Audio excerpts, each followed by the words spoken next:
She's gonna be so happy. Hey guys, tonight we begin with the most famous face in ancient Egypt, and possibly its greatest historical plot twist. So Ooh, all about Nefertiti, yo. Oh! I'm afraid you have a baby Groot. Yeah. Welcome back to If You Laugh, You're Conservative. God just came down from the sky and told me to go get arrested at this Applebee's, so I'll see you in like an hour. Normal Applebee's behavior. Also, somehow you look like both Lois and Peter Griffin at the same time. Turning my straight boyfriend into a bebo. I have no idea. Oh. Hello. Don't date a liberal. That is all I'm going to tell you.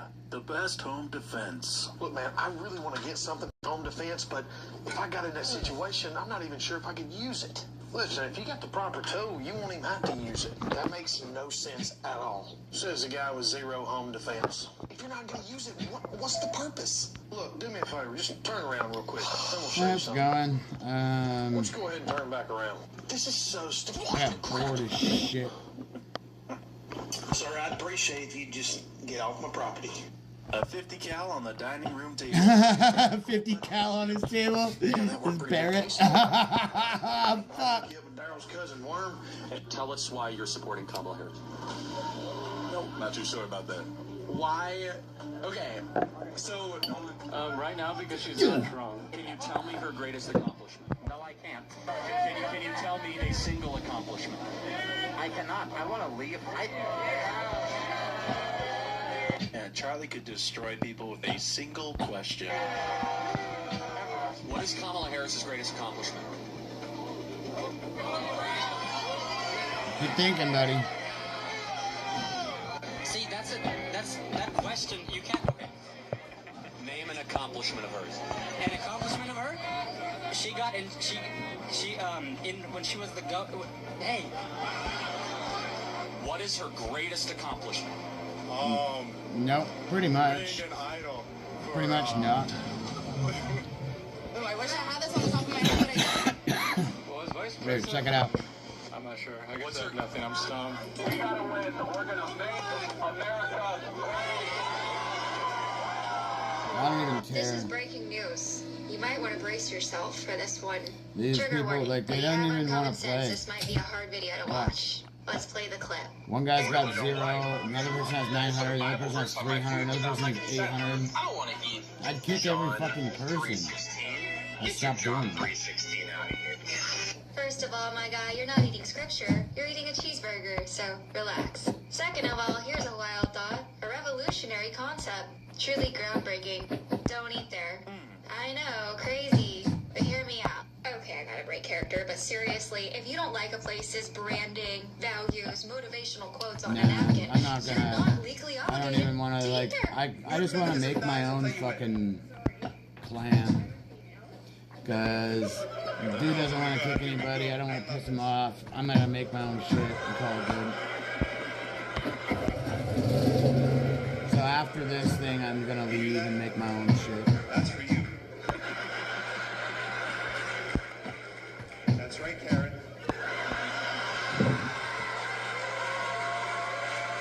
You want to speak to the manager?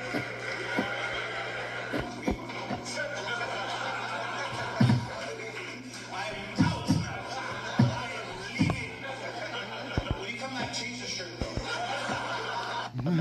To a comedy show just to get offended. What do you think? I'm not going to guess your ethnicity. You want me to guess it? You're Native American?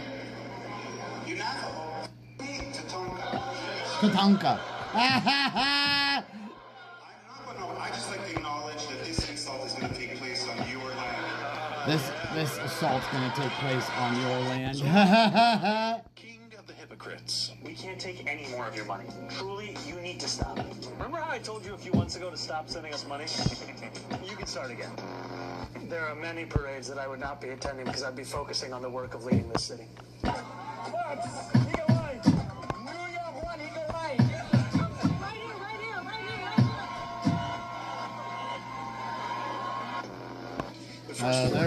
Everybody's all burned out from playing a few hours. I would Like, stay in New York for a City. few My plans days are to address and doing New the Yorkers across the tasks. 5 boroughs and focus on that. So literally, that's what I was told. So I'm gonna make my own camp.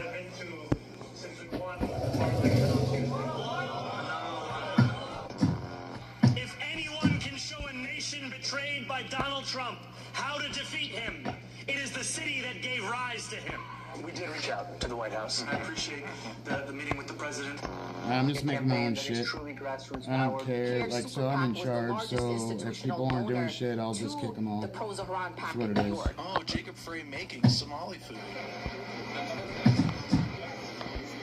He can't eat it without making a face, so he's just gonna go make it instead.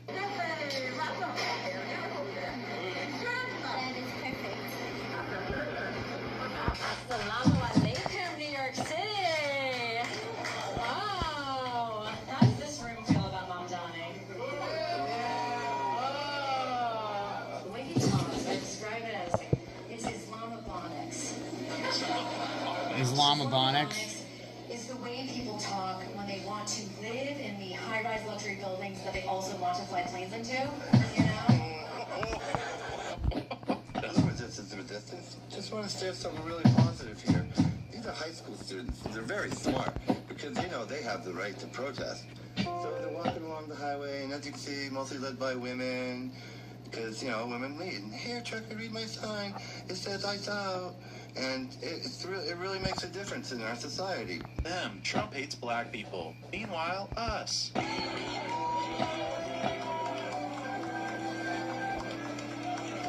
Thank you, Mr. President.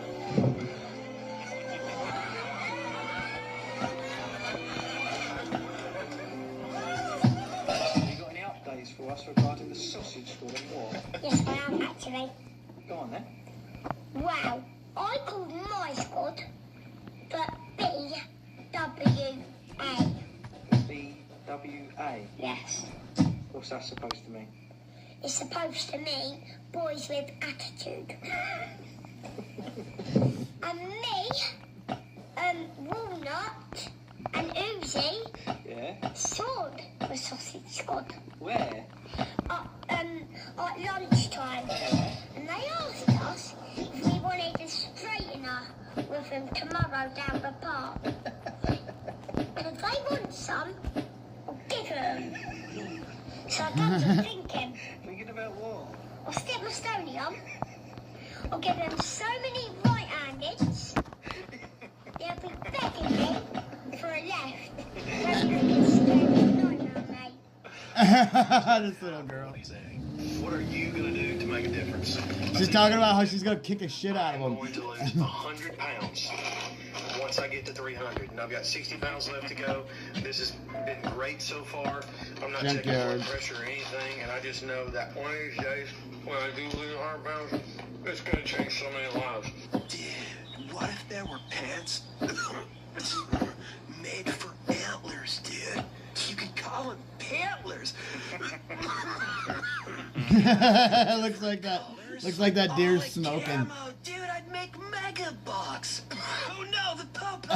I'll pay for your nails. But I picked the color. And you scratch my back with them. Ugh. I might cringe myself to death, guys. Welcome to New York City.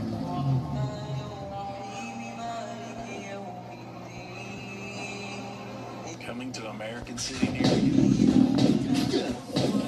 Oh, that's it. I watched Fantastic. Big Air. Always fun. Freaking Japanese sweeping everything, man. Come on now. Come on, America. My golden retriever found a tennis ball in this tree, and now he thinks this tree grows tennis balls.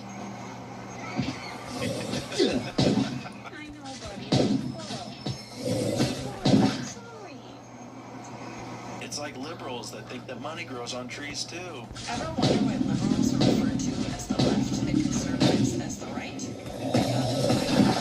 The heart of the wise inclines to the right, but the heart of the fool is to the left. Why you say this?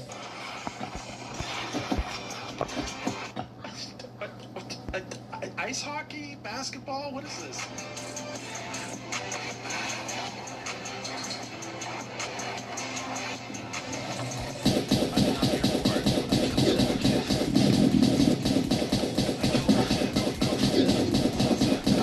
Commit war crimes for someone else's kid. Okay. You don't mess with kids. I agree. Asking New York liberals if they've taken a Somali migrant. Trump is banning immigration from Somalia.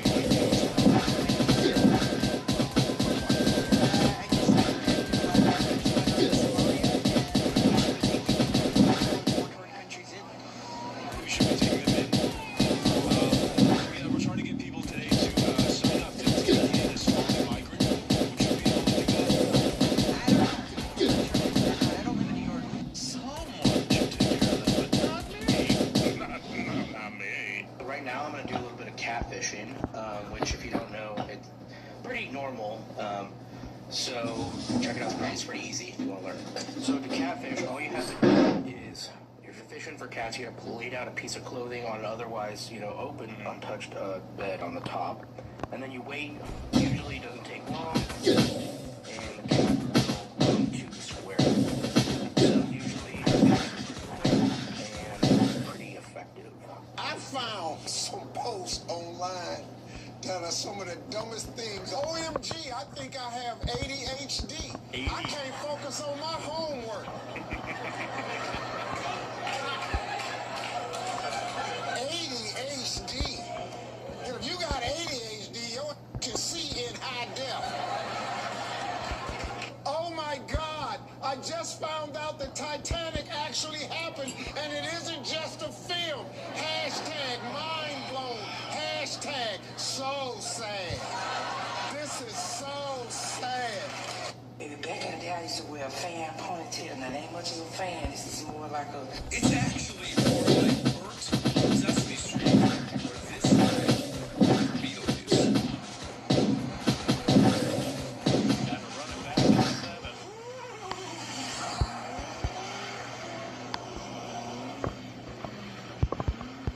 So if you're ever feeling really down on yourselves, I mean, completely like, oh my God, I did something stupid, bad. I mean, you really are feeling dumb. There are liberals out there right now who randomly believe that American citizens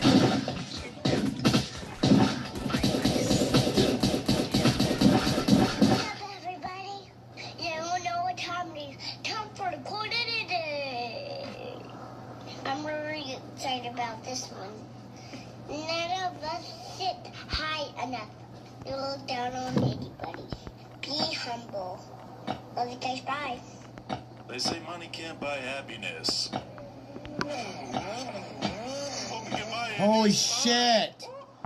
That dude just went like 100 feet. Last time you had a crack burger. A what burger? They are addictive. A crack burger. We're going to start out by cooking an entire pound of bacon. Why not? God bless America. We're going to shred up an entire block of extra sharp cheddar cheese. Kids, not put too much pressure. A crank cheese shredder. That's a shit. An American, so I can grate my cheese.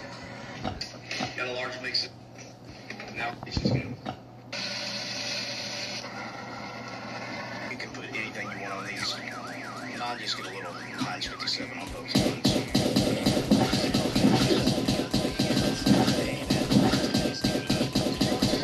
Expect to see you in the welcoming committee. My children.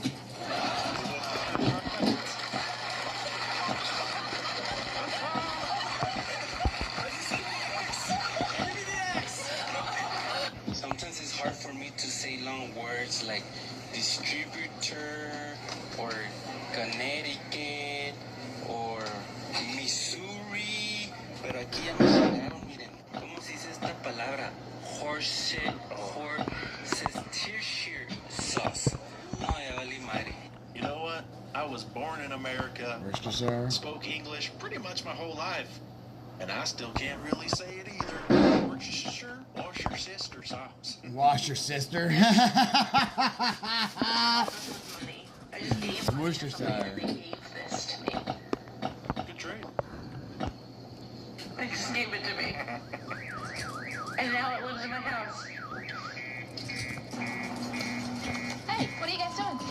touch it? Can I play? Why not? What's this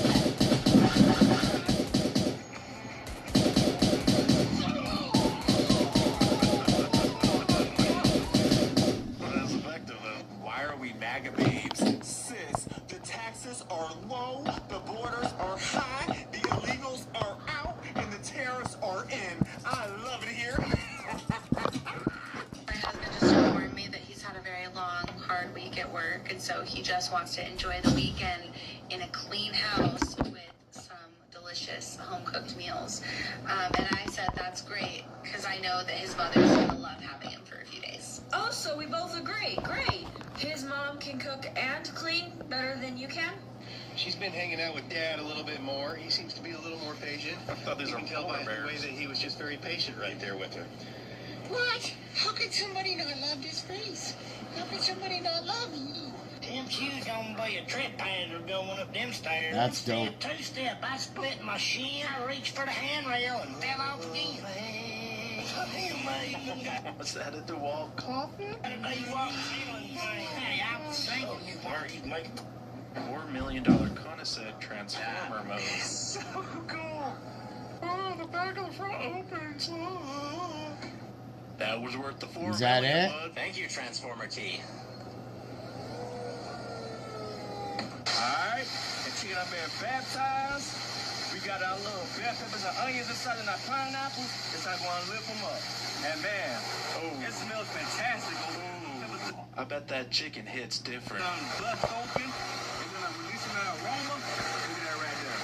Look at that. That chicken will be golden brown. Look at that. Now when I say I want to be invited to Yum, the cookout, dude. this is the I want cookout, that man. guy to be my neighbor. Have I ever been convicted of a felon? Full on. Felon, the felon. If that's a job application that asks you that question, go ahead and put that down, cousin. I think a felon is a place in Europe. I don't know what the hell you talking about, but I feel like you've already been to prison for the felon.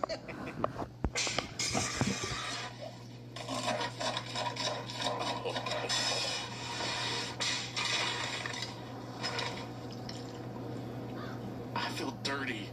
This is naughty. Oh gosh, I'm gonna get fat just looking at that. Take a shower. Put those cosmic brownies away. They are perfect the way they are.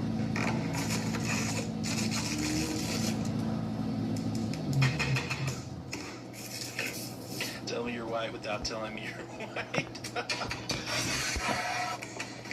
Dog, get the fuck yeah, away. Powdered sugar. You know what this cosmic brownie needed? Diabetes. If a liberal ever tells you black people don't love Donald Jaquan Trump, this is proof they are lying. Jaquan? So I was at the White House event yesterday for Black History Month, and my president recognized me and did the point, and I accidentally took a photo of my reaction. I just find it funny that all of Hollywood is like, oh no, we want ICE to go away. And ICE is who finds missing and trafficked children. It's weird that Hollywood is so outspoken about it. Just saying. Some food for thought, you know? Oh, we got a squirrel on the course, ladies and gentlemen. Oh, and he just swirled away. Whoa. He almost got fucking eaten up by her That fucking squirrel a blade. snowboard. We want to see more. New security video shows the moment a truck went airborne, then slammed into this tiger. Holy It shit. happened early Friday morning. The family of 5 inside the house was uninjured, but their home was badly damaged. Police arrested the driver. They say he veered off Southwest Shrewsbury Road, launched off this dirt mound, and cleared a retaining wall before slamming into the house. Them two boys are at it again. To anybody having a bad day, just know that Benny put his freaking ball through this hole and he's refusing to leave. So I've been here for 20 minutes trying to push it out of the other side. Ben! I'm helping! When your liberal neighbor hates your Trump flag.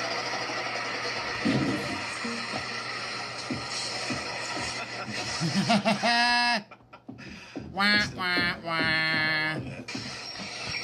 So instead of freezing rent, Zoran Mavai is raising taxes. New Yorkers, you got scammed. How Southern people say they don't like someone. Oh, she's one of them lessons God keeps sending. Well, she just, bless her heart, she Bless don't her know heart, no yeah. better. She's one of them people you gotta love from way over there. Well, you know, the Lord makes all kinds. She's real memorable.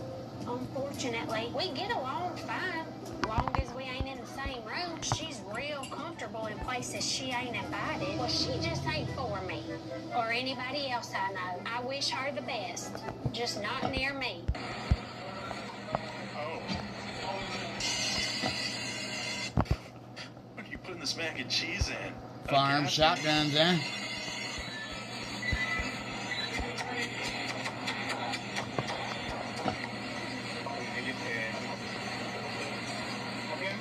Dude.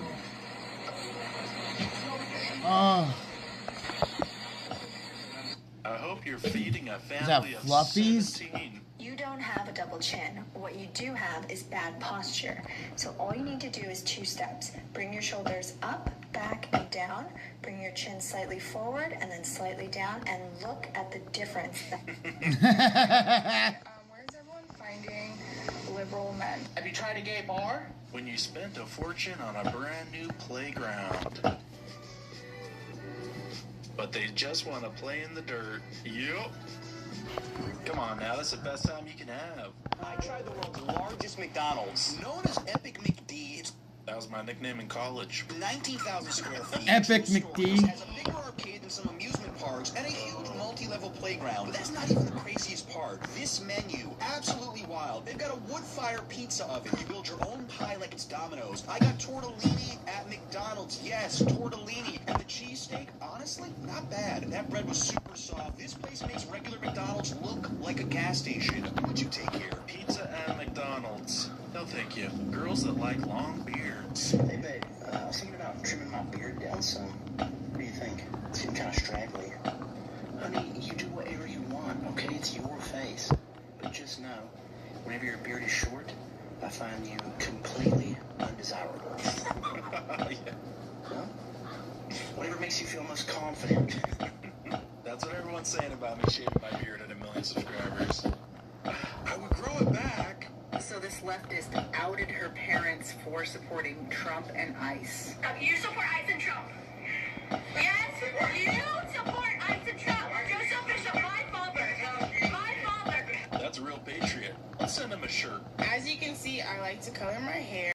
I've had 12 different colors in the past 2 years. And I just graduated college. I'm looking for a job in marketing, and my parents don't really think that I'll get a job because they can't take me seriously. Nobody else will take me seriously. Maybe dye it red. Apply for the job at that big McDonald's we just saw. My colorful hair.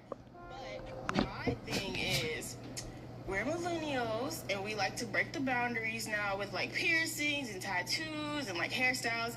So, do you think I should conform to corporate America, or they should conform to me and my millennial self? The key to a new family vacation is bringing your mother's. Little guy. I mean, she was hollering. This is why Disney adults should not have children.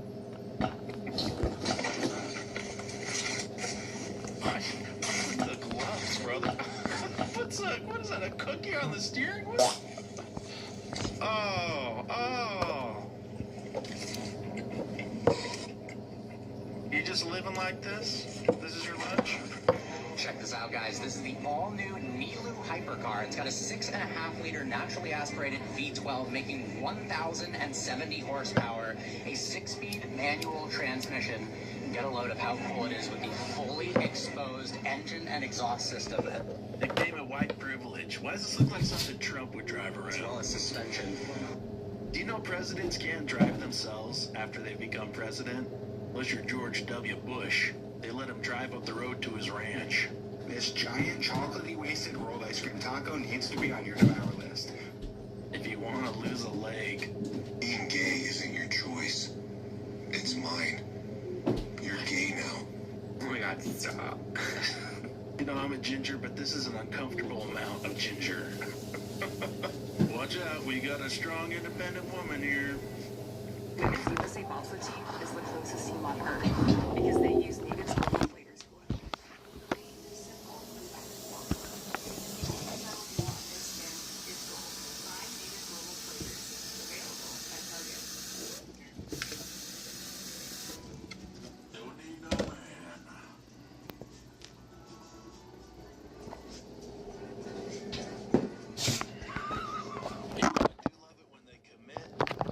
To the bit. Ginger. Watch out, we got a strong, independent woman here. Don't need no man.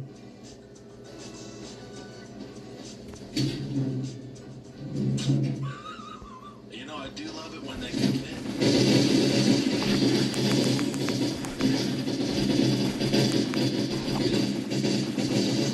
Sometimes I like to turn on movies that are in Spanish, and then my kids look at me all confused and wonder why they can't understand it. And I say, well, I don't know why, but you're probably just tired and you need to take a nap. And then when they wake up from their nap, I take the same movie and put it in English, and they think that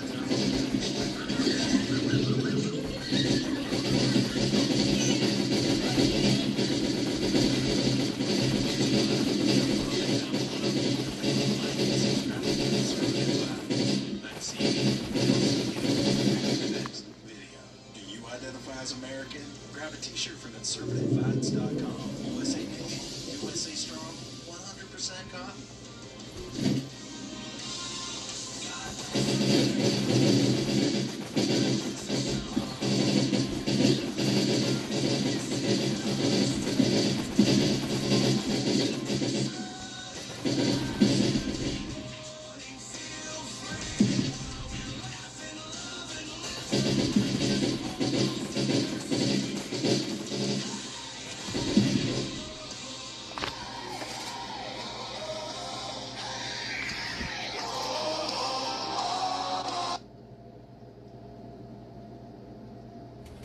Best friends I grew up with, who were all their mums are the white girls who were the sexual slaves that packed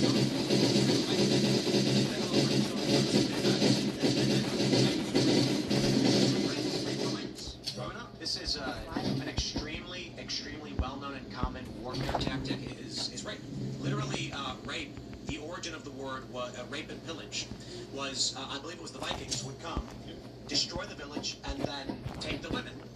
And the word rape comes originally meant to steal, but now it means to force yourself on a woman because that's what was happening in conquest. Well, the thing is, though, in Islam, rape,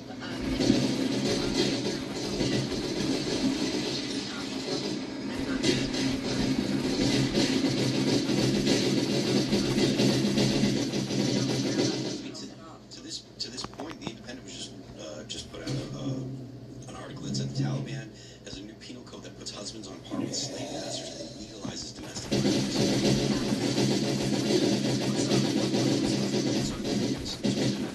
New Taliban penal code puts husbands on par with slave masters and legalizes domestic violence. A Kabul-based legal advisor says it's now impossible for women to get any justice in the Taliban-run courts. Whoa. courts are based on the Quran and the Islamic teachings, and the Quran says quite clearly, if your wife feminists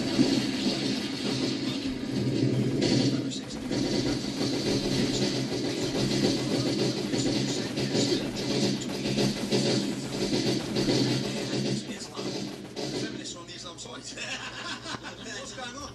What's going on? Yeah, we're building the left. Well, we'll lose to the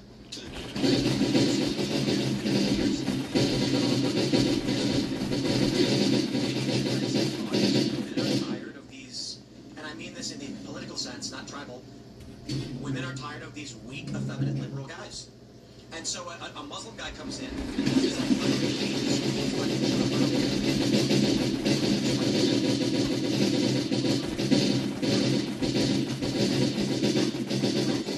never believes that they're going to be impacted by anything negative that's going to happen. Look at Renee Good. She thought she was protected from police violence by her whiteness. She didn't think that anything bad could happen to her.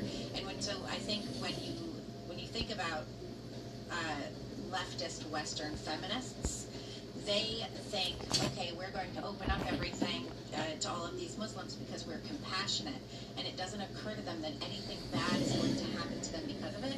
And they all say, you know, that having a woman in burqas and hijabs and niqabs and the rest of it, saying that don't actually think that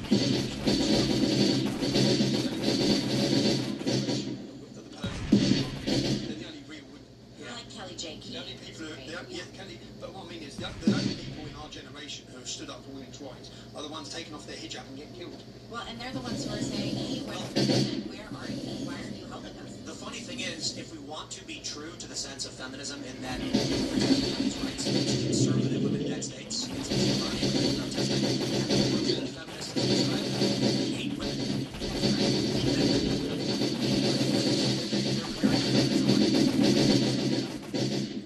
What they call it, Islam? What they call it? Nemesis. Have you seen the group? You know this lad who just got murdered in France?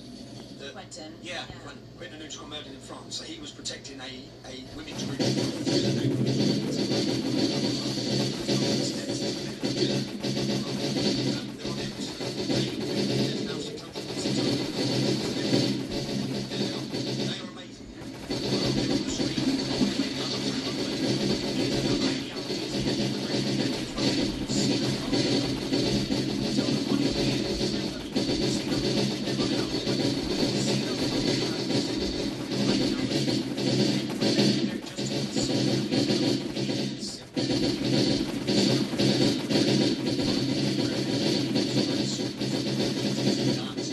Xenophobia is a blanket fear of external unknown people. It's very different. Wait, you oppose mass. Well, say for example, emo-nationalism?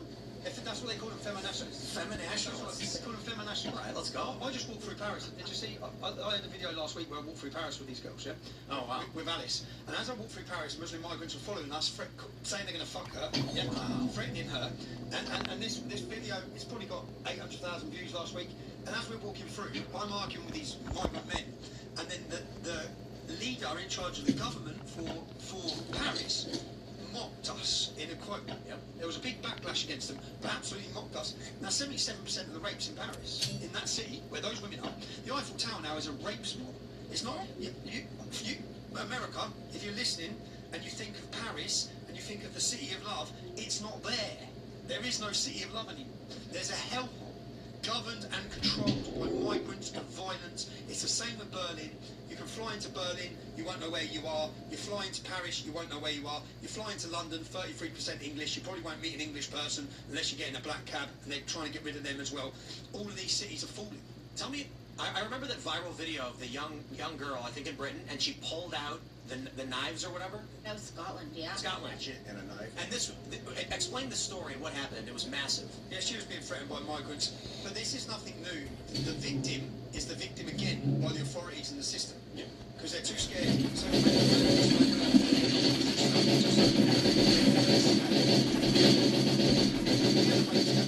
Which was what we started talking about in 2009. It's why they shut us down. And to understand why they wanted to shut us down so bad, if you Google my name, you'll read so many articles, smears, comments.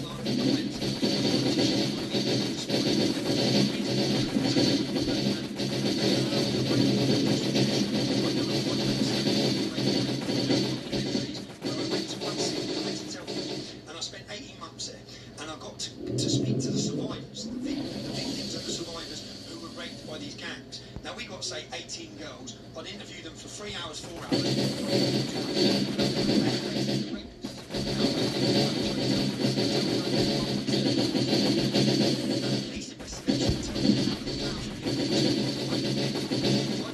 This little town.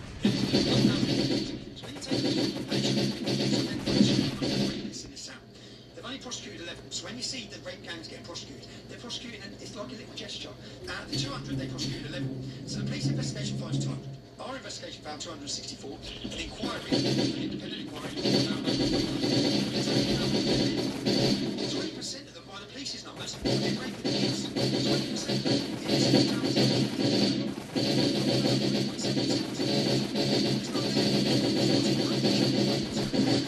What I did is look through all these cities, and that's where I went through the numbers, which is you take the convictions, you take the men convicted, because they make it very hard. But we found out how many names are from an Islamic background. You're upwards of 84% of the convictions, up to 90% are Muslim men from such a small community. And the question we need to ask, because if we care about anything, it should be our daughters. You talk about rape being a weapon of war. It's always been a weapon of war. When Boko Haram took 200 Nigerian girls, they told us quite clearly why they'd done it, because Mohammed has commanded us to do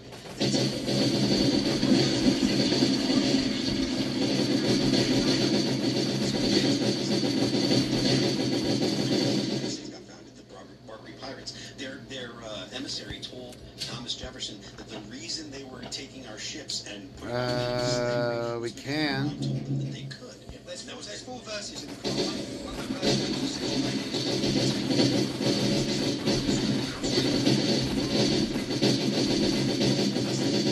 What did Thomas Jefferson respond with? The United States Marines. Oh, he said, if you do this, I will raise an army and I will destroy you. Yeah. And then he did.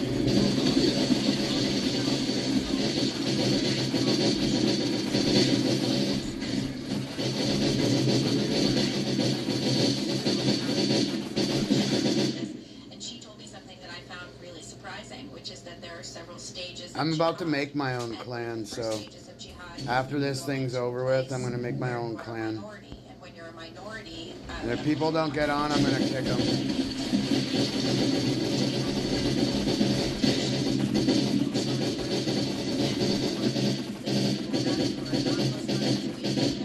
and then slowly you take over until you're in charge of the entire society, and then you're able to eradicate the people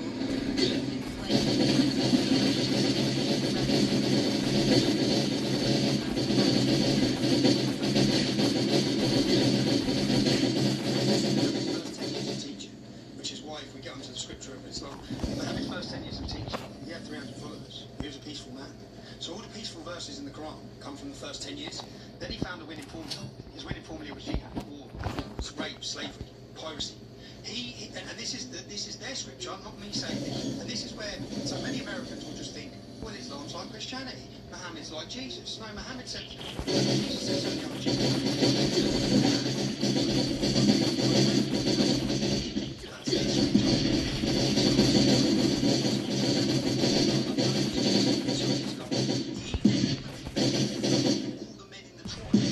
even he beheaded him, he took his wife Sophia as his wife that night.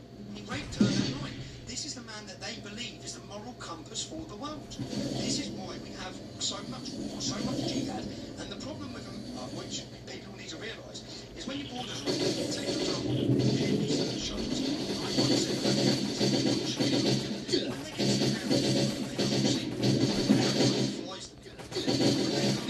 they don't leave that policy. Communism. Say Sweden was an entirely communist nation, yeah? And everyone in Sweden supported communism. But if you bring 4 million Swedes into the United States of America, there's going to be a drive for communism. This is why you have a drive for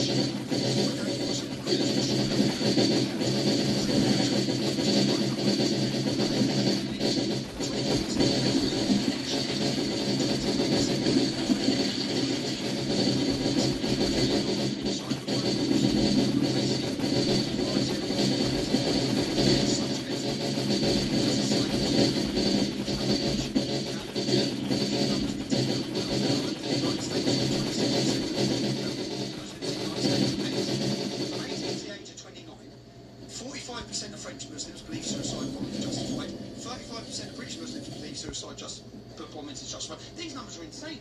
You're talking 1.5 million British Muslims in our country believe suicide bombing is 26% of Muslims in America. Wake up. Now, those numbers, when you think of 26% of Muslims, it's all right when the numbers are small. But I say it's all right. We've got 40,000 Muslims on a terror watch list. 40,000 British Muslims on a terror watch list. 3,000 of them are monitored 24 hours a day, 7 days a week. That cost them £9 billion. Yeah? The last 5 terrorist attacks in the UK weren't from those in the top 3,000. So when this becomes such a problem, because Manchester, for example, after the Ariana Grande concert attacks where 26 children were blown up by Salman Abedi, you know, if we had a Trump-style ban, you know he banned certain countries, red flag countries, if we had that, then those children would still be alive. Yeah? 220 who were murdered in France and Germany would still be alive for that simple ban. Now, no matter how much opposition or names Donald Trump gets called, that ban keeps you safe. Yeah? From bringing terrorists into your nation. It's not a game of, if you had a pack of Skittles there or a pack of sweets and you said, pick those Swedes, one of them's going to kill you. You wouldn't pick a Swede. No. Now, with mass immigration from these Islamic nations, literally, some of them are going to kill you. Yeah. They're going to rape your women in mass numbers. We're literally being raped and pillaged across the whole of Europe. I mean, it's not a stretch to think that out of the 20 million illegal immigrants that were let in during the Biden administration, there was 100,000 people brought in that hate America and want to do bad things. More. Let me read this while you guys are talking. I pulled up a quick little blurb on what happened with Jefferson in the Barbary States, and this is very interesting. Thomas Jefferson didn't make a single famous direct quote to the Barbary pirates. However, he was deeply involved in the U.S. dealings. The most notable came in March of 1786 when Jefferson, he was the current minister to France, and John Adams to Britain, met in London with the Tripoli ambassador, envoy Sidi Haji Abdurrahman. They inquired why Tripoli claimed the right to attack American ships despite no provocation or injury from the U.S. The ambassador explained that it was founded on Islamic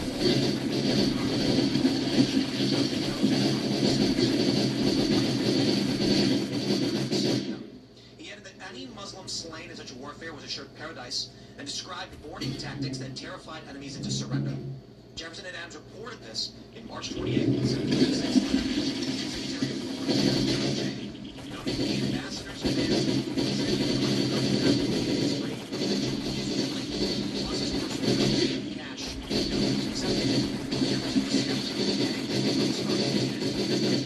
and likely to incur more demands. He advocated forced long-term than endless payments. He wrote things like referring to affect a peace through the medium of war, and calculated that building a navy to fight would cost less than Police Pasha demanded higher treatment. By chopping down Jefferson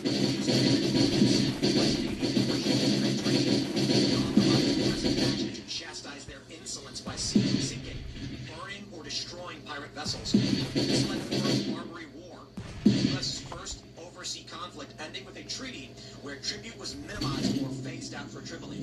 A slogan often linked to this era, millions for defense but not 1 cent for tribute, is frequently misattributed to Jefferson.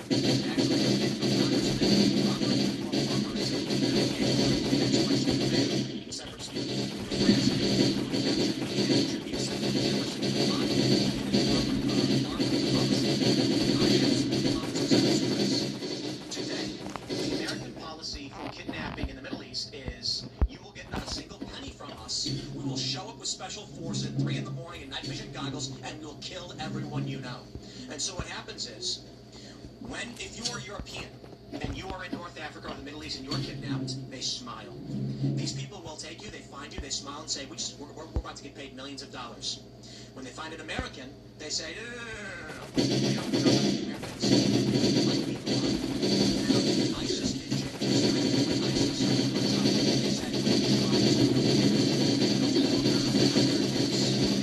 benefit of these not penny for tribute tactics. No, the tribute tactics, that's the jizya, that's them asking for money, which again is in Islamic scripture. You convert, you get, you convert, you leave, or you give us money. That's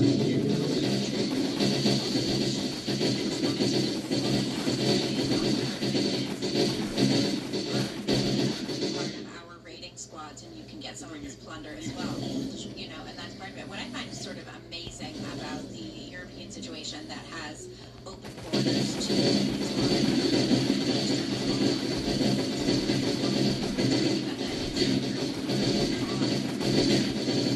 years of war to keep Islamic people out of Europe. I went through. And now it's just like, okay, well, instead of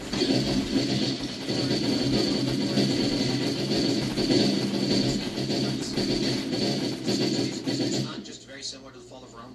The difference here is he's not talking about Islamic interpretation. He's just talking about Islam. Yeah? He's not talking about interpretation. Now I went through, Islam is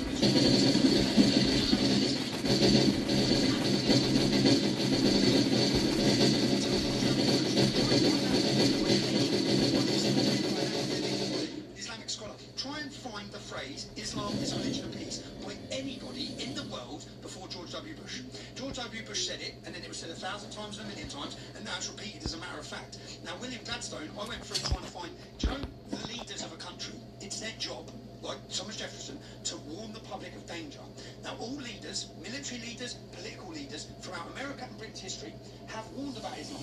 Not warned about an interpretation of Islam. Sir William Gladstone held the Quran above his head in British Parliament and said, there will never be peace on this earth so long as we have this book. It's a violent and cursed book. He didn't talk about an interpretation of the book, he talked about the book, yeah, the Quran.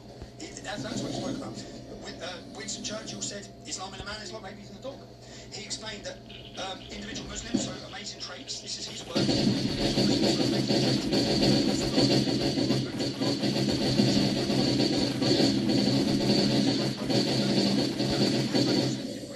I'm sure but what we have now is 5,000 Muslims who are hostile and ready to go to violence at the click of a finger. Since they rioted in 2002 in the UK and they burned cities, it went from Bradford, it went to Oldham, it went to multiple cities. Since then, our government have got on their knees and given them concession after concession after concession. And they're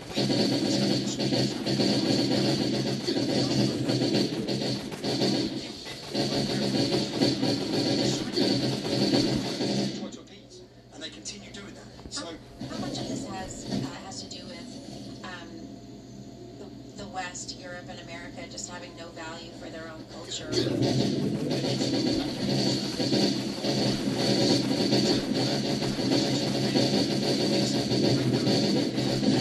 British pub, look at the British pub. The British pub is the whole of the British culture.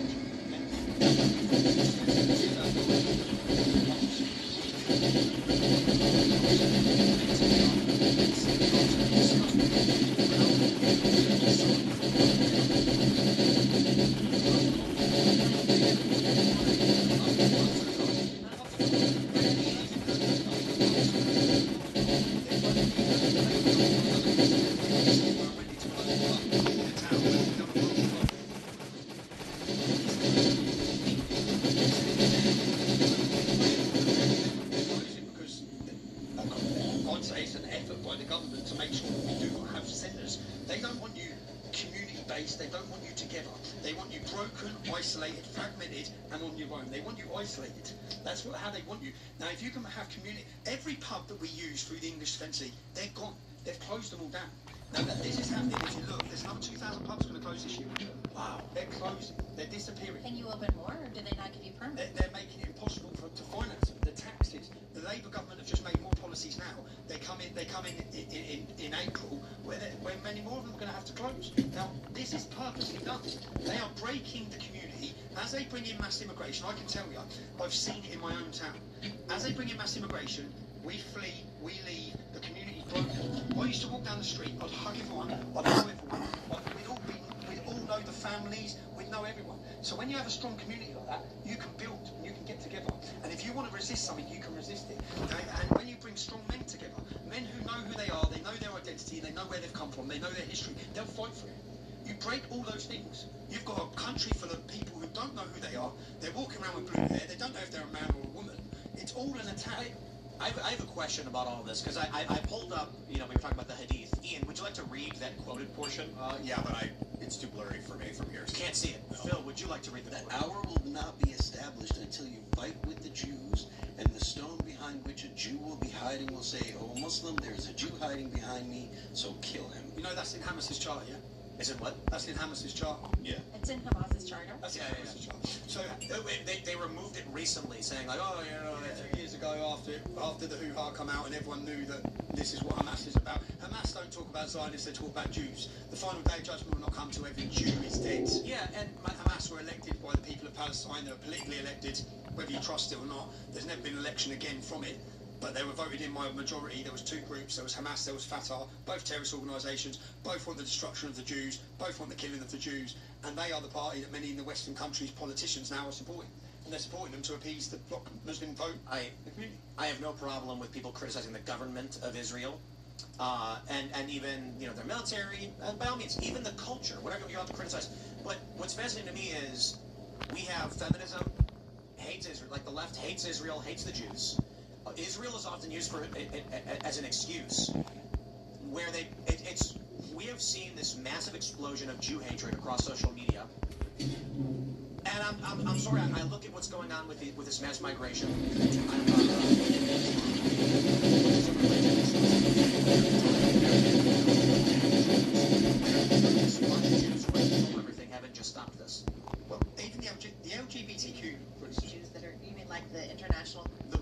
is if the left, no. I'm saying that somewhat ironically. Yeah, that's what I'm asking. The left makes the argument the Jews run and control everything. Meanwhile, they're not doing a very good job at all. If they control the media, they're not doing very good. Why is it that you, Tommy, were put in solitary confinement on multiple occasions? You've been falsely accused of crimes. They've lied about you incessantly in all these different media organizations, and then I'm told that it was the Jews who did it, not Islam. Within the last 12 months, I've spent seven months in solitary confinement. I've been found not guilty of a terrorist trial. They charged me under terrorism legislation for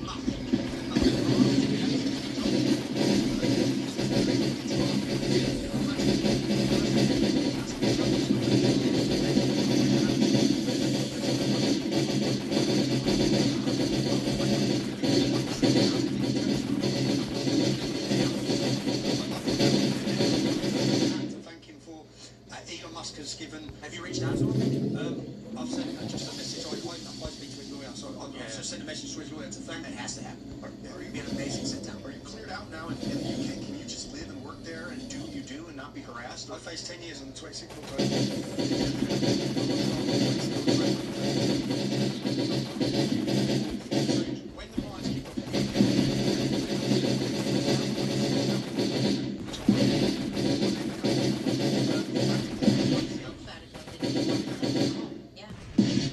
Now, what the media did, from the very first day of the riots, the police officer come out and blamed the English Defence League. Now, I led the English Defence League.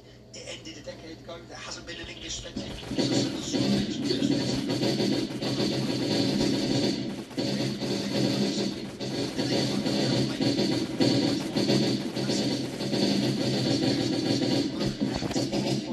it was local people rioting. But at the time they done this.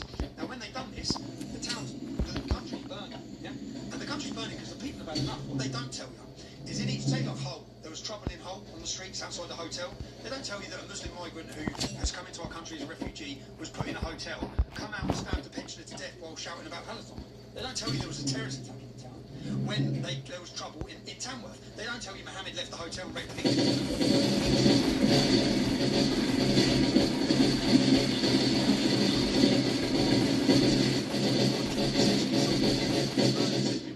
by the people we're putting in hotels. So there's a lot of anger in the country. But what they've done is, as the riots kicked off, and they celebrate this, they give themselves an award. They changed the image of the riots.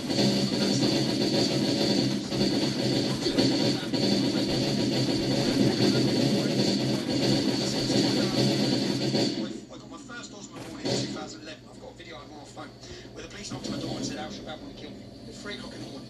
They told me and my wife, she's had ones, they're going to attack you with acid, there's plans to hurt you and kill you and kill you.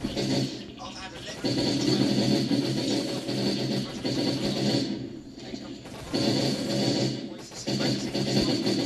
released to be killed. We cannot protect you and we cannot take steps to protect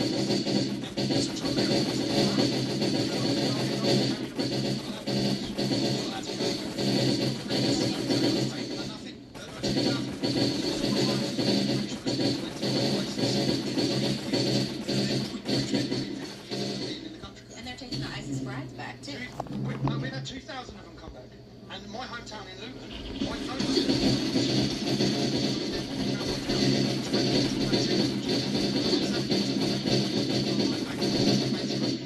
but that's what's happened. So ISIS fighters come back, 40,000 terrorists on a watch list, and then we have to leave. The police told me, leave. We cannot protect you. Leave. Have you considered doing that and becoming an American citizen? No, I'm so legal. They told me to do that.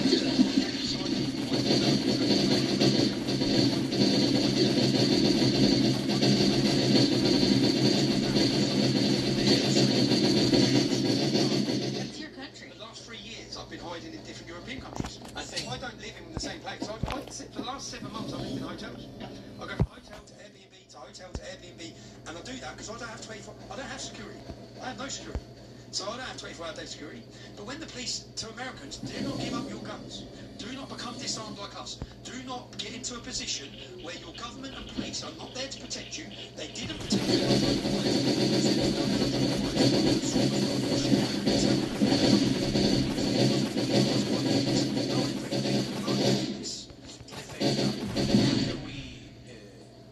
Canada. We will then. The UK is next, and we will be greeted as liberators. Some people will like Einstein fled Germany to protect Germany from the Reich, from Hitler's Reich. Basically, he didn't. I don't think he turned his back on Germany.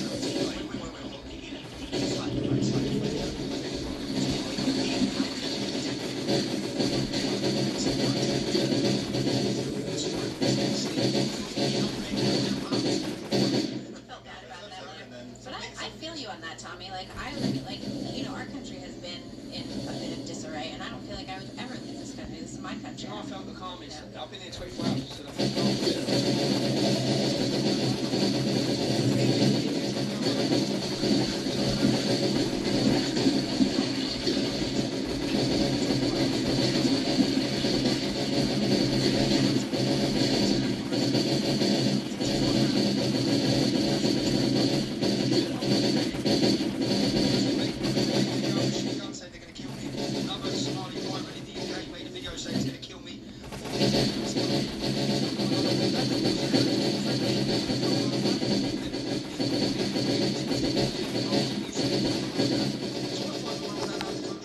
all of this is going on, and I look up the journalist names who run this story.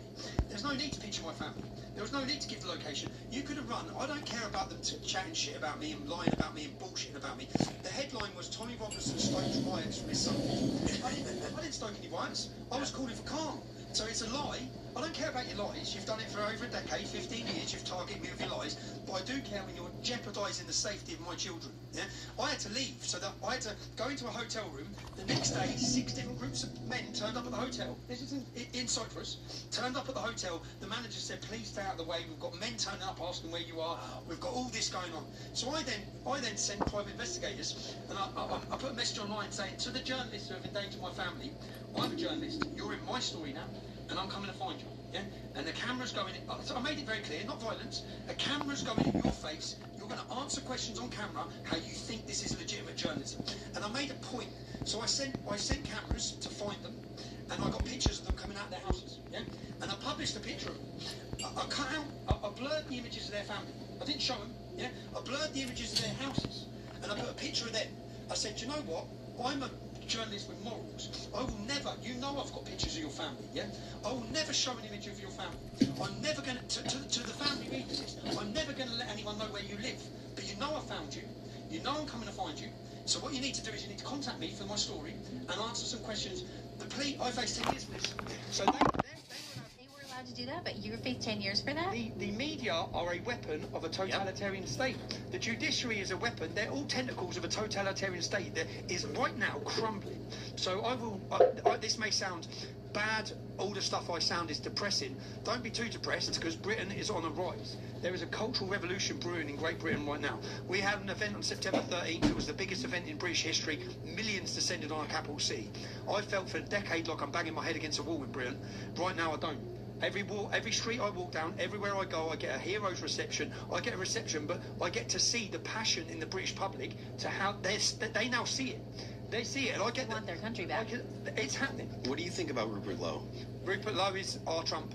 Yeah. Rupert Lowe is the only political figure that will save Britain. Do not believe any bullshit about Nigel Farage. He's weak. These are Nigel Farage's comments, yeah? So don't believe... Nigel Farage's comments are, by 2050, the Muslim population is that dominant in the UK that we cannot alienate them, or we will never win an election. That's his comments. Now, we know that it's coming, so that's why we need to stop that. Yeah, we can't get to a position where we have to bend and cower to an Islamic supremacist group because we're worried about offending them because we won't win an election. So Nigel is already putting up the white flag. Rupert Lowe won't put up the white flag. Rupert Lowe is the solution to our problems. Restore Britain is a new political party, 80,000 members this week, and Nigel has sold us out. He's betrayed us. Our next Home Secretary, if Nigel wins, is Zia Youssef, a Muslim. Our next Mayor of London under Nigel's party of reform is Layla Khan, a Muslim. Yeah. So, and why is that a problem? People say, why is that a problem? If it was a Sikh, would it be a problem? Because Muslims will tell you, Islam comes first, second and third. Right? Not democracy, not rule of law, not the non-Muslim community, not any of it. All that matters is Islam. Now, when you understand the teachings of Islam, well, non-Muslims are treated second citizens. They're subjugated. The teachings is a supremacist mindset. Doesn't mean every Muslim follows that, but if they believe in the teachings of Islam and follow the teachings of Islam and the word of Islam, we have the problem. But I do say in optimism, Something huge is happening in Britain. I want to explain why I think it's so important for Britain to survive, and it's because I'm a big fan of baked beans, mushrooms, tomato, blood pudding. No baked beans. Bloody, I went for my breakfast in the hotel. I put it. It's America, bro. I tweeted, "Where's my baked beans?" But here's my point. That I actually am a huge fan of the British breakfast. I love it way more than the continental, the full English. Incredible. And what? You had white pudding. Probably. Black pudding. It's Irish, and my mum's Irish. But in Ireland, it's white pudding and black pudding. Oh. Go to an Irish. See, a lot of people don't like the blood pudding. I love it. And the point is this. I want to be able to visit London and see what Britain has always been, to learn of the history.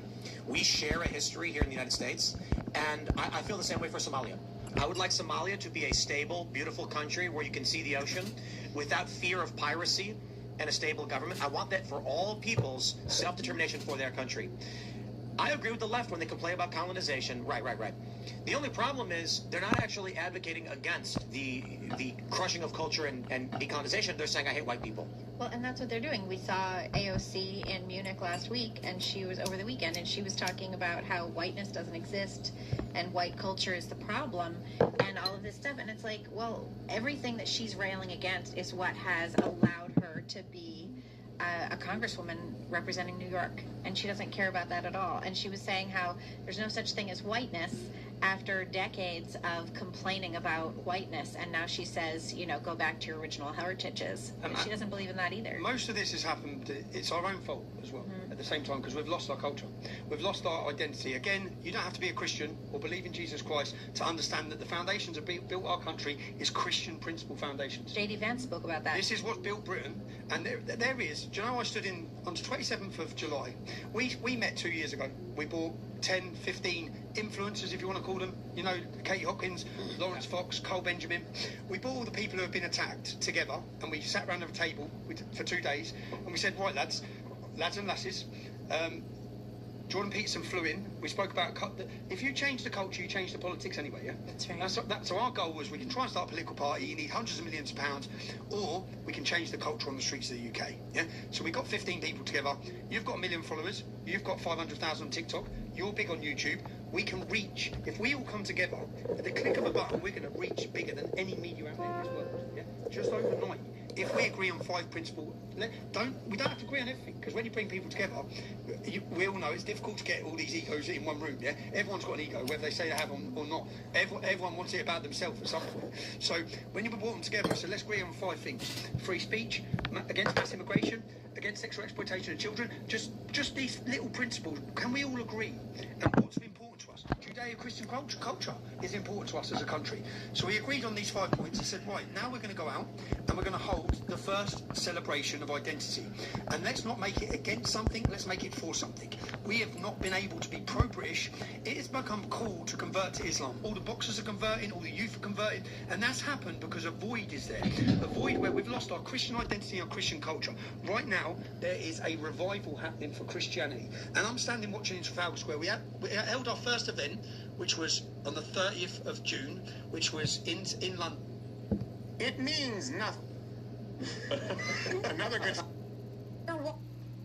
He was right, and Nixon was set up. Let's just do something fun here. Look at this one. I do like that one. That's a good one. But I also like Harry.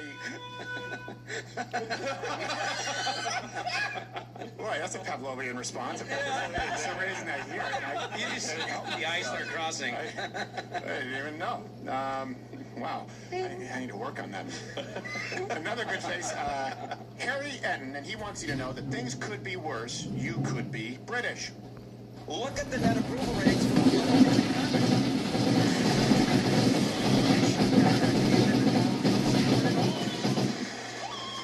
Look at where we are now. It's a complete flip. These numbers are absolutely atrocious. I mean, you never see numbers like this in the United States of Americans. Britons who like Keir Starmer, look at this. Overall, it's just, look at this. It's just 1 of 5, it's 20%. His own party, Labour, he's just at 52%. I didn't see numbers with satisfaction. The teens is actually higher than the ones we're talking about 28%. You're really talking about that.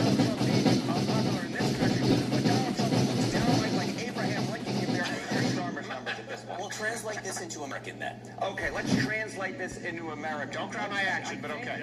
Presidents, I think of leaders of this country who had low approval ratings, and I think of Richard Nixon. Okay, popularity ratings in their own country. In 1974, Richard Nixon, just before he was forced to resign, 24%, 24%. But look at Stormy. He's actually lower.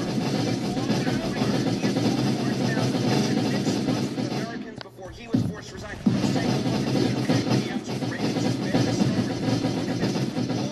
Look at this. Will resign before their next election. So nobody who has had numbers as bad as Keir Starmer has ever survived numbers this bad. Just like Richard Nixon didn't survive numbers this bad back in 1974. Before I get to that, we're going to see this next week. I guess we're going to soundbite for you. The Democrats argued right, and Nixon was set up. Okay, you may not know this, but Watergate is not what you think. We did a 3-3 in Watergate. Basically, Nixon was condemned for people bugging a hotel that was not needed for re-election that he didn't even know about. And the reason that you hear his reaction on a phone call is because Nixon put recording devices in his own office, in the Oval Office, in the West Wing, so that all incoming and outgoing calls would be recorded for transparency's sake. You need to know that Richard Nixon, there was a recent article, too, that came out that vindicates him.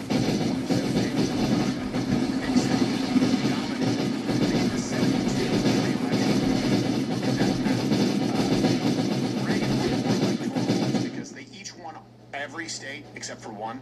I believe that Reagan won all of them except for Minnesota, but Nixon won every single state except for Massachusetts. And, jeez, D.C. Wow. Oh, yeah, D.C. I don't think I said D.C. 60.7%. And by the way, he maintained his popularity until Watergate. He was an unbelievably popular president. If they didn't take out Nixon, and I would say top 5 presidents of all time, you may never have had Nixon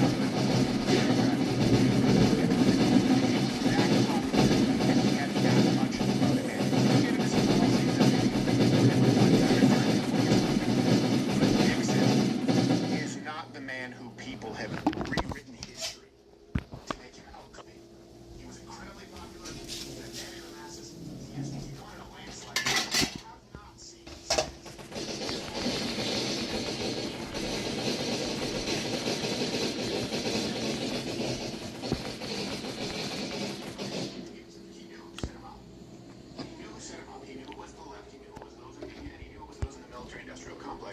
as we now know them, because they didn't like Vietnam, they didn't like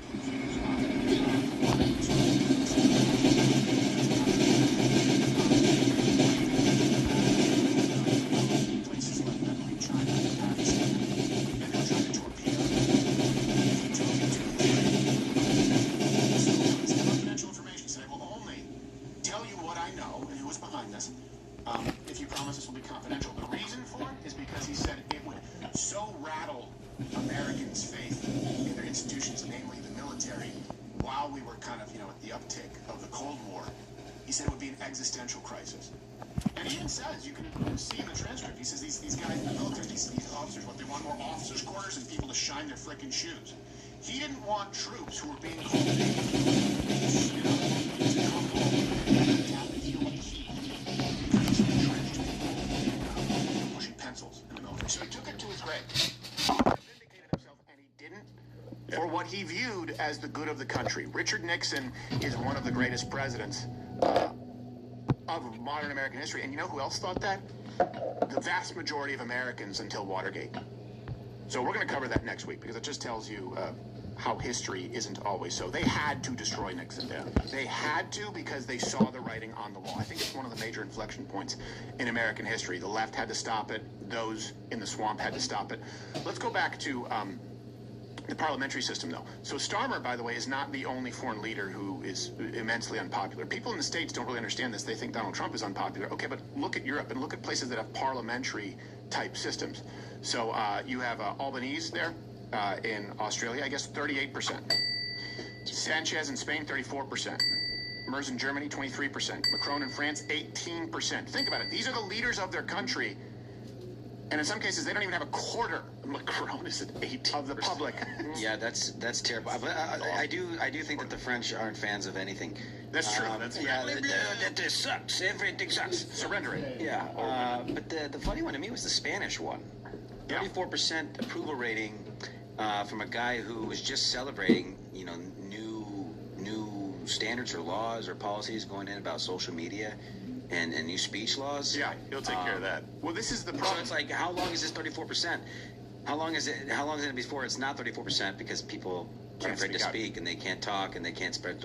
So when does it turn into North Korea? 100% approval rating. Right. No, you're absolutely right. And to give you some more context, President Trump was elected with about 50% of the vote. And you say, well, that's certainly not Nixon's, almost 61%. But Starmer's Labor Party, they only got about 34%. And here's the problem with that, too, is what people don't understand with the parliamentary system is you'll say, two-party system, and you end up with a two-party system, but worse, because you basically have a two-party system with no accountability in a parliamentary system, because you have people who could be brought in with an extreme minority, and so what do they need? They need some kind of power, right? So they make deals. They create alliances with other parties, so long as they, and typically it ends up being this sort of amalgamate of liberal parties, socialist parties against the one conservative.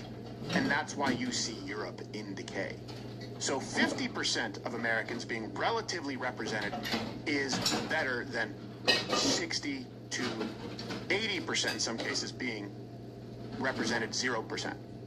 That's the problem with the parliamentary system. Yeah. It's so foreign to us, the two-party system. It's not perfect, but it's as good as we have. It's no wonder they don't fight back right now. Yeah. It's no wonder they don't fight back and they don't protest as much. Yeah. Why would they? What's going to change? Right. It's always been like this. My whole life. We're all minorities to everything, and nobody gets what they want. Right. Yeah, that's exactly right. And speaking of approval, come on, guys, we got to get those numbers up and down. How could you not like President Trump, even just a little bit? Like, just here he is on Marco Rubio recently. Marco, you really did yourself proud 2 days ago in Munich. In fact, so proud that I almost terminated his employ because they were saying, why can't Trump do this? I do, but I say it differently. But Marco, don't do any better than you did, please. Because if you do, you're out of here. And watch out, people would see President Trump, the narcissist. Marco Rubio was laughing. It was hilarious. Get over it. Here he is on the president of Paraguay. President Pena of Paraguay is here. President, thank you very much. Young, handsome guy. It's always nice to be young and handsome. Doesn't mean we have to like you. I don't like young, handsome men. I like. Not any interest. I love that. Firstborn of Peace Summit. He starts it with, "Hey, I'm not gay." Yeah, exactly. All right. That guy's objectively good looking, right? That was the presidential equivalent of no homo. Here he is on China, which is even funner. I have a very good relationship with President Xi. I'm going to be going to China in April. That's going to be a wild one. I said, but we have to put on the biggest display you've ever had in the history of China. You know, last time I went to China, President Xi, he treated me so well. He gave me a display. I never saw so many soldiers all the same height, exactly the same height within a quarter of an inch. You can do that when you have 1.4 billion people. Lots of shoulders. Everybody was within about 1/8 of an inch the same height. I said, if they put their helmets down, you could have played pool on the top of their heads. And it was pretty amazing. But I said, you got to top it. He said, I'll top it. We're going to top it. We're going to have a lot of the people, most of the fake news back there is going to be going. Just found a way to fit it in there. My favorite part of that one was when he said, lots of shoulders. Yeah. What? Could have played pool on the tops of their heads. I hear you guys like ping pong.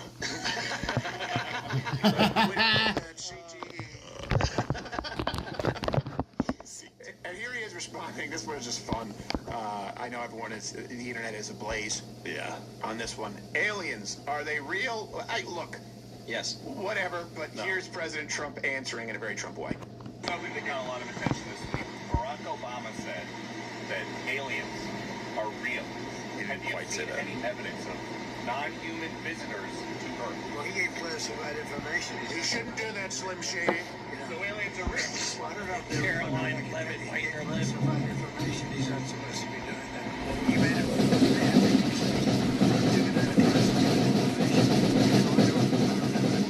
I never talk about it. A lot of people do. A lot of people believe it. Do you believe it, Peter? Classify anything he wants to, so if you want to make an announcement. I may get him out of trouble by declassifying. We know illegal aliens exist. Yeah, illegal. That's it. There's not much more to that. It's just fun. It is fun. I don't think. I got a line with that Giorgio Tsoukalos guy from Ancient Alien. They got a connection with him. Oh. I don't understand. Yeah, maybe I can get those. Oh, okay. You can ask him about it. Alien guy? Yeah, he's My stance on aliens, I think probably not. Because here's the thing. If we find ourselves at the point where we're going to somehow be able to reverse engineer some alien technology, no.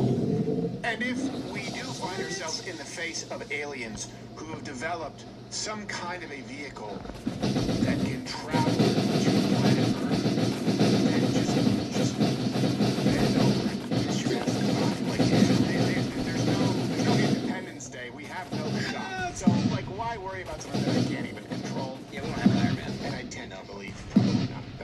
That's my inclination. I did too. It seems odd timing, I guess, both ways. Barack Obama didn't quite say what they're saying he said. If you watch the full clip of what he was saying, it's right. Quite what he said. But then also the timing of this, people are like, "Oh, you're just trying to cover up for the Epstein." So, like, hey, listen, maybe I don't know. Signed aliens. I don't know. I mean, even now, like you see, like, oh, Whoopi Goldberg's in the Epstein files. Fine. It was I hilarious. can't stand Whoopi Goldberg. Don't get me wrong, but I guarantee you, it means nothing. It means nothing. She was in New York. Epstein was in New York. She was an influential person. She probably could have been there at a dinner with him at some point, or he probably could have sent her an email. It doesn't mean that she was involved in any type of sex trafficking ring. Right. Come on, guys. A little bit of discernment helps. You're going through. Here's what's happening. Pizzagate all over again. That's what's happening. There's a legitimate concern that people can have of folks in Washington who have bizarre art, who have bizarre ties to obviously people who are child sex offenders. Like, that's a real thing. There's crazy art, by the right. way. All that is real, and then it gets tainted with a bunch of stuff that is verifiably untrue, so that it all gets dismissed. Yeah.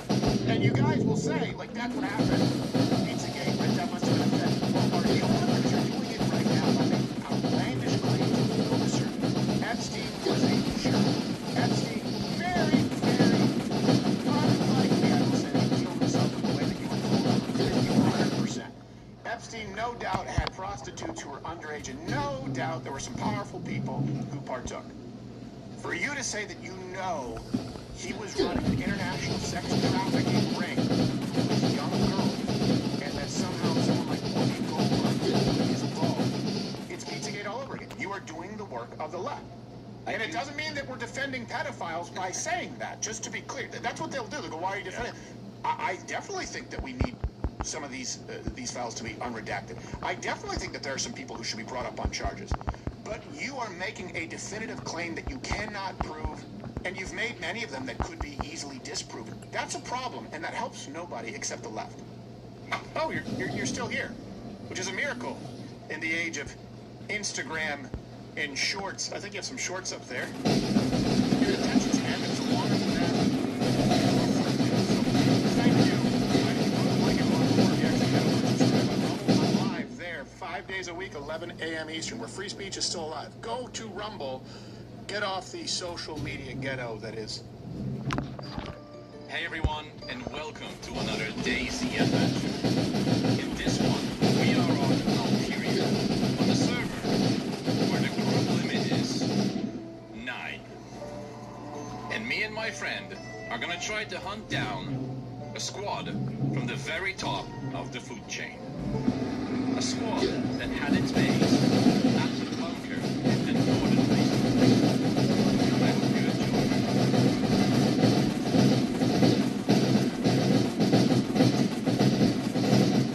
Everything you'll see in this video was recorded on the Commer Crew servers, so if you want to check them out by yourself, click the link in the description or simply go to discord.gg/commercrew. We're gonna begin the adventure when me and my friend Renz were in the Western City.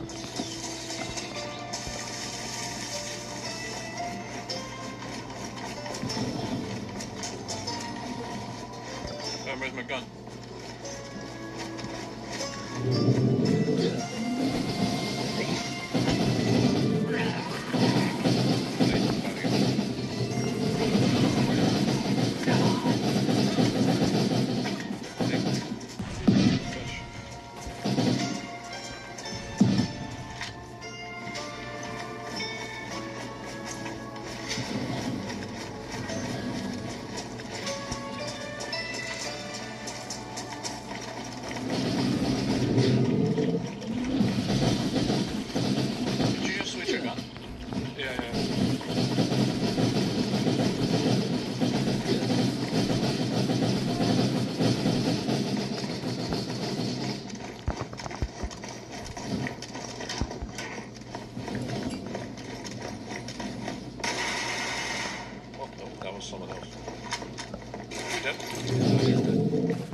Apartments somewhere. I'm in containers. Is it? Good. Might be dead or unconscious.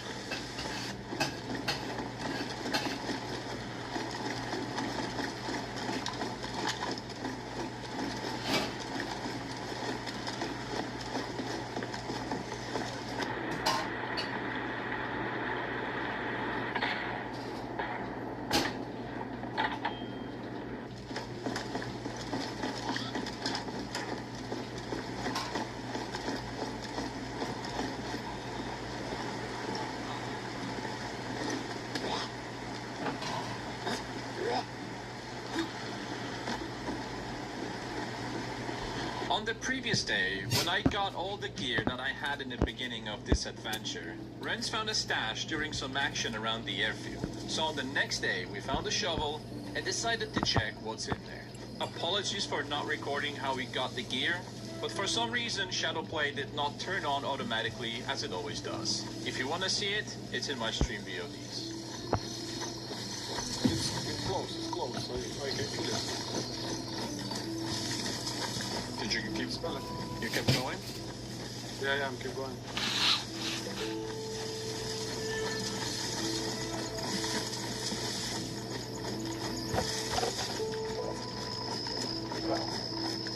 Was it in a bush, near a bush?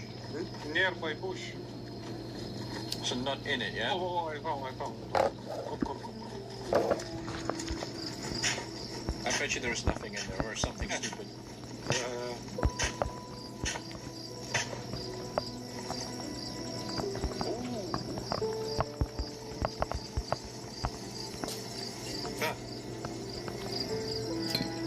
Well, let me see. Almost.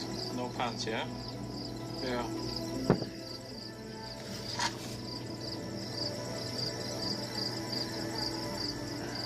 I have a duct tape.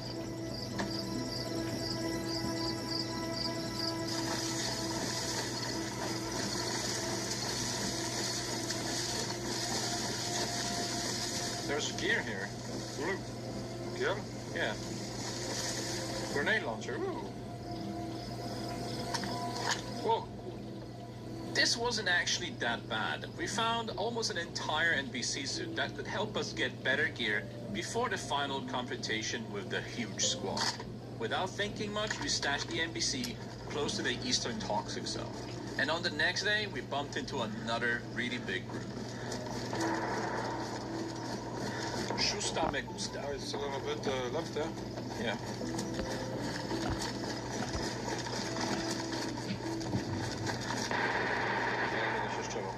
AEK.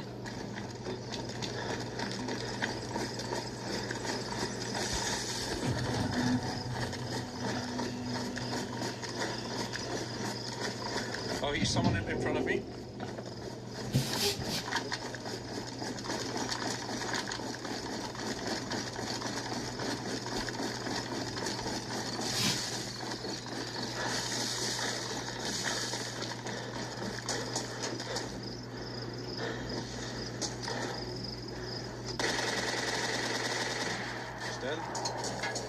He was aiming at you here. Saiga moves in.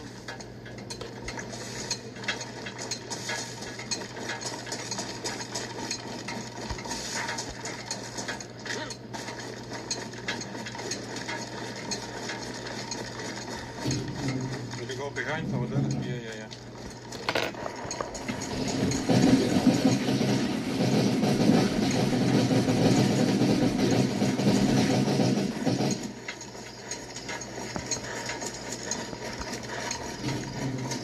Maybe at the brown house.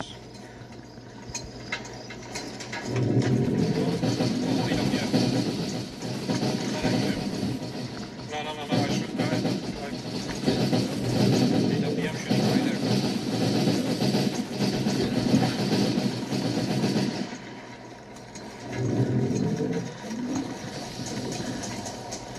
Guy by the barn. Guy by the barn. Oh, here. Okay.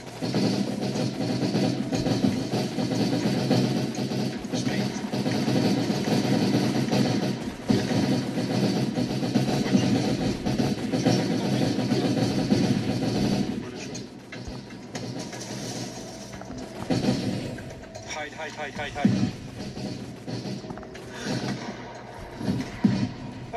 Somebody took me.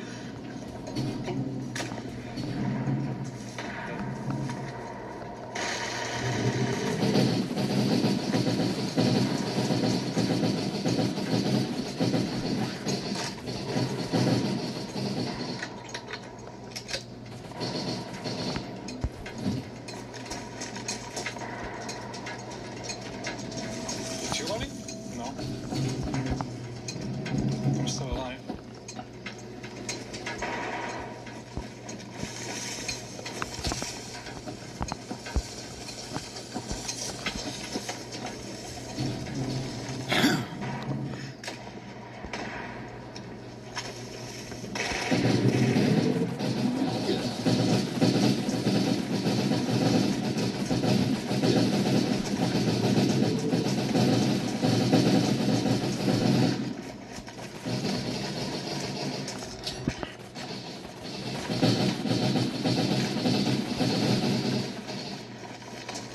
How they kurva see everything?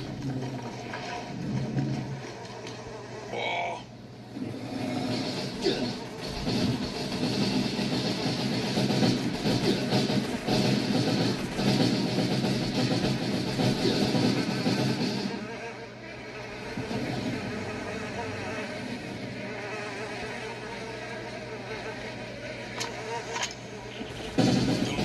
Was absolutely insane. We're talking fouls, SCTs, AWM, and other really good stuff.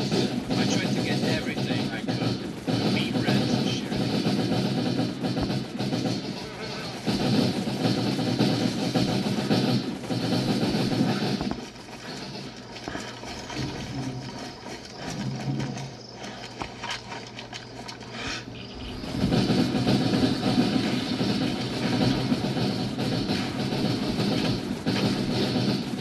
There's another guy with an SVT. He just shot at me, but I hit him.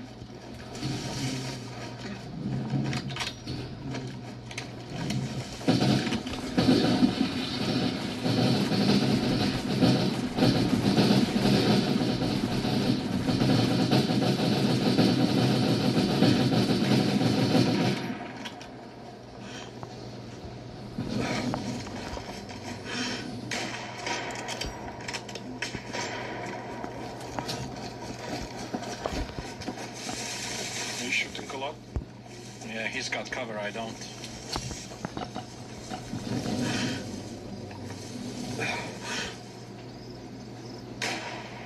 Right somewhere.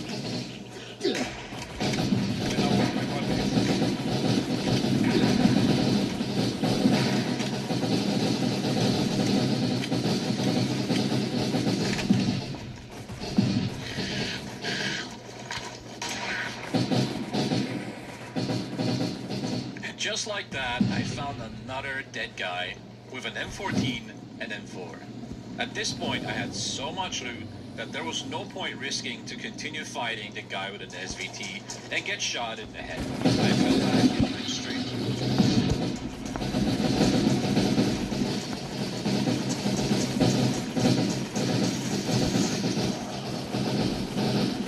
Do you have space?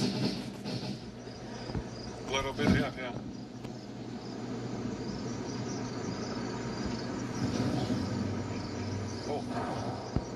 Oh yes. I feel that at this point, there is something in it. In our experience, there are three very big groups. One that's stationed on the hill we're on right now, closer to the western bunker, and the other one on the opposite hill where you're hearing the shots. Those groups usually have between 4 and 6 players.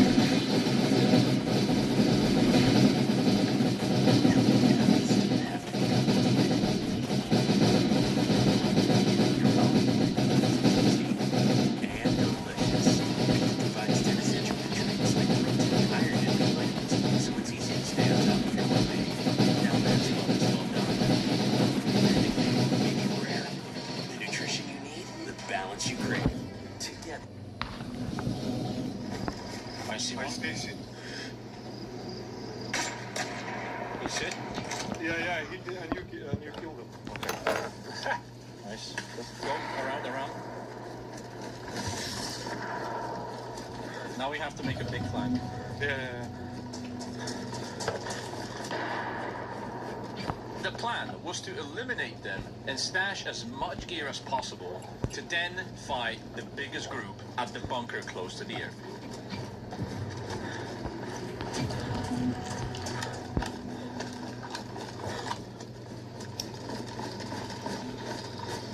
We can always go back there when it calms down and take the stuff that we stashed, and now we can go and get you a plate from the town. Yeah, we can go. Or what? I mean, it's really your call. Yeah, we can go. Because I don't think this is gonna be easy.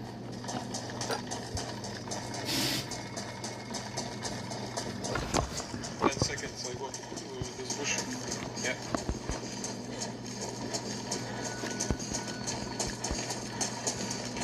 Fresh shots.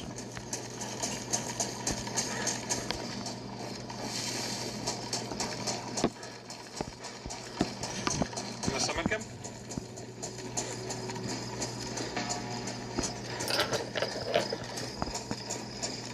Is she running by the... Yeah.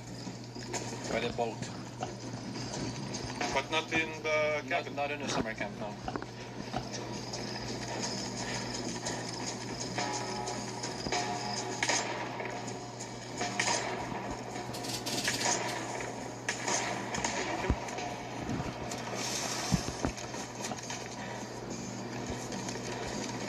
Dead, yeah?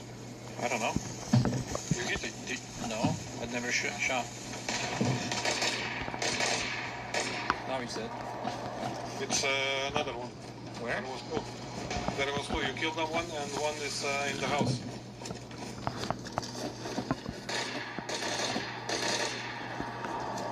You killed them? Oh, he's dead, but that was a big lag. Jesus, that shot. Holy fuck. Yeah, it's him.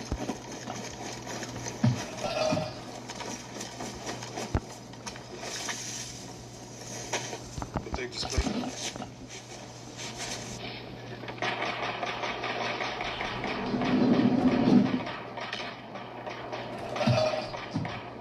Renz finally found his plate, and we were on our way towards the airfield when shit hit the fan and all our plans got very complicated.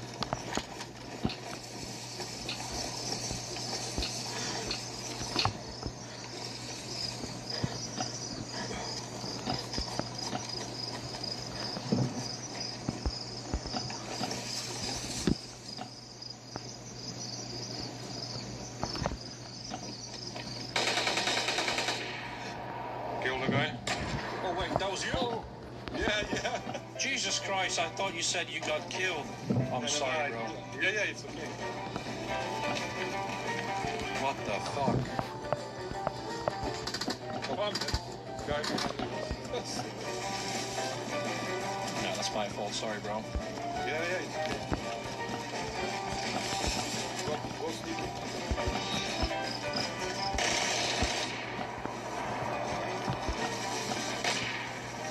One dead.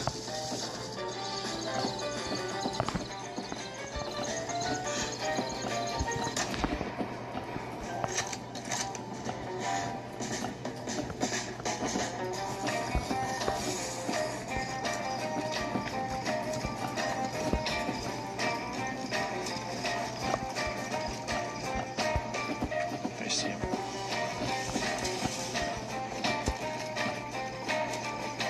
The guy that has your stuff.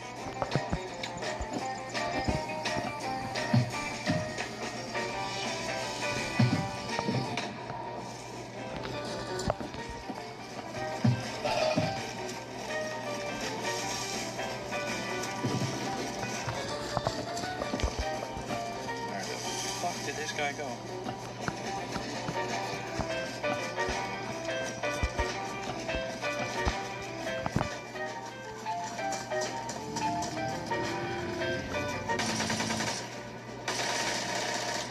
Got him. G.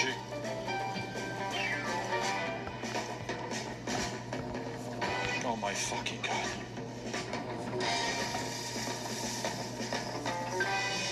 Okay, I got it safe.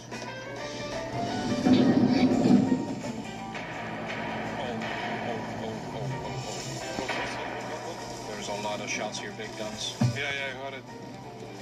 Very close. He's running straight at me.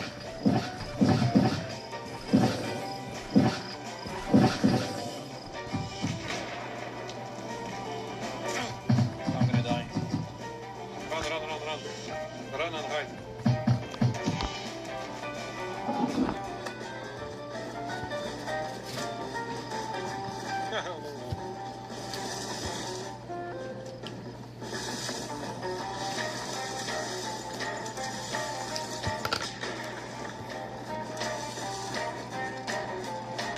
Right, I'm dead, bro.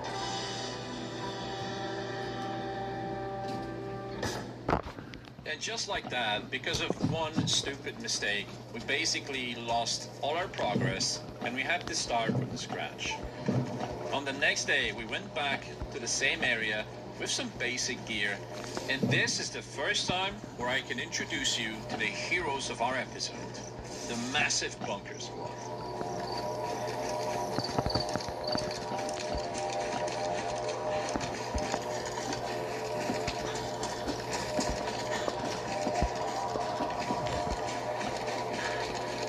Can check for a mag here, maybe?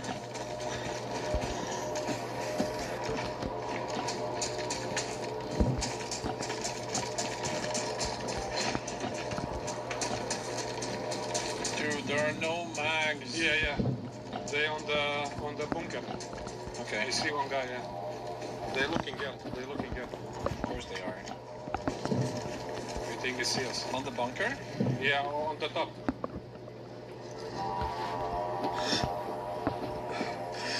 They know it.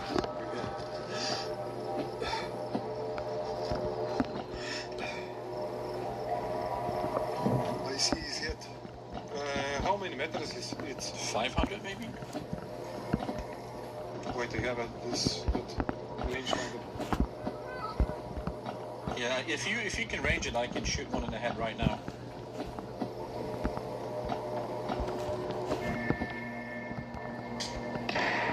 Yeah, 450. You shoot? No. With 50. Ah, he's behind the fucking...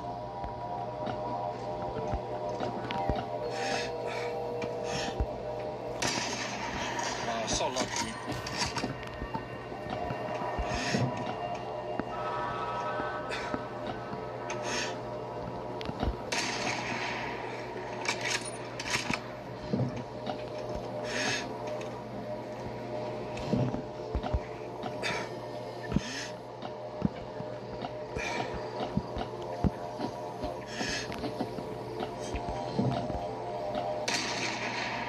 tagged. Did you? What about that? Yeah.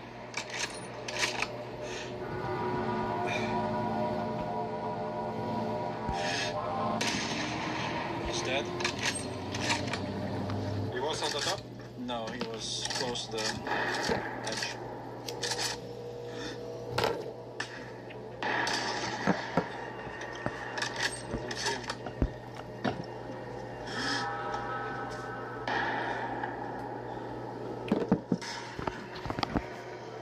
One more at the rocks below to the right. Rocks to the right.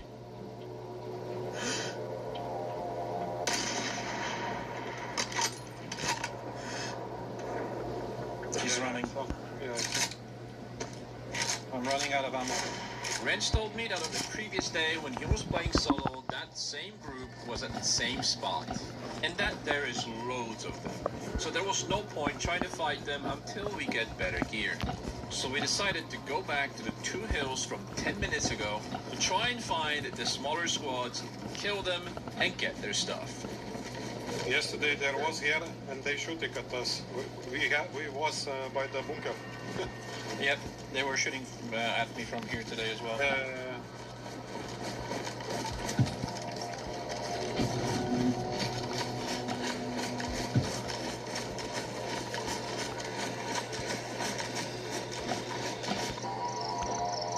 I see guy. I killed him. It's the I think same guys. He was camping in a bush. Oh yeah, up. I shoot him in the head. Up above us. Yeah. Is it? Push him. Shoot.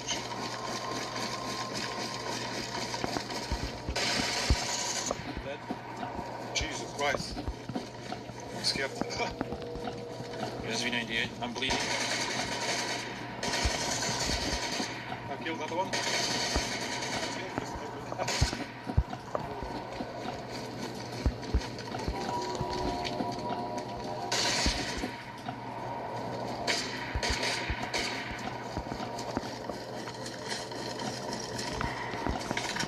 Just like I told you before, 2 big groups stationing on both hills. And now I'm getting shot at by the other behind me.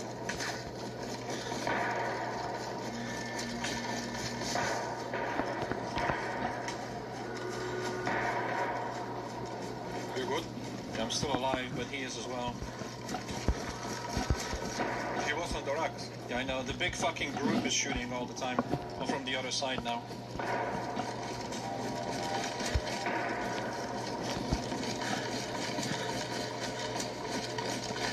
I see him. He's dead. Try to go back.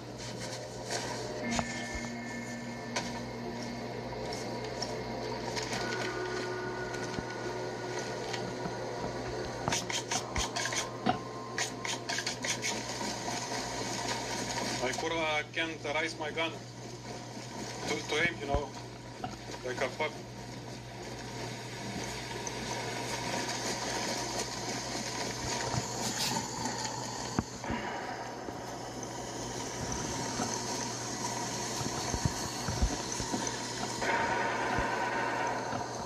I want to aim and nope.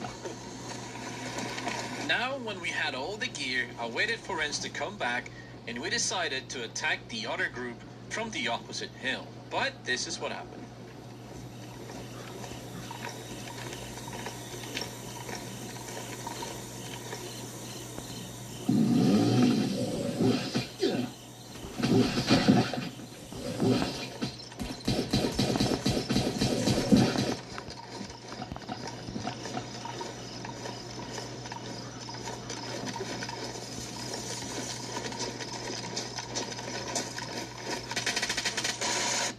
Sorry if you shit your pants, but I did too.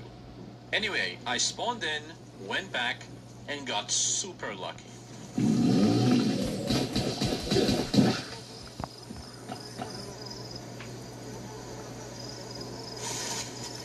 Oh, the gun's gone.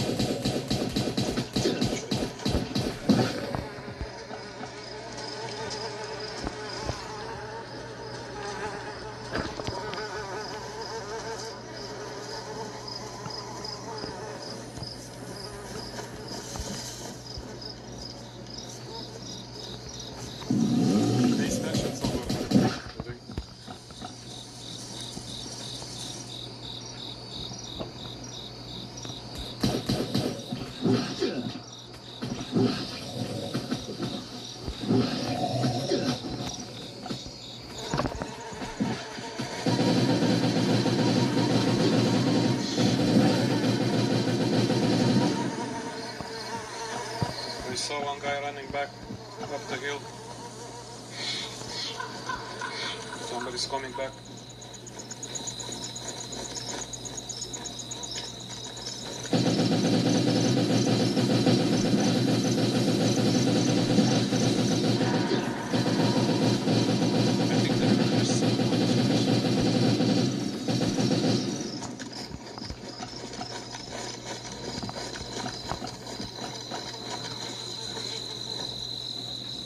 On an M14. Yes.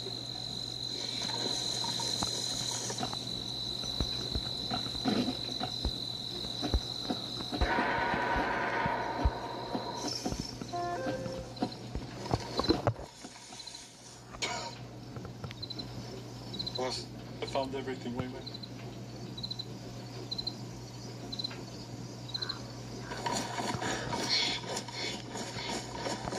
Wait, I'm logging out.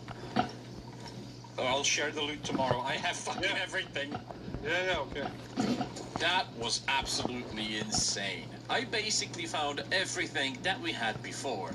I quickly grabbed everything and logged out for the day.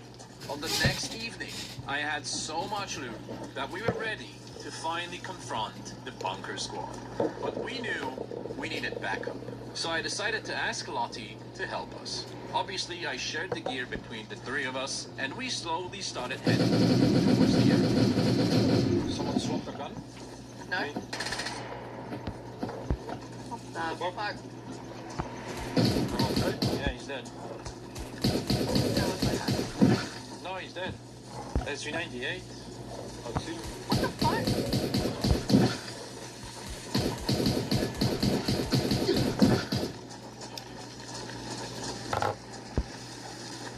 Two guys in front.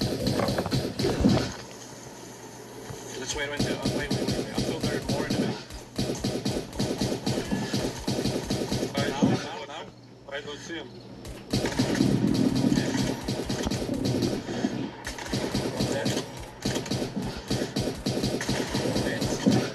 Dead. Nice.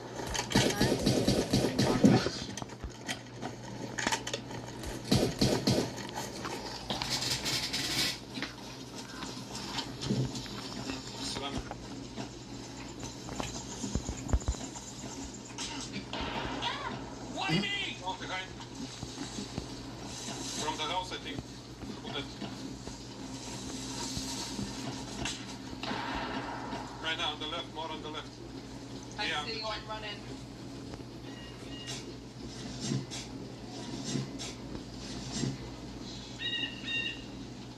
Well, you can look towards the plain side, Rance, if you want. I'm just looking towards the swamp side here. Yeah, I'm checking. Keep an eye out on both sides. Always looking. Yeah. Kurwa, always looking. Okay, bandit. Kurwa. Who's on the left? Oh. Oh, I see him. I see him. Yeah. There's a building there. There's two. I think I saw two. He's dead. There's two. One running left.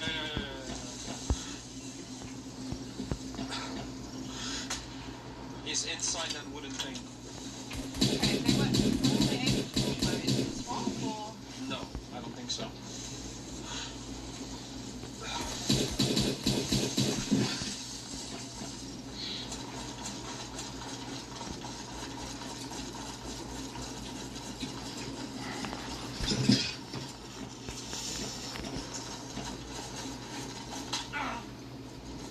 You like surprised? No, wait, what? He literally just ran in front of my scope and started dancing. So I had to fucking slap him. That sounded like... That was so weird. I thought one of you got fucking shot by surprise. He's exactly like you, Lottie. He just goes in front of the scope and just dances. No. I try not to do that.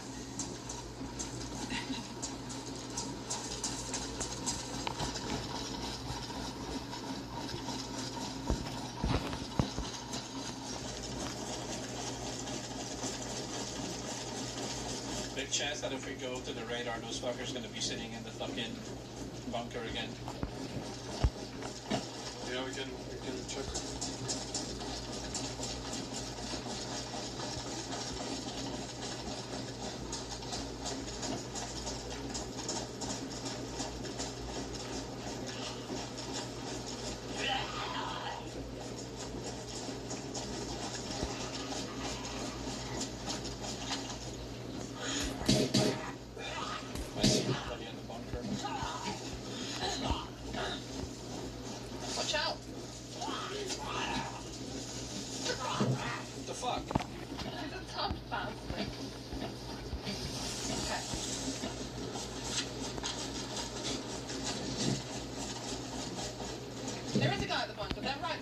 right side.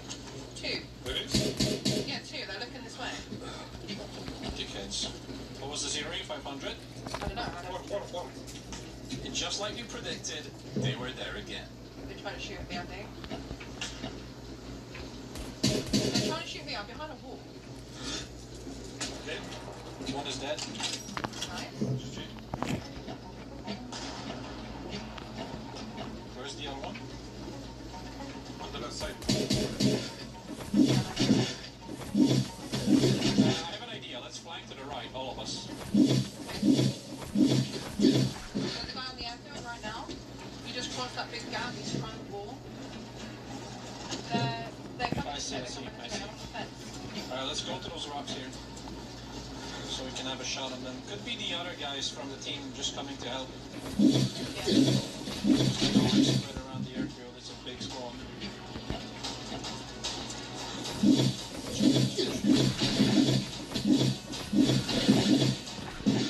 They see us.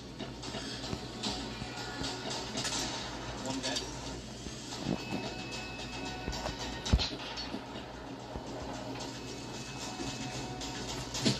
I see one on the rock.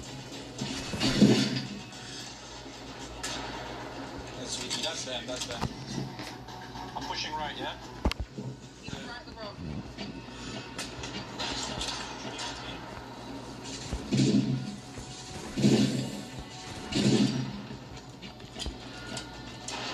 Shooting at them? I hit him. Right side of the rock still.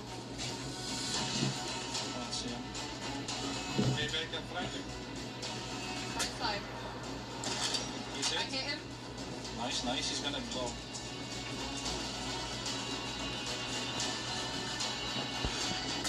He's dead. Nice. Should I push up to the rock down here? That's time we're close, so we're close. So it should be.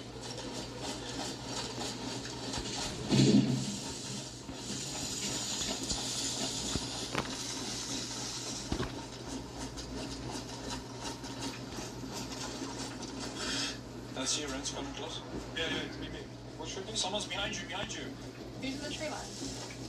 No, I'm here. Suppressed shot, that was not... I'm it. Broken arm, that's him. He's behind your ends. Where he came from.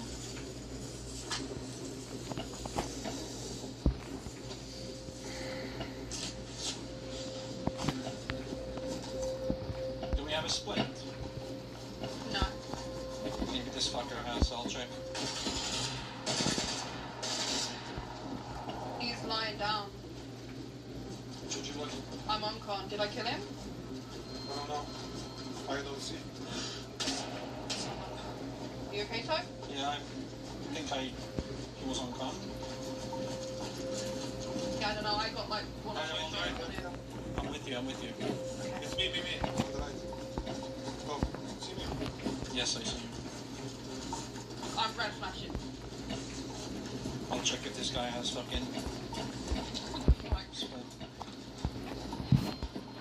That's the suppressed M24. That's the guy that was shooting at me. Wait, is that Brent? Brent, is that you? Rents is with me. No, it's not. No, that's not. There's another guy. Where? I don't know. I can't freaking. He's. That's him shooting? No, that's me. We're behind you. He is. Can you see me? No. Yeah, I see you. Well, that's him shooting? Yeah, that's him. Go. He's fully kitted out, all in black. I'm red flashing. All in black, maybe white armband. Yeah. Oh no, I almost hit him! My ammo!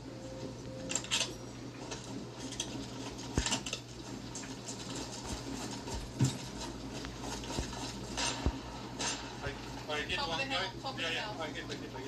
Top of the hill? Yeah, top of the hill and some rocks. With the Like cowboy. directly up from us. Directly up from us. Cowboy hat? Yeah. Yeah, no, the guy I saw had a helmet, so there's two. I told you that's a fucking huge squad. Yeah, that guy I think is dead or no? No, the guy with the helmet is not dead.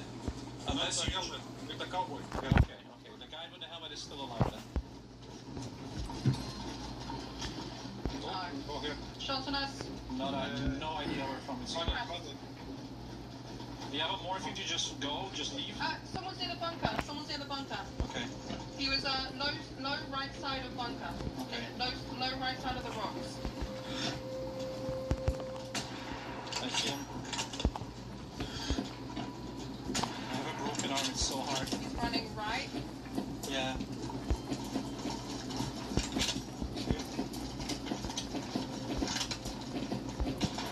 Oh shit, who's that? Alright, that's me, that's me. Oh, cool. I'm shooting at the fucking bunker guy. He's just there crouched looking west. Somebody shooting at me. It's still him, I think. I don't know from where. Oh shit, that's behind us somewhere, across the street. I'm hit. I'm red flashing. Yeah, he's there. He's behind, across the street. In the tree line across the street. You see him? No, but he's definitely there. Across the street in the tree line. That's you. You see him? Yeah. Is he running?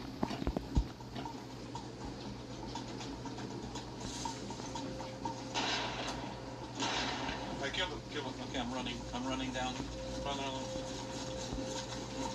I'm near the airfield now, okay? Nice, good job, man. Высвети jump, kurwa.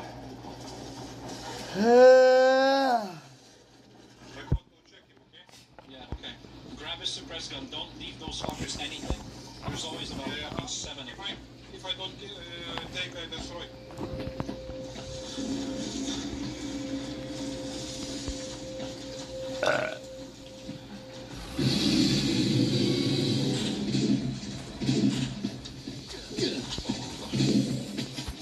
Oh shit, you need loads of rounds, right? You got SVT now? I have SVT, M4, M24, M14. Shit, I dropped all the Mosin rounds in the tree. Give me either.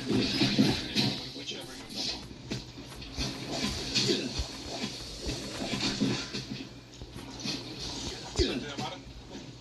Doesn't matter. I like this. Yeah. I dropped a few stacks of Mosin rounds in a tree back there. And How many bullets? I dropped a few. I have a lot. Can I open the canopy?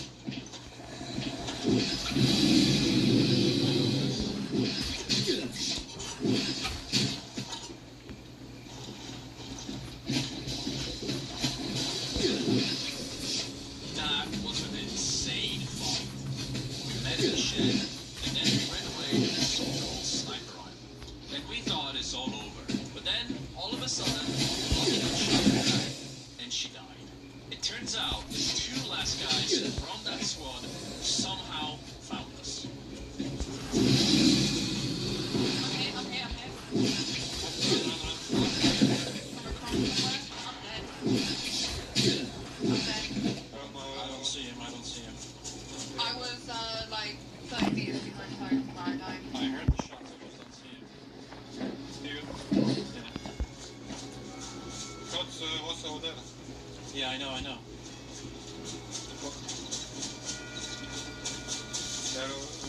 Where nobody?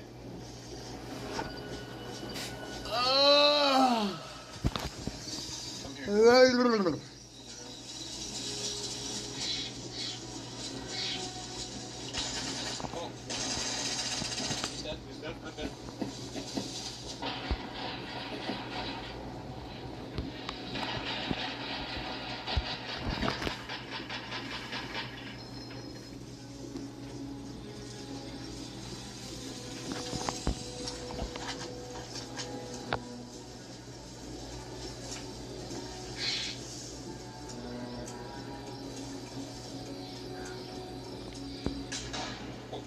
That's him. He's here.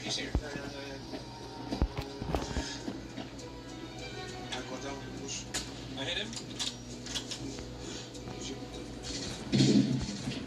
He's dead. Oh! Oh, shit. Zero leftovers. $5 bowls at KFC.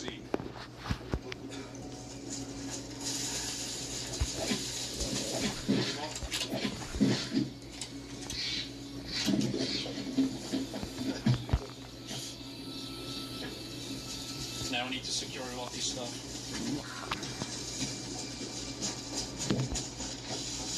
I'll check this fucker for a... Yep. That's the trench coat guy. Yeah? How the fuck did they find us? Trench coat and cowboy hat? No helmet, but he's got the trench coat. And a white armband too. There was one with a trench coat and a helmet, yeah. That was the second one I saw. It's a fucking white armband too. Yeah, and he had a white armband. They both had trench coats. One helmet, one cowboy hat. So I don't know if I buy that, to be honest. Yeah.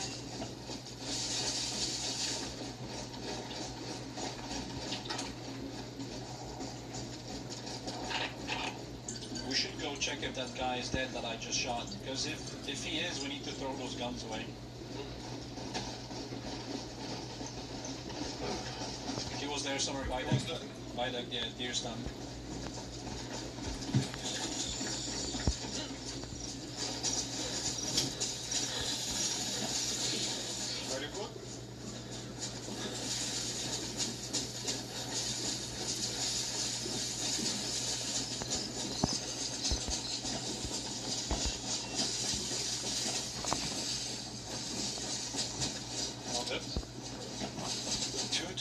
In a row with a 24 blood splatter, unless he had this fucking Ratnik vest.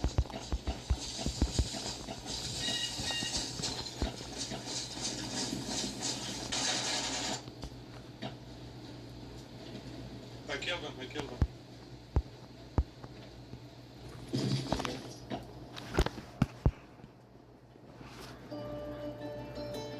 We finally did it.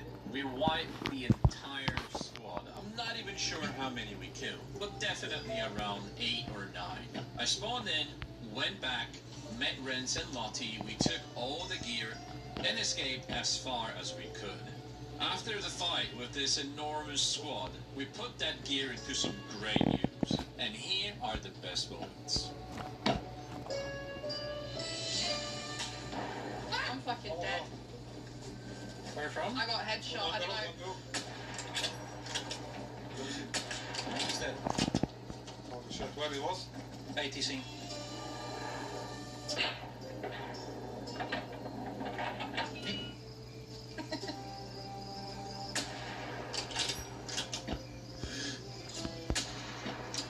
That is it. He's on come. Oh, he's dead. He's dead, yeah. Nice.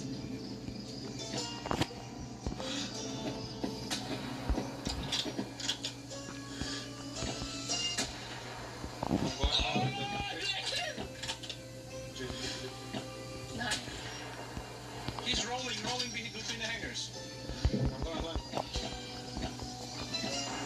Yeah, he's dead. Nice.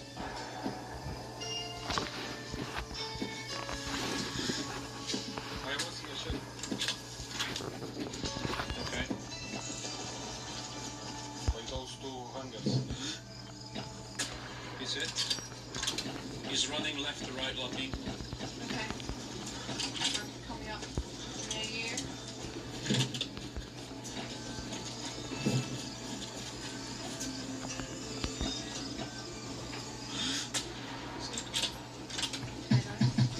My guy? No, he was close to us, Renz. He was much Yeah, closer there were to other us. shots close.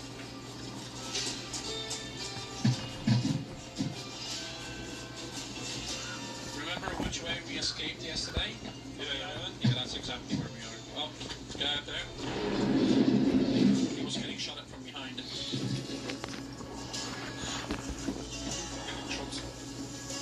He's low, he's low. Should we let the other person push? He will not know if we kill him. I guess.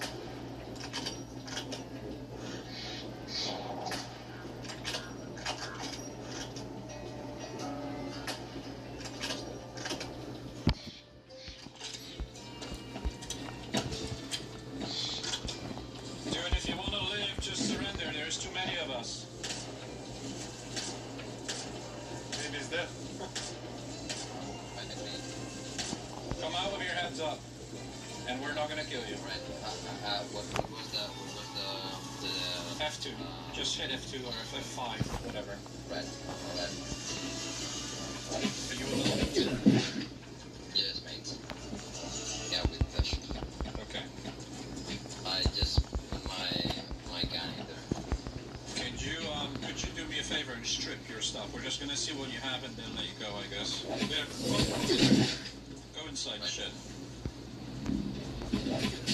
I'm just gonna take the letter repair kit. Whatever you need, man. Take whatever you need. Actually, I think you saved my life. Good luck, man. Still got anything you. Trying. Bye.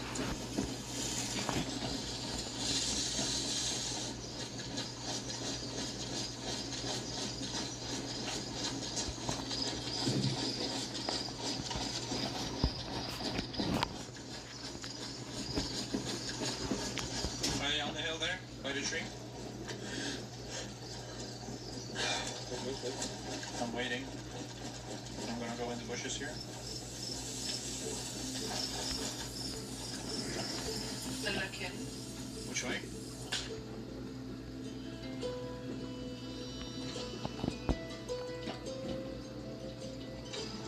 And that, ladies and gentlemen, is how this adventure ends. It was a hell of a run. And the most important thing is that we finally destroyed the biggest squad on the server. Mission accomplished. I really hope you guys enjoyed this one, and if you did, please do me a massive favor, leave a like, comment, and subscribe for future content. I'm still grinding to hit the 300,000 subs. So if you feel that this video deserves the sub, I would greatly appreciate it. Thank you so much for watching till the end, and I'll see you guys very soon in the next adventure. Take care.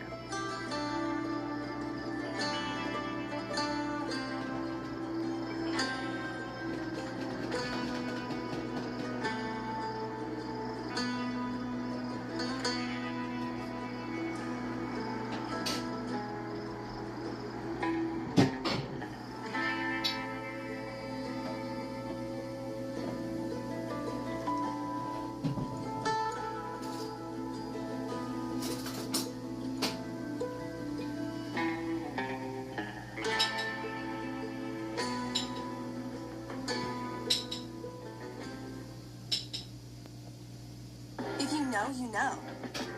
But what if you don't know what you're spending every month? Experian shows you your recurring bills and subscriptions, all in one place. They can cancel the ones you don't want and could even negotiate lower rates on the bills you want to keep. You could save an average of $670 a year. It's that easy. Period. With Experian, you're always in the know, you know? And closer to reaching your goals. Get the Experian app and see how much you could save.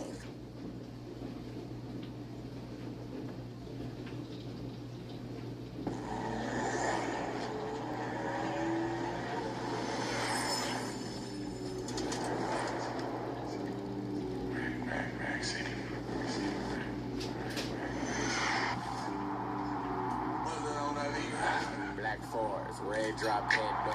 Got your doing shit that's uncalled for. I see these people calling, I just hit ignore. James Bond, time for out of control. Ain't got 'em.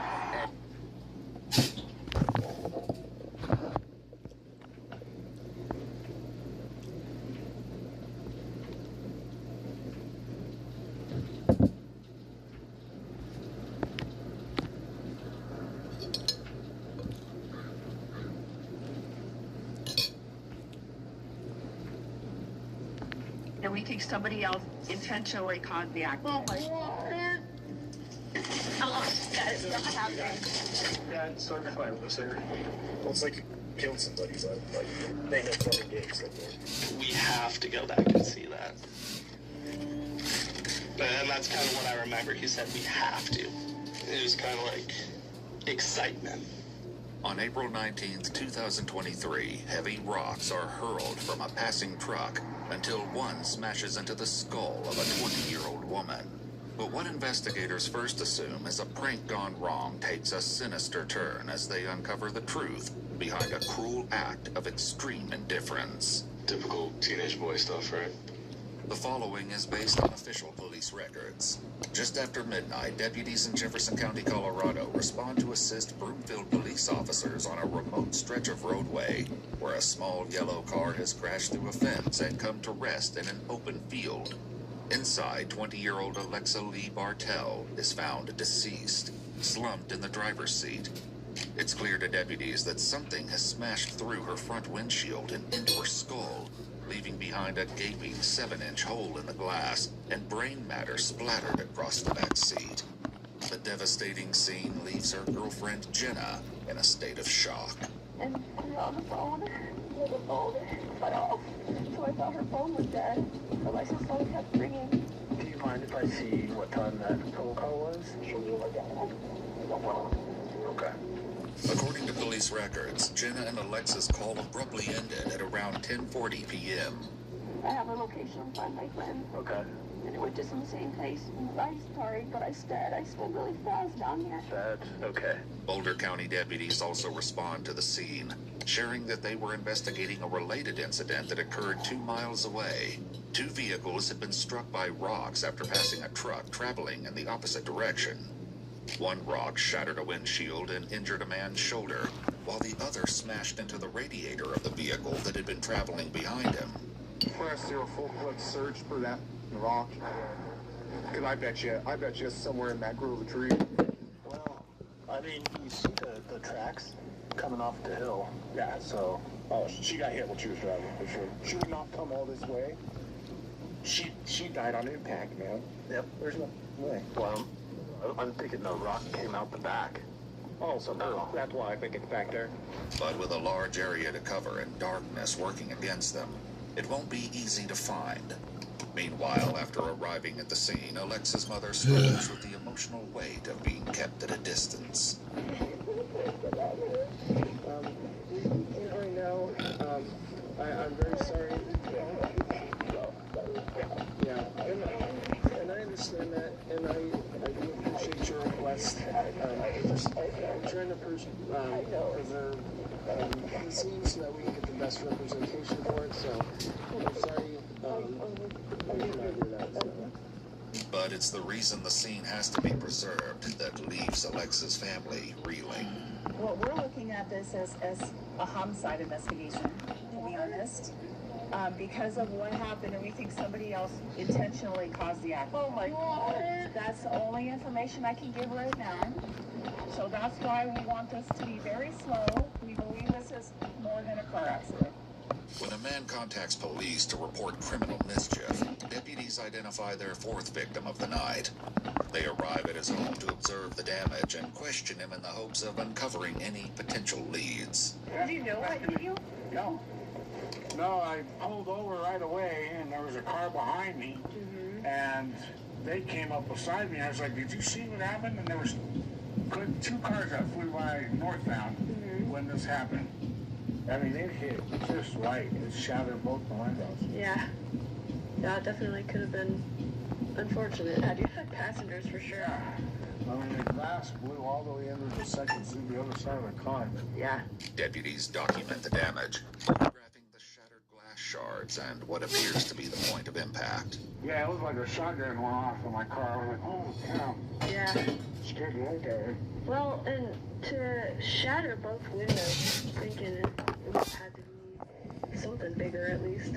The incident draws chilling parallels to a 2017 murder in Michigan, where multiple teens were convicted after a rock thrown from an overpass smashed through a vehicle's windshield, killing a passenger. Given the similarities, the deputy entertains a disturbing possibility. If it's kids, they don't make good choices, and unfortunately, their choices, they made some extremely poor ones. I was like, it's not that these kids were being out to hurt people. They were just doing things like in the same realm as mailbox baseball. Yeah. Except they were just throwing in rocks and cars. And they probably have no idea what kind of damage ended up coming to them. Absolutely. But investigators would later learn the truth is far worse. and look back on this assumption with sickening clarity. The following morning, deputies find what they describe as a fist-sized rock near the shoulder of the roadway where Alexa's car veered into the field, as well as blood and biological matter in the street. As news of the incident spreads, more victims of the rock-throwing spree begin to emerge, including a young college student named Lux, who shares photographs of the injury she sustained to her neck when a rock came crashing through her windshield. That's the deepest cut. It was still weeping a little this morning. Okay. But other than that, yeah, that's the rock. Where did the rock actually, did it come in? It came in the front, and something else must have hit the back of that theory. Where's the rock? Your back window, too. The rock is still in the car. The Right, rock, I mean, yeah. your back window was broken out by this whole incident. I'm not sure if it was the same rock or a separate rock. I'm not. You started with the windshield, and then I did. Okay. You know, I think the freakiest part of this whole thing was continuing to drive down that dark road with him, hearing the windshield break apart. I'm glad that you're okay. Yeah, I'm glad I'm okay too. It was pretty scary. The reason that if that had hit me in the head, I probably would have died. Well, that's what happened. Just like Alexa's car, the rear windshield of Lux's Acura has been completely shattered. Do you think that it might have gone through and hit the back and bounced back in? Possibly, but the indentation on this middle seat here would suggest otherwise. Yeah. That's odd. That's what makes me say if that had hit me in the head, yeah, I wouldn't have hit it. Yeah. Because a 3-inch indentation like that in my skull, if I hadn't been killed on impact, I would have lost control of the vehicle. Things take a turn when another victim comes forward, this time with dash cam video. He brings up the footage on his laptop, sharing it with the investigator. So my wife and I are driving. Here's the pickup. This is at the bottom of the hill on Elkhire. Van Arsdale's right there. You hear that? There's an image that's That's cleanest pretty good, image I yeah. can come up with. And the headlights and the chrome makes me think that that's a Ford pickup. On April 24th, the Jefferson County Sheriff's Office posts to Facebook asking the public to contact them with any information that can help them solve the murder of 20-year-old Alexa Bartell. The following day, they receive a tip from a teenager named JB that changes everything. So Wednesday, this kid named Joe, he used to work here. We hung out for a little bit, and we go to the Walmart in where is it? It's by Westy there. It was Joe, God, what is his name? Mitch, and some other kid named Zach, and they're grabbing like a load of rocks, like I don't know, the rocks they have outside of Walmart there. They're loading them in the truck, and at that point I was like, all right, like take me home. I'm not like involved in whatever y'all are about to do. But I get home, and then come to find out, I'm driving to work the next day, and Indiana's closed. And what is that? And then come to find out, this lady's dead, 20 years old. Additionally, he claims the truck they were driving that night is dark in color, similar to the one seen in the dashcam footage. Investigators can't help but question why he didn't come forward sooner. I didn't really think anything of it, because at that time, you guys were looking for a white pickup, so I was like, oh, maybe in the slightest there's somebody else doing like that, I guess. With JB's help, the three teenagers are identified as 18-year-old Joseph Koenig, 18-year-old Nicholas Mitch Carolchik, and 18-year-old Zachary Kwok. According to police records, Mitch's mother owns a black truck. Its license plate was captured on cameras in the area during the time of the attacks. Under cover of night, deputies launch a coordinated operation, converging on each of the three teens' locations. Wellness knows you love your pet. A lot, like daily face kits. Fuck you and your Night, deputies launch a coordinated operation, converging on each of the three teens' locations. I can hear it right.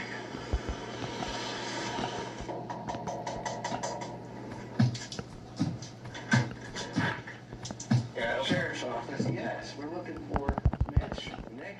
Yep. Yeah, what can I do for you? Are you go by Mitch or Nick? That's me. We'd like to have a conversation with you. Downtown, motherfucker. Get that motherfucker. What might have gone on past week. Nothing important. Okay. Okay. Did you go out last Wednesday with your friends? I mean, we were out for a bit, but Okay. You know, we were hanging out at my place and I dropped them off. Okay. Who are you hanging out with? I was with my buddies, Joe and Zach. 18-year-old Mitch agrees to come to the station for a longer conversation in what will prove to be the smoothest encounter with any of the three teens. Deputies follow him inside as he grabs his jacket and shoes, leaving his parents stunned and confused. Once they learn their son is under investigation, they voluntarily hand over the keys to their truck. Questions? Well, there's a ton going on in my head right now. Obviously, there's concern, worry. Absolutely. I hope to God that this goes nowhere. I think that's a normal reaction. Absolutely. I don't know. Mitch is then placed in handcuffs outside and led to a waiting cruiser. With one suspect down and two to go, deputies knock on the door of 18-year-old Joseph Koenig, but his arrest won't come as easily. Deputies quickly learn that to reach Joe, they first have to get through his father. Hey, Sheriff's Office. Hi, sir. Are you Mark? Yeah. Mark, I'm investigator from the Sheriff's Office. Do you mind if we speak with you for just a few minutes? Yeah, what's it regarding? I was hoping to speak with Joseph, actually. Is he home? Yeah, he's upstairs. Okay. We do need to talk to him tonight. Can we grab him or... What's it regarding? It's regarding an incident that we're investigating. What's the incident? It's an ongoing investigation. I do need to talk to Joseph about it. Mark heads inside and returns with Joe moments later. Hey, Joseph. I'm investigator came at the Sheriff's Office. How's it going? How's it going? Good, thanks. Hey, we were hoping you could come chat with us for a little bit. We have some questions for you regarding an incident that we're investigating. Yeah, sure. We're gonna talk. Sounds good. Do you have, like, ID on you, a phone, stuff like that, whatever you need? I can go grab my wallet upstairs. While Joe goes back inside for his wallet, Mark gets clarification on where they plan to take his son. After a long, tense silence, Mark abruptly turns into the house and shuts the door behind him.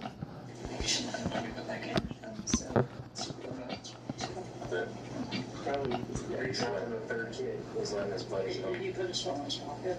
Okay. Please stop it, please, Dad. Mark returns to the porch with a new plan, but when the deputies reject it, the encounter takes a shocking turn. It might be better. I mean, you guys tell me, but I'd rather just get a picture and bring him down tomorrow. We do need to talk to him tonight. It's imperative. And then I don't know, arrest him or something? I mean, how are you gonna physically coerce him to go down there? Well, I do need to talk to him right now. I'm just saying no. You need to at least tell him how to talk to you right here. Okay? No, I don't think so. You can talk to him, you can tomorrow. We can make an appointment. I do need to talk to him right now. It's imperative. At least let him make that decision when we're done. Okay. Then I'm gonna have you stand out here. We're gonna hold this house. So go ahead and stand out here. You're gonna what? We need to hold the house.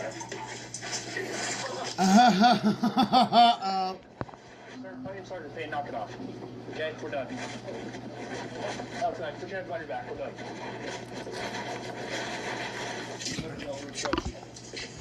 Yeah, I'm in that parking. Can get at least their shirt on. Too late. You lost. Joe and his father are each taken away in handcuffs. Any warning text Joe may have sent is already too late for his friend Mitch. As for 18-year-old Zach, it isn't until several hours later that they arrive at his house, hopeful he has not already been tipped off to their operation. The ring cam up on your right and there and that one. We got that one up there too. Right behind you. Open the door. Sheriff's Office. Door. Open the door. Hey. What's happening? We need to speak with him. Okay? We've got an investigation going on where he's involved. We need to speak with him, okay? So he's going to be coming with us. If you have a phone inside, you have a phone inside? Can he grab it for you? And a shirt for you? Just wait here. Yeah, he's coming with us. He's a subject in an investigation. He's going with us to headquarters to be interviewed. For what? We can explain it to you there. We need shoes for him, shirt for him, and we need phone for him, please. So he can contact you and do all that stuff. Stay here. Dude, let's stand here. He's going to stay right here. I understand. He's going to stay right here. You have paperwork authorizing this? We have an ongoing investigation. He's coming with us. He's staying right here with us. I understand you have that, but when you come to someone's house, you have... Not always, no, because this is a brand new case. Okay, this is one we've been working on for 6 solid days right now. We haven't stopped. This is an arrest that we're making on top of that investigation. It's an ongoing investigation. We need to talk to him down at headquarters. So, go ahead and put your hands out your pockets for me real quick. You have anything on you I need to know about? Okay, just keep them down at your side then for me. Zach's parents collect a shirt, hoodie, and a pair of shoes for him to wear. Before deputies take him away, his father delivers a stern command. Listen to me. I don't know what you're about. You don't say a word to anyone. The only word you know is lawyer. Period. Period.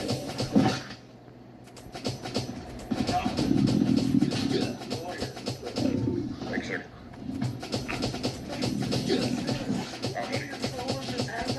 We can explain it later. Come on with us. Come down here. Follow down. What are you guys taking it down? With all 3 teenagers in custody, investigators begin the challenging work of piecing together what happened the night Alexa was murdered.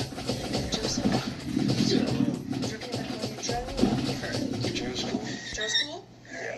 After confirming his identity, investigators read Joe his Miranda rights. Now, do you understand each of these rights I explained them to you? Right? And having you fix them, do you wish to talk to me now? About? About that throwing rocks at the cars. I'd prefer to have a lawyer with me. Just, I don't like talking to law enforcement because I don't really know what I'm talking about, but... Okay. I mean, that's absolutely all right. Joe is left to nap in peace, forcing investigators to turn to Mitch and Zach for answers. After his Miranda rights are read, Mitch agrees to explain what happened that night, but first, they give him the opportunity to ask a question of his own. I'm just kind of wondering, just kind of how this all connects back to us. Okay. Why don't you tell me kind of what you, just like everything that happened? So, Zach had this idea to, go throw rocks at cars. It's really that simple. So, Joe was driving, my truck. I was in the passenger seat, and then Zach was in the back seat. I don't even know how he brought it up or why, but like, I don't know, just went on with it. We're stupid. Really shouldn't have, but we did, so. Okay. Tell me a little bit about Zach. I met him pretty recently. He's like, I'd say probably my first interaction with him was like a month ago. We, met up via a mutual friend at the Grizzly Rose. So that's kind of how we met him. And then, I don't know, I'd say like a week ago is probably when we started like really hanging out with him, maybe a bit less.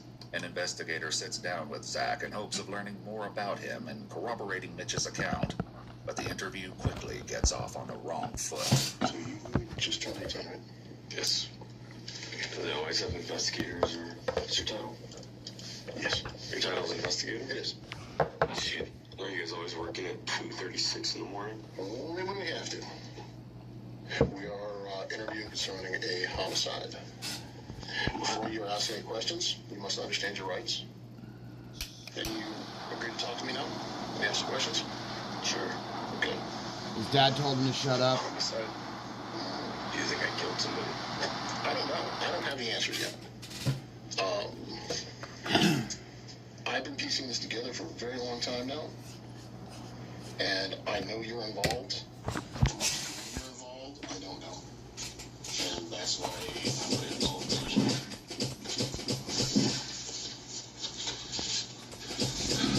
So let's start that way. You can walk up to you think this is a bomb? I have no idea.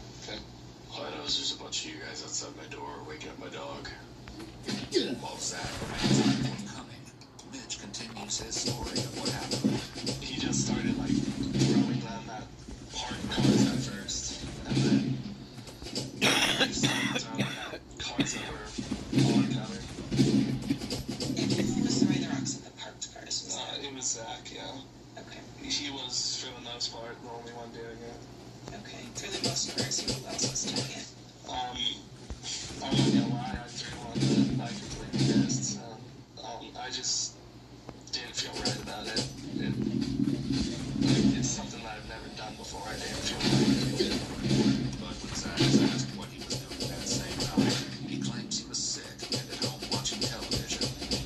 So I finished Rick and Morty. I never made it past the second season, right?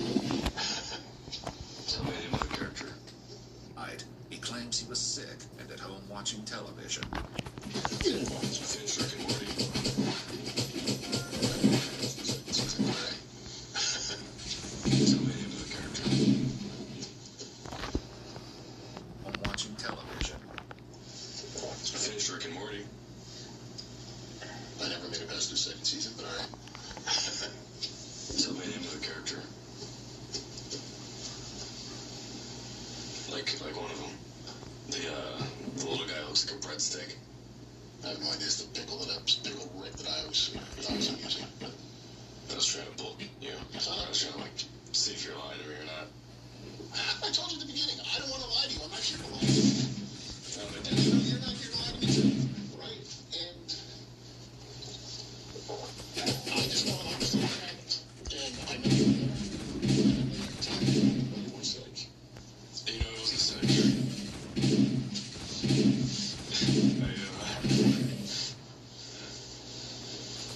I'm not going to answer your questions.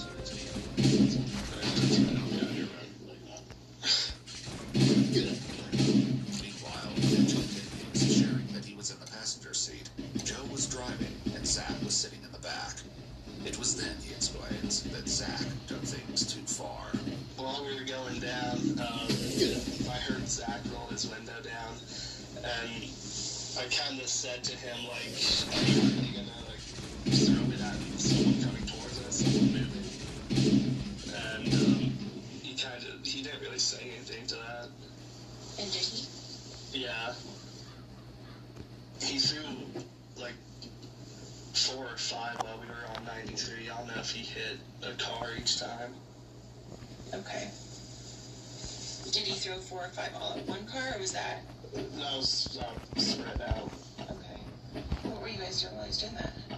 Me and Joe were kind of just like, we weren't really talking, we were just kind of like exchanging glances. It was just kind of like confusion, I guess.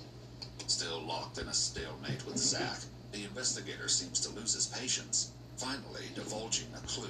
You're gonna have to help me out a little bit, man. What time did Mitch pick you up? Mitch, okay. I'm helping you out. Did you start answering questions? Did you make that look on your face and just move on? I don't know. I met Mitch like a month ago. Okay. So you guys talk about go anywhere, do anything, just cars and sex, typical teenage boy stuff, right? Zach admits he knows very little about Mitch, and the only thing he knows about Joe is his last name. What else you know about? I mean, anything would be helpful. Do you already have them? I don't have any answers. You didn't get anything from Dumb and Dumber. What do you call it? What are you about to do? Well, they just, like, not smarter than you. They're probably both, but I think Joe's actually a little slow. As Mitch continues, he collects Zach through every single rock he collected, until there was only one remaining, and Alexa Bartel's small yellow car came into view. It was at that point that he threw the final rock he had through the windshield. That was pretty cool. I went back there and saw that the windshield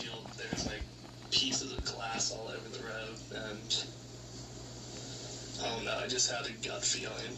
But a gut feeling doesn't quite explain his knowledge of this detail, and it won't be long before he shares the horrifying truth behind it. How long were you going to let that kind of activity go on in your truck?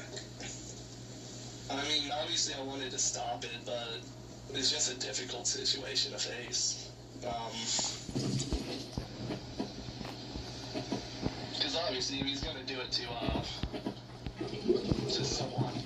someone's vehicle, or throw it at someone oncoming, what's he going to do to me when I'm sitting 3 feet from him? And I'm like, hey, stop that. Get out of my truck. Walk your home. Okay. So it sounds like you have the words for something to make that stop. It's difficult, at least for me in the moment. Like I said, I'm hard with confrontation. After the fact, I could tell the goal was to destroy stuff, damage stuff. What was his reaction when he hit the cars? Excitement. It was really off-putting. And then when he missed the cars, he was disappointed. How did you know he was excited or disappointed? He'd yell out, he'd cheer, when he missed the cars, he'd be like, no, I was so close, you know? It was just strange behavior. I guess it's really odd to see him emote, like this odd sense of accomplishment, I guess. Kind of in the way that he exclaimed when he hit them. What did I do to warrant this? Obviously those conversations are going somewhere, and obviously those two are involved. Oh, yeah. Right? And every time we start getting this uncomfortable spot, you're starting to pick up that glass. Right? Yeah. So,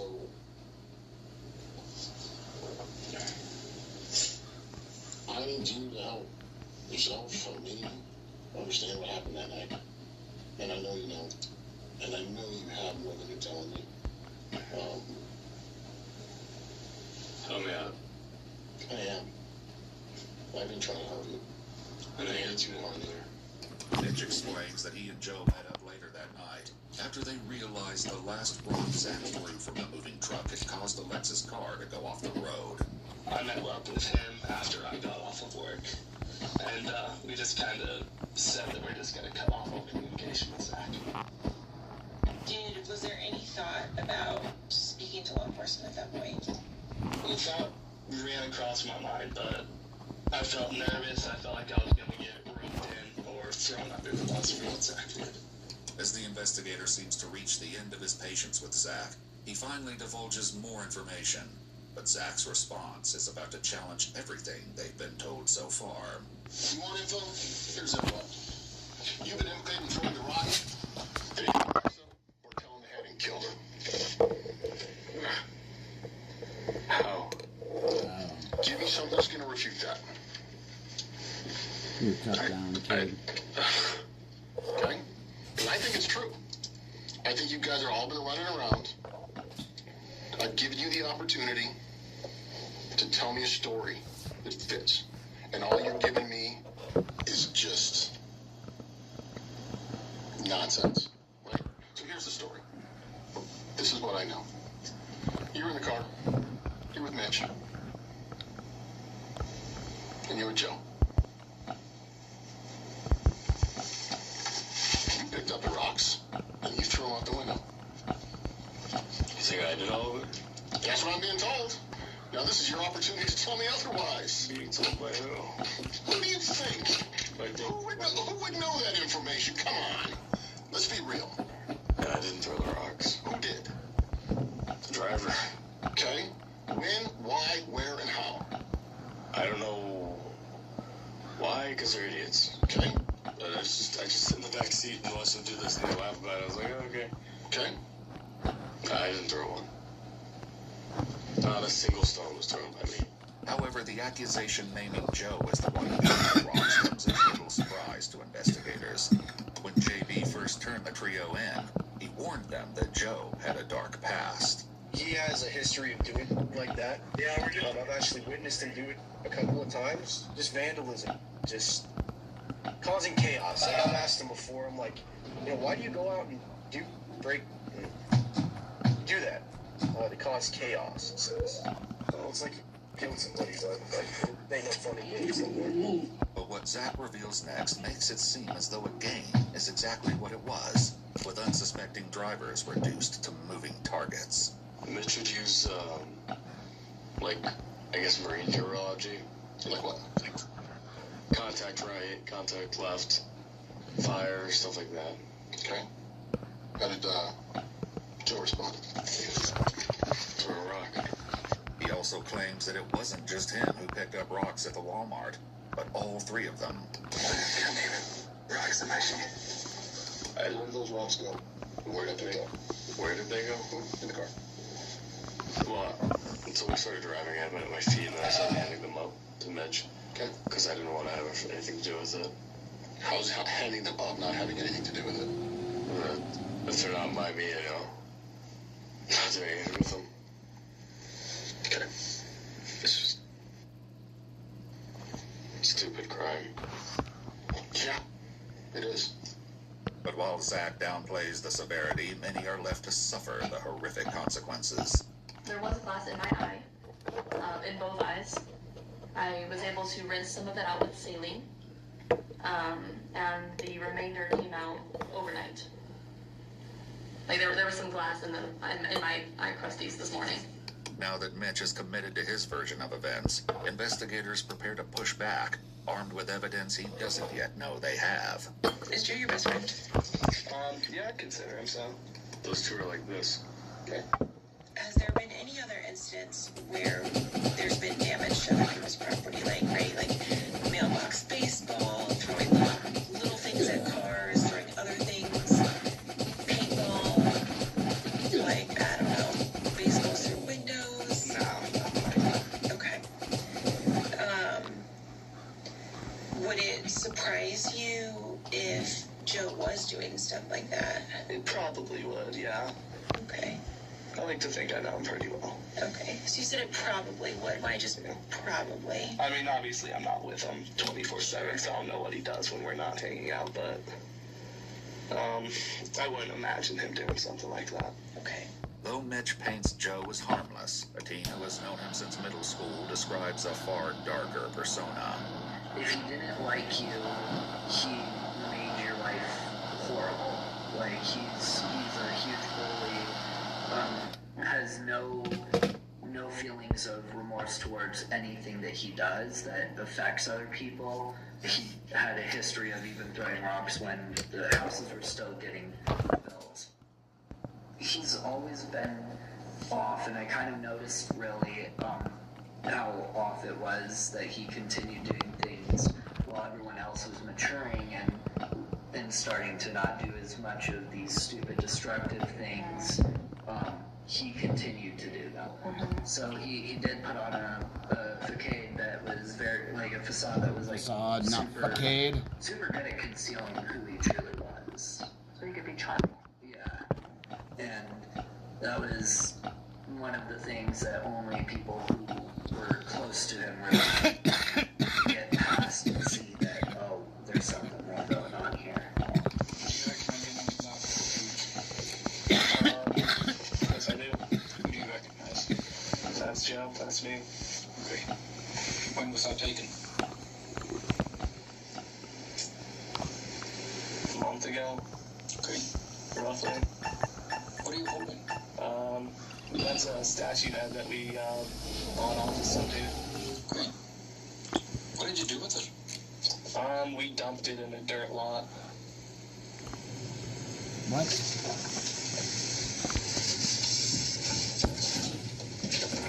I blew it up. It was in Penfair. Do you recognize any vehicles in that picture?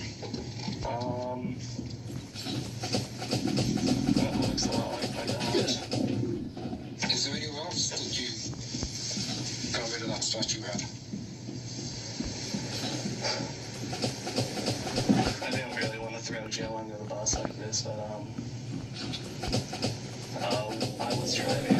He was in the back of the car, and he threw it out of the truck. It was in that truck. Okay. So, things we've figured out in the last few minutes is you adamantly told us from the very beginning that neither you nor Joe have ever done anything like this, would never do anything like this. And this was all Zach, because you would never want to damage someone's property.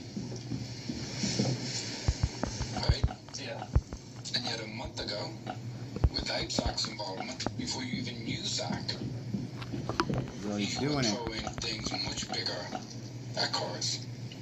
That is correct, yeah. So why should we believe this is Zach? Yeah, no reason to. So why lie to us? Why are we playing this game? I want to cover for my friend. Obviously, like I said, he's the closest person I have to. Lee is dead. Time for covering your friend is well gone. Well gone. The family don't have a daughter. But Zach's callous description of the moment of Alexa's death does little to show remorse. This big. You ever heard of Rick Railguns before? It sounded like something like that, like hitting a railgun hitting concrete at 1,500 miles an hour. And then after we're driving away and they said some stuff, and never leaves us and blood brothers now type. I was like, okay. And what happened next adds another layer of cruelty. We turned around, and then we saw it, and then we turned around again, and it was on the side of the road. And I remembered Zach did take a picture of it while it was down in the ditch, while we were still moving. Why'd you take a picture of it? Why did I take a picture of it? Because I thought they would want it. Who? Mr. Joe. According to Zach, he deleted the memento soon after. Despite seeing the devastation they caused, none of the teens attempted to check on Alexa's well-being or call law enforcement for help. What speed were you doing when you went by that? Like the first time, let's say. The first time, we were probably going closer to 80. Okay, and the second time? And then when we circled back, we were doing 60. And then we circled back again, we were doing 50, so Zach could take a photo. Okay, so the 80 was when you threw the rock? That is correct, yes. Okay. Mitch is given the chance to amend his account, but he stands firm that Zach threw the rock and ultimately killed Alexa Martel. That story will change, however, once he realizes he may be facing life behind bars. What do you think should happen from here? I'm not sure. I'm probably going to end up in jail. So you think you should go to jail? What I did was just damage property, but we took it a step too far, targeting people who were driving. And I do feel guilty for it. Even though the rock that I didn't throw was the fatal one, I encouraged throwing rocks throughout the night, so I do feel a hint of guilt for it. Zach is asked a similar question, but his answer shows little regard for the gravity of the situation. For us to get through it, I reckon I can get like at least a little jail time. My little can't do. It's just, that's why I didn't come to you guys. Fair. I can respect that, and that's the truth. And I don't feel like having kids put in their mind for, all eternity. It seems as though Mitch equally fails to fully grasp the consequences. What does this look like punishment-wise? Oh, punishment's so far down the road. Like, who knows? Like, by the time this goes to court, it's like a year later. Like, this isn't going to court anytime soon. I need to run this by you. I'm in the delayed entry program. Okay. So I'm training to be a Marine. Okay. I shipped to boot camp in July. Is this going to at all affect that? 100% it will. You will not be going to boot camp in July. Alright. After this, you're just going to drop me off, and, if you contact me, I have to respond within however much time. Oh, you're out of jail? I am going to jail. Yeah. So, how long, just for the night, or how long will that be? This question and the answer that soon follows will push Mitch toward a critical decision about his own future. For now, Zach makes one final plea to detectives. I want to make it very clear that I did not kill that girl.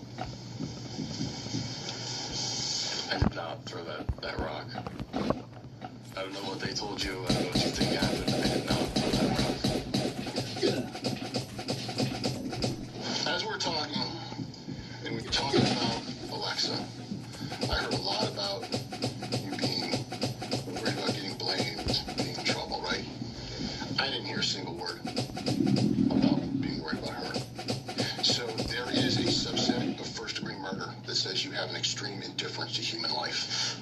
And that is exactly what you guys demonstrated tonight. So at this point, you are under arrest for first-degree murder. You're going to be booked into jail. And you're going to have an opportunity to get served the charges. And this is not a bailable offense. Okay? Do you have any questions for me? No, let's go. Just go. Right. Do me a favor, stand up. That down there. Face the wall. As for Joe, he's roused from his nap and also placed under arrest. Because of your involvement in this incident, you are being charged with first-degree murder. Okay? Each teen is handcuffed and taken to jail without incident. By morning, Joe's mother, who is overseas in Germany, contacts law enforcement after attempting to reach her husband and son to no avail. I can tell you, they are okay. Your son was arrested on murder charges, and your husband is in our jail on obstruction charges. Okay. It's okay. I understand this is not the best one for you to receive. I know you're trying to get a hold of us. We have an ongoing case. I don't know if you've been following social media or anything. So it was in reference to the incident with the rock being thrown through the car. Your son was involved.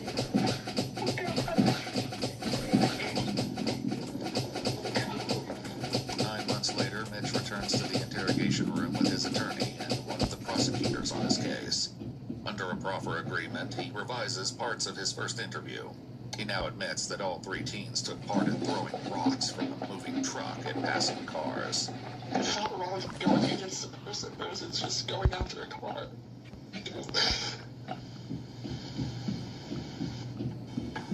Gold medal markdowns are happening now at George E. Kia.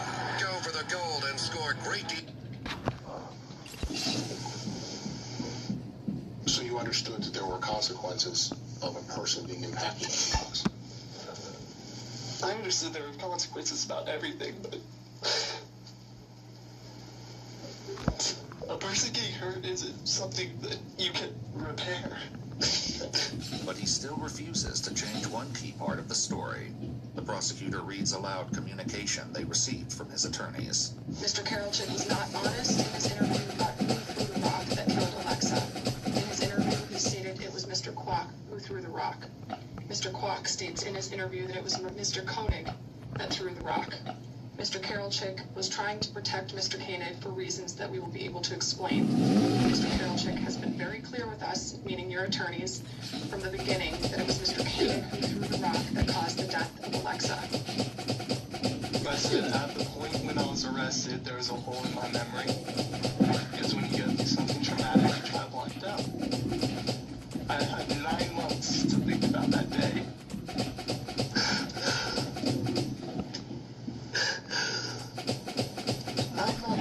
And I can tell you with confidence that I do believe it was Zach. Mitch explains that once the news came out about Alexa's death, he and Joe met up in person to get their story straight. Joe was talking about how he had done research on prior cases where rocks had been thrown at moving vehicles. And he was saying it was a 50-50 chance that we were going to get caught, and that we shouldn't talk to the cops. And no matter what, we would be fine because we didn't throw the rock that killed Alexa.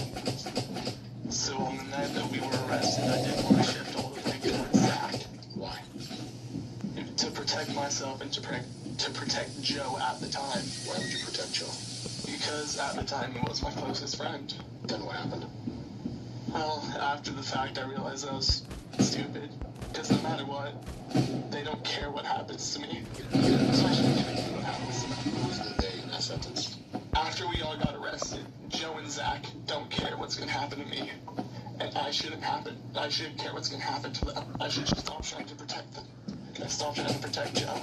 But given yet another opportunity to come back, he fails to follow through. I can't think about that moment without thinking about what had happened. I don't want to think about what had happened, honestly. But yet we're here. You're not the only one that released that night. I'm just going to go back about camp. I'm sorry. I don't want to regret that night for the rest of my life.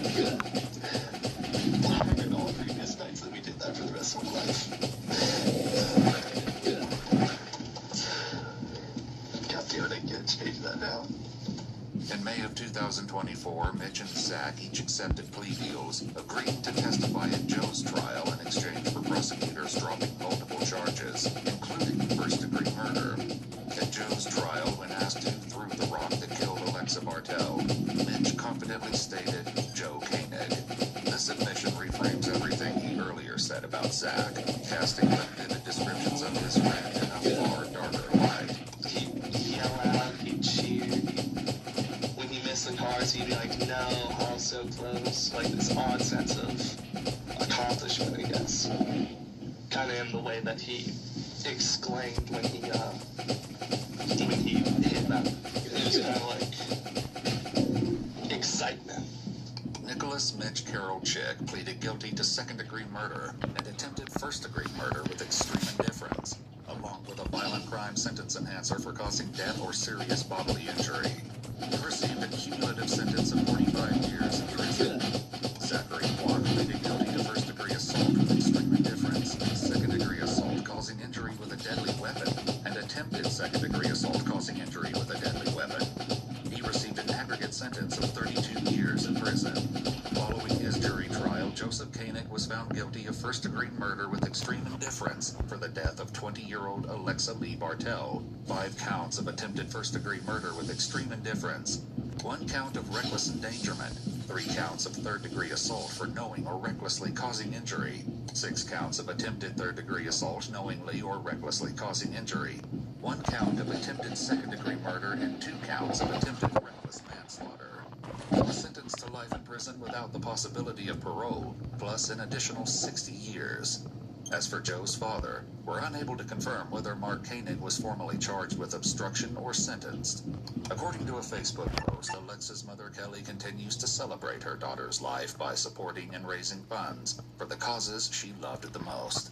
She writes, "We're choosing to focus on honoring her the way she lived, with kindness, love, and a whole lot of fun." If you'd like to see select new videos early and help us keep uncovering case files that rarely come to light, you'll find extra footage and unseen details on our Patreon. Channel memberships here on YouTube also include early access to select videos. Fucking assholes.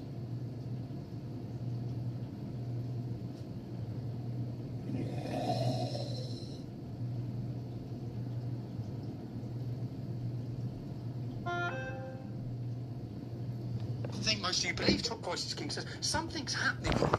And as I'm watching it, I'm feeling it. And I felt it I went to Poland in 2015.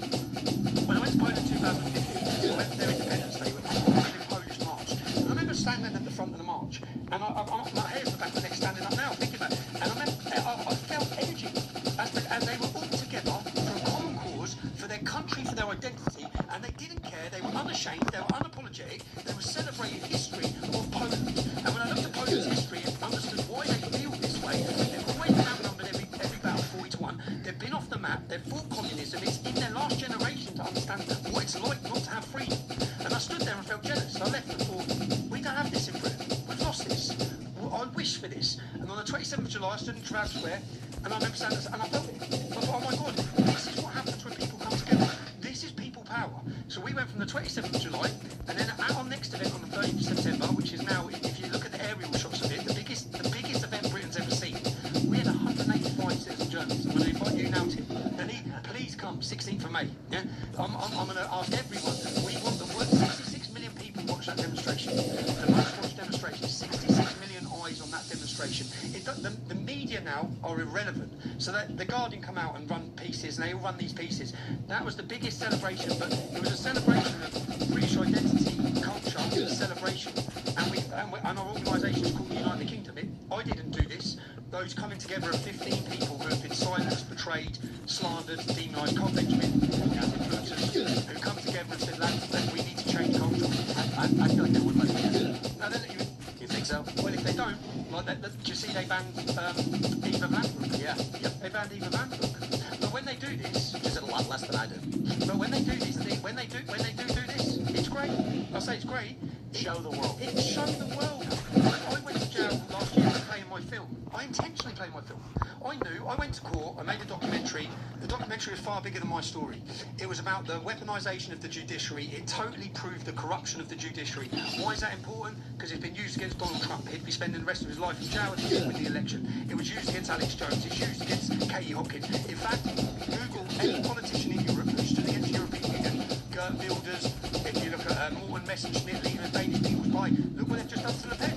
Any of them, they've been hit by the courts. So they target you, they weaponise the courts, they do this. So I played my film. Let me ask you, sir, too. They forced his hand because they tried to use the corrupt judiciary to try and strip him of everything he owed. But thanks to Elon Musk, that doesn't work now because the world's eyes are watching. So I keep saying, when I played my film, they took me to court and they said, if you ever show anyone, I had covert recordings proving corruption. If you ever show anyone like this, you get 2 years in jail. On the 27th of July in central London, 100,000 people, million watching online, I played the film. I said, now send me a jail, come and send me a jail. And they did send me a jail. I got 167 million views, that documentary. I want to ask for your advice real quick on this because you said May 16th. May 16th, please do. So, I used to travel all the time, especially when I worked at Vice. And the standard policy was usually fly under the radar. When you approach the border checkpoint, just be as vague as possible. Like, what are you here for? Just checking things out, probably film a little bit. You see how it goes. When I went to go interview Kim.com in New Zealand, they intentionally set me up with a second interview so that if I was asked, because it's a small country, why I was there, I would say, we're interviewing this person. And it's true. I don't need to bring up Kim.com. They may have turned me around. In this instance, I think I'm way too high profile. So if I went, I would have to say, I am here for Tommy Robinson. What I'd say is, well, I heard Keir Starmer in the Oval Office and he talked about the freedom of speech in Great Britain, so I'm here to experience that freedom of speech. You said the primary... I'm going to say naughty things in your country. Things that you said that stand out to me, people are saying that Christ is king. How does the actual emperor feel about that? Not that you can speak for Charles, but the King of England, the King of Canada, the emperor. Love Charles. Yeah, how does he feel about other people saying we're going to serve? How did you feel about the Queen? I love the Queen. It is kind of sad. I love the Queen. Prince Charles is a traitor. He is World Economic Forum. He's in this global homogenization. Yeah. Hold on. He loves Sharia. Tommy, he loves Islam. He's in Qatar's pocket. Do you think his heir will be better? Yes, I like Prince William and I like Kate. Yes, he should have skipped. You're a Charles. fucking retard. Charles has always been politicised. He's always been weak. Qatar. We talked about the Muslim Brotherhood revolution earlier. Yeah. There would never be a Muslim Brotherhood if it wasn't for Qatar. There would not be Hamas if it wasn't for Qatar. There would be an outright if it wasn't for Qatar. What can William do? Like, let's say Charles abdicates, whatever. I think they need to recognise, which is happening anyway, with or without them, what we've done now, you see, the cultural celebration, we held a celebration at Christmas called Christ is King. Now, they've took Christ out of Christmas in the UK, and this is where America, I know you've got your Bible belt here, yeah? Stick to your Christian principles. Do not allow it to be eroded like Britain has, because a void is then filled with, whether it be communism, Marxism, LGBTQ, Islamism, all these things fill this void, and then you have a broken people who are lost without any identity or any structure. And that's what's happened to us. Broke the family, broke the community, broke the spirit, broke Christianity. The church leaders do not represent us. So, in 2000, when I was leading the English Defence League, 6 local councils, 6 councils across the country changed the name of Christmas. Winter Festival, Winter Celebration. So there's 360 councils in the UK, so I sent them all a letter saying, my name's Tom Robinson, leader of the English Defence League, and we come to your city, it costs £500,000 to police our demonstration, the city, yeah?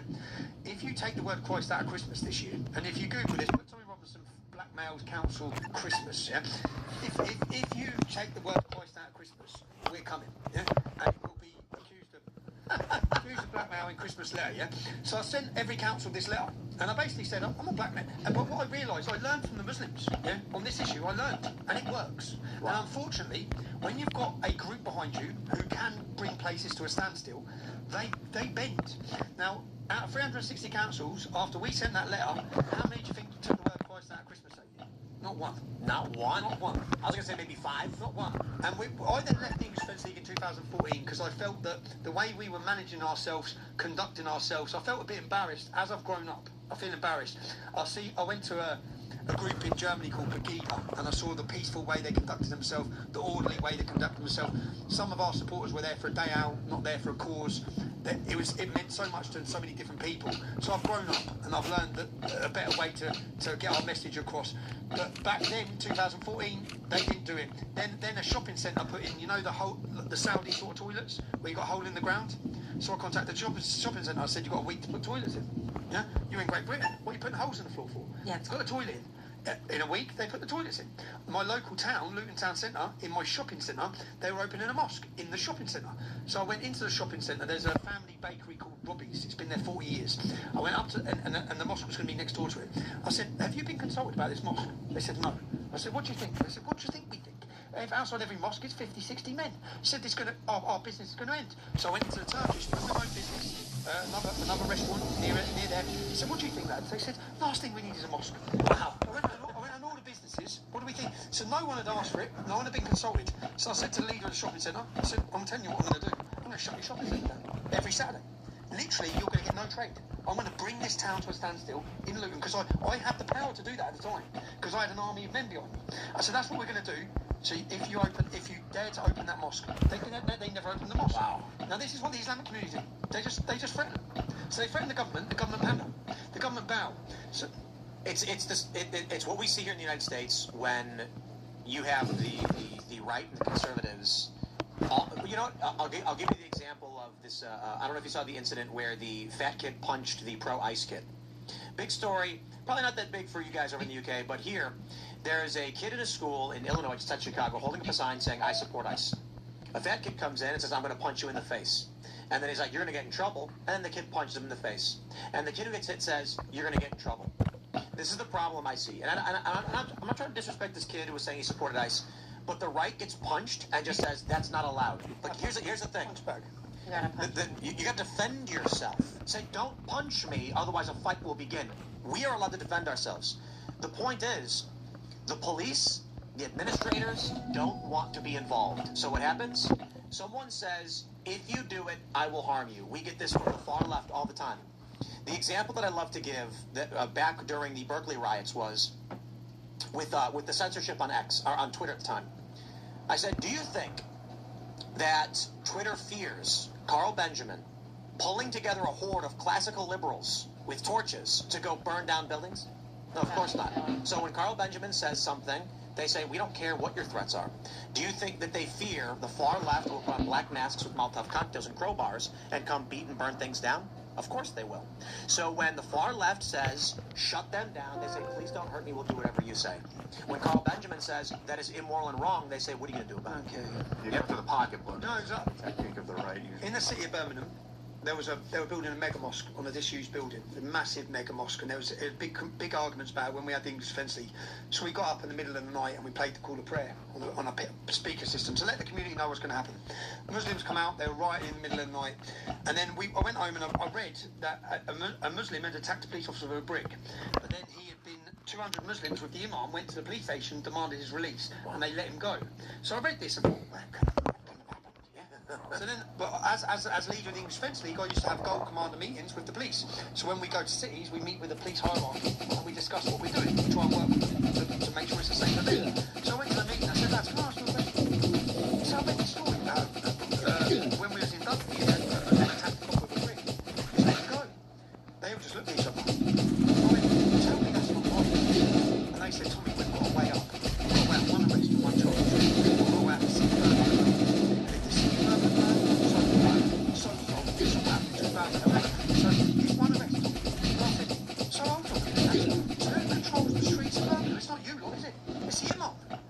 told you what to do and you've done it. Now you don't do that for us. And that's why they have a continued threatening force where their leaders say we won't be able to control the roof. You can't upset Muslims because they'll be offended. You can't upset Muslims because they'll blow things up. You can't upset them and they use that. They use that. They use it and I used it and I learned from them. I used it in this period and it worked. Well, that was a crazy thing in Brooklyn, when I lived in Brooklyn, and I lived in Bay Ridge, which is a pretty Arab neighborhood. It's actually where the Sarsour is from, and it's where Osama bin Laden's family lived right there on the border. And I moved into this part of the building, and there was a call to prayer, and I could hear it all the time. And gradually, the church bell stopped. so I wouldn't be hearing church bells anymore. I would just be hearing the call to prayer. And when I moved out here, it was like, oh, wait a second, those are church bells again. And it felt so nice to hear church bells instead of all this chanting. And every weekend, almost every weekend, there would be these massive anti-Israel protests right on my block, where they were like yelling and screaming about Israel. And it was crazy. I was like, why is this going on right here in the middle of Brooklyn, in a neighborhood that, like, you know, it's a classically immigrant neighborhood. It had been Norwegian, it had been Greek, it had been Italian, and now it had been Chinese, it had been, you know, Central American, and now it's primarily Arabic, and there's like no room for anybody else now. You know, all the Greeks and Italians and everybody else lived together. It was fine. You know, Central Americans, Chinese, everyone, you know, you shop at each other's grocery stores, and you're like, oh, you guys have the good noodles. This is great. And now they don't, like, tolerate living together. Well, they don't. And the thing is, what Americans need to realise is, and everyone needs to realise, you know, and this is where I end up, that's where we're at the moment. When the movie started,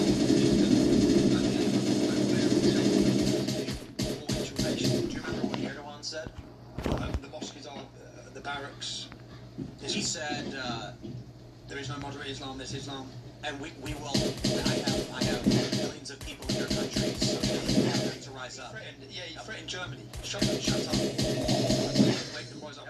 Moroccans make up, I think there's 500,000 Moroccans now. Is there and 40% of Moroccan second generation have been in contact with the police. It's in Morocco. It's the same situation in Holland. You know the Britain's now. It's not unique to Britain. In Morocco, in Holland they call it love. They call it love jihad. It's exactly the same issue. Yeah. It's going on in every country. If you don't think it's going on in America, right? It's happening. You will have Islamic grooming gangs wherever there's Islamic community. 100%. Now, your Democrat Party will be doing exactly the same as the Labour Party. Yeah. The same way the Minnesota fraud was allowed, they knew it was happening, they turned a blind eye. They'll turn a blind eye to the American girls getting raped.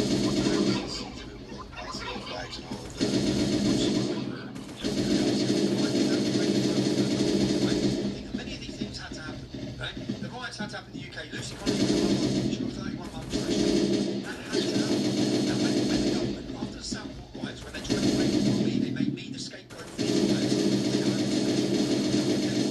Again, when they done that, they locked up Lucy Conley. They televised the court cases. 3,000 people going to a demonstration. Everyone got remanded. So they literally exercised the courts and the media as a weapon. Now, locking up Lucy Conley, there was Peter Lynch, who was a grandfather. He held a sign against them. They locked him up. He hung himself in jail because of the target from the Muslim gang. Muslims took over our prison system. It was 40% Muslim population, from a population of 40% Muslims. Now they've done this in order to strike fear into the British public. The same journalists in the American public, they weren't too scared to protest because of the consequences of what they now, rather than scare the public, scare the mothers and grandmothers by what they've done to our demographic now in British mothers and nans at the demonstrations, it's families. It didn't work. I always say it's in British DNA. We fight. We are fighting. We fight. We are. And all we need to do is remember who we are, remember what our forefathers done, remember what runs in our blood. It's in our blood to fight. And everyone kept talking about when the British Lion's going to wake up. When's it going to wake up? It's right. It's a wake up. And I'm confident it's a wake up. It's a wake up. It's a political revolution. We're running out of time. You can learn. America can look and learn. It's whether you're brave. You have rhinos, you have people who are conservative in name only, you have all the same problems. It's whether they can stand up and the problem is so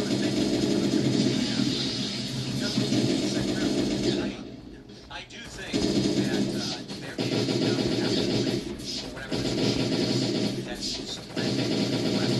Because it's going to be more just like the yeah, chaos is coming. Yep.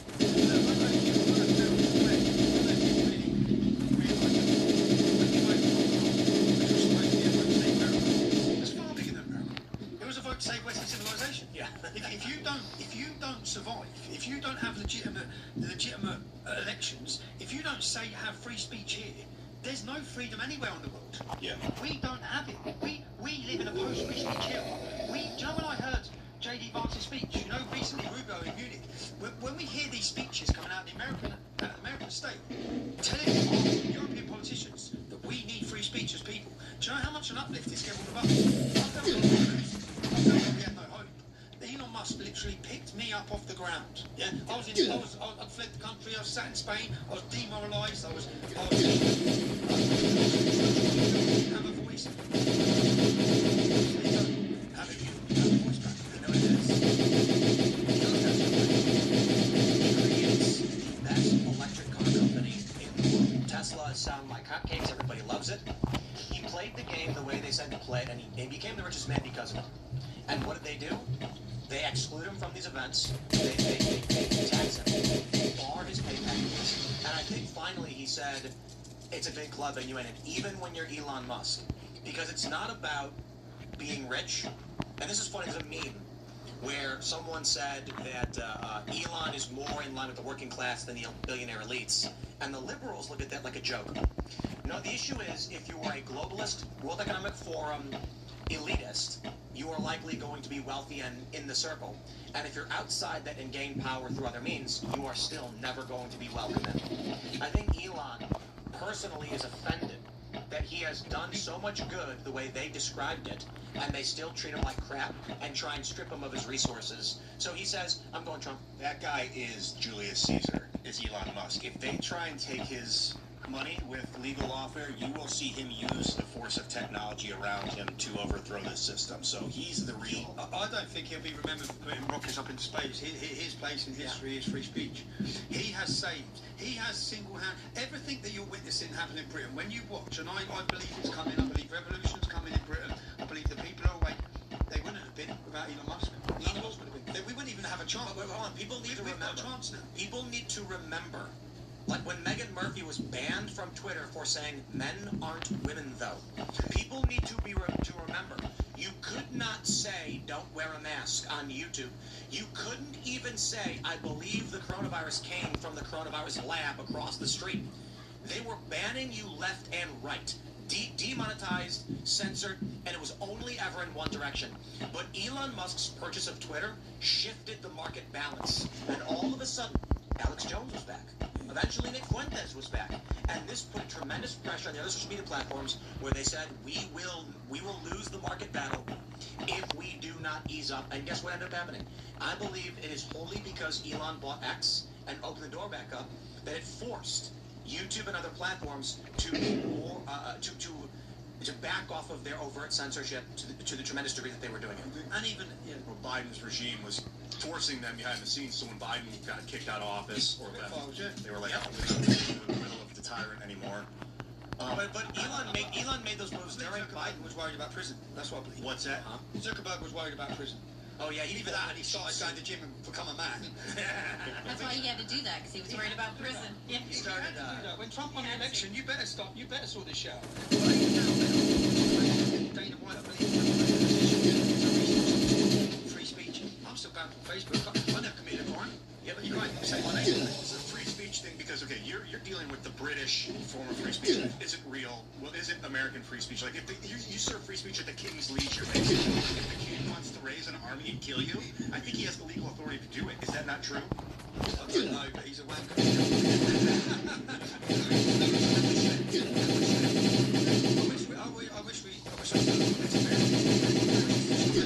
We're told we have free speech, just like the British are told. But then, if the corporation wants to shut you off, when I say that, when you talk about the Constitution and free speech, you didn't really have it because at that time, for those few years there, they controlled big tech, which was where free speech was then used. So they didn't care that you having free speech. Let them speak to one other person, but you couldn't use it like this. Could you? We're having a discussion. You couldn't have had this discussion. No, absolutely not. I mean, even during this period, like up until a few years ago, we couldn't have you on. No, it was difficult.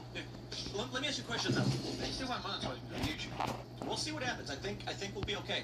But let me ask you a question. If let's say that Charles goes into a Blue Origin spaceship and says, "I'm going to Mars," he's gone, and then William takes the throne. What could he do Like, what could he do that would affect change in a meaningful way, in your opinion? I just think that they need to stand for Britain and Christianity, and stop talking about me. He says, Prince Charles says he's the leader of the faiths. He's the leader of the faith. We have the Quran and we have the Bible. Which one do you think? Well, I think we all know. But that's the point. That's the point. How have we got to this position? How are we pandering? How are we surrendering? How are we lying to the public? You know, how are we lying to each other? You know, it's I saw this video. There's this liberal woman. She does woman on the street interviews, and we're going to try and book her. She's a young liberal.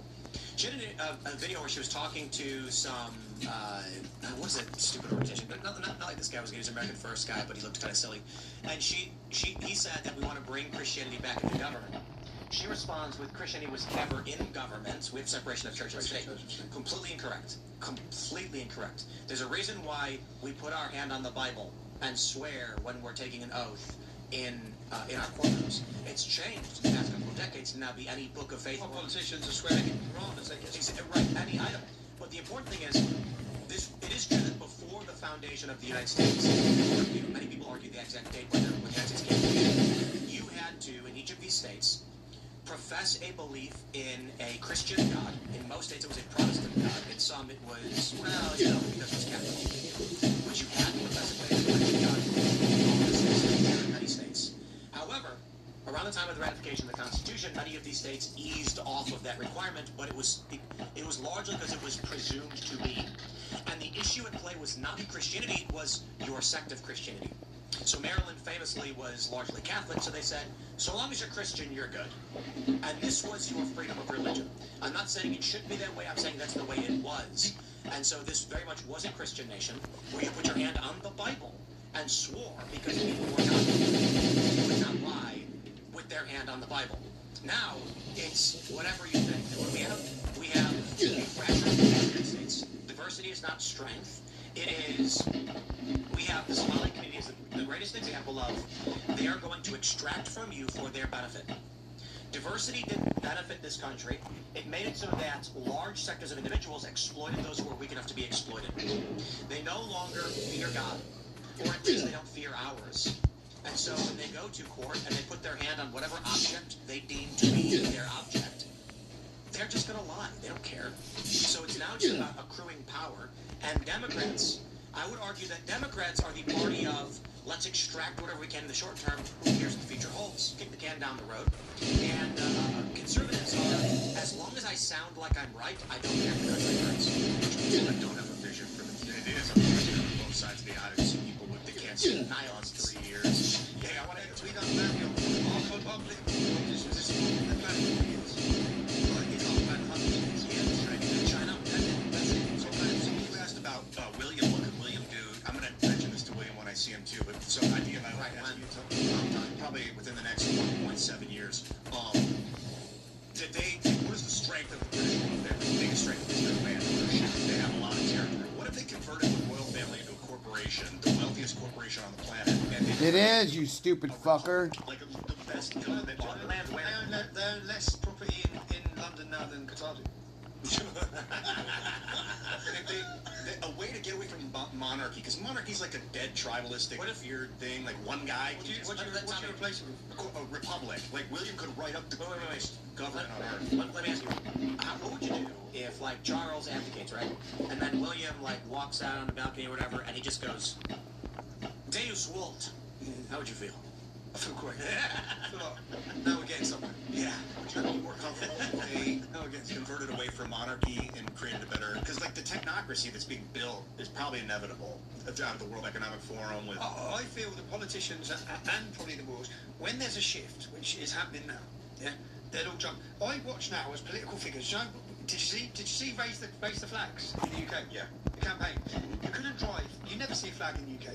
You can drive from one road to another road without seeing a flag. Overnight, the whole country was littered with flags. That's something that's ongoing now. Do you still see more Union Jacks? It's ongoing. It will come again in summer. It was ongoing, and it was a sign of resistance and a sign of And this is where people, when you actually witness your culture disappearing, your identity disappearing, you start searching for it and you start panicking.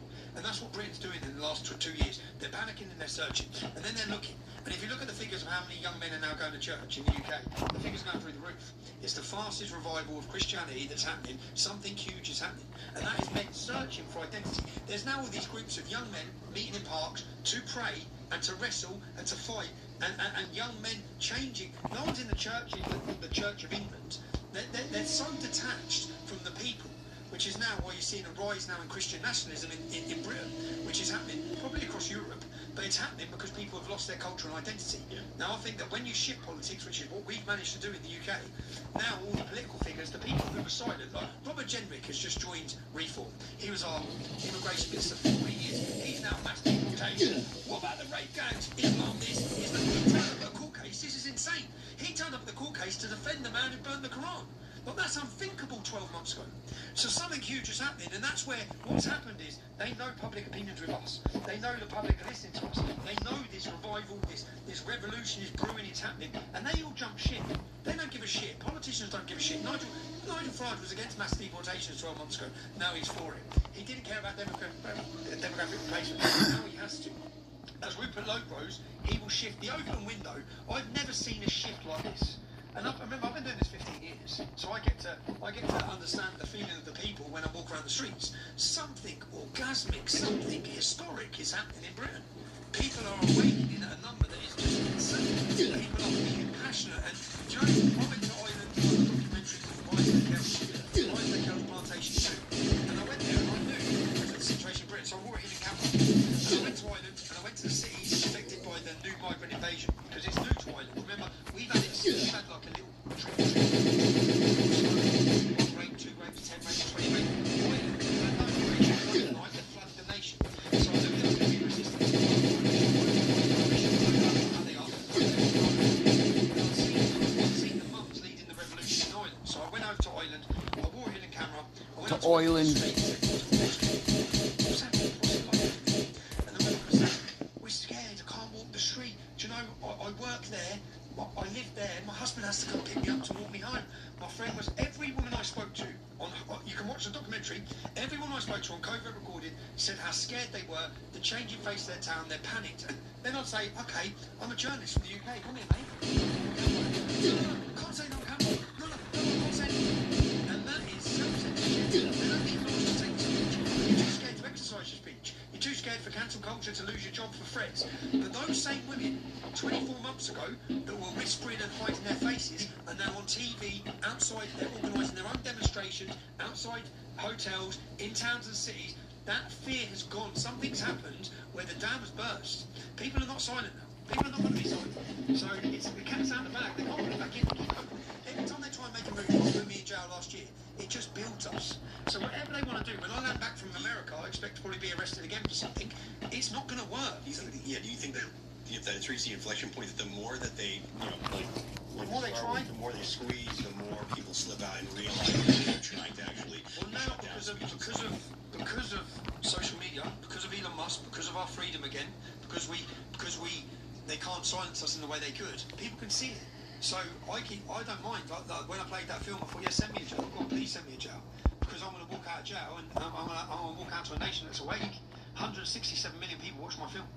My film absolutely proved the corruption of the judiciary, the weaponisation of the court. It showed, do you know what it showed? It showed the unholy alliance of the media, the judiciary, the NGOs, the far left. It showed and proved how I can't give you the name of the film, I can't share the film because I go straight to prison for 2 years. I can't even tell you right now. For the rest of my life, I spent 18 months. I got an 18-month prison sentence. When I was getting released from prison, 4 weeks before I got released from prison, they told my solicitor the minute he walks out, he's going straight back to jail. Yeah, for 2 years, unless he removes that film. So the film, when I went to court, they said delete the film and we'll give you a reduced sentence. I said I'm not deleting the film. The film's staying on my ex, and I held it on my ex. And I was in jail 1st of January. And this was a risk because it might not have worked, yeah? But when I was in jail the 1st of January, I rang my son, and my son's like, Dad. I said, what? He said, Elon Musk has pinned the film. I went, what? He said it's on 50 million, 60 million. And I was ringing back a few hours later, it's on 100 million views. I was like, yes, we've done it. We have showed the world what they're doing. We've showed the court that The faith in the judiciary is ended. They cannot lie to people anymore. They bring up my criminal record. Yeah, well, I've faced lawfare for 15 years, yeah? I've never been tried by a jury. I've been in 10 prisons. I've spent years of my life on solitary confinement for my journalism. It's insane. And I've never been tried by a jury. By my peers. Never once. Why? You're gonna go to... Why haven't you been able to? Because they bring it... Because contempt of court is the only offence you can get 2 years in prison without a jury. So they charged me with contempt of court twice. 3 times they charged me with contempt of court. Now, contempt of court, one time it was proven illegal. I spent 12 weeks in solitary. They had to release me. And each time I've come out of solitary, I've come out a mess. An absolute mess. 7 months sitting in a room on my own, but I was a mess. I come out each time damaged. We're going to go to questions from the Discord community that's watching right now.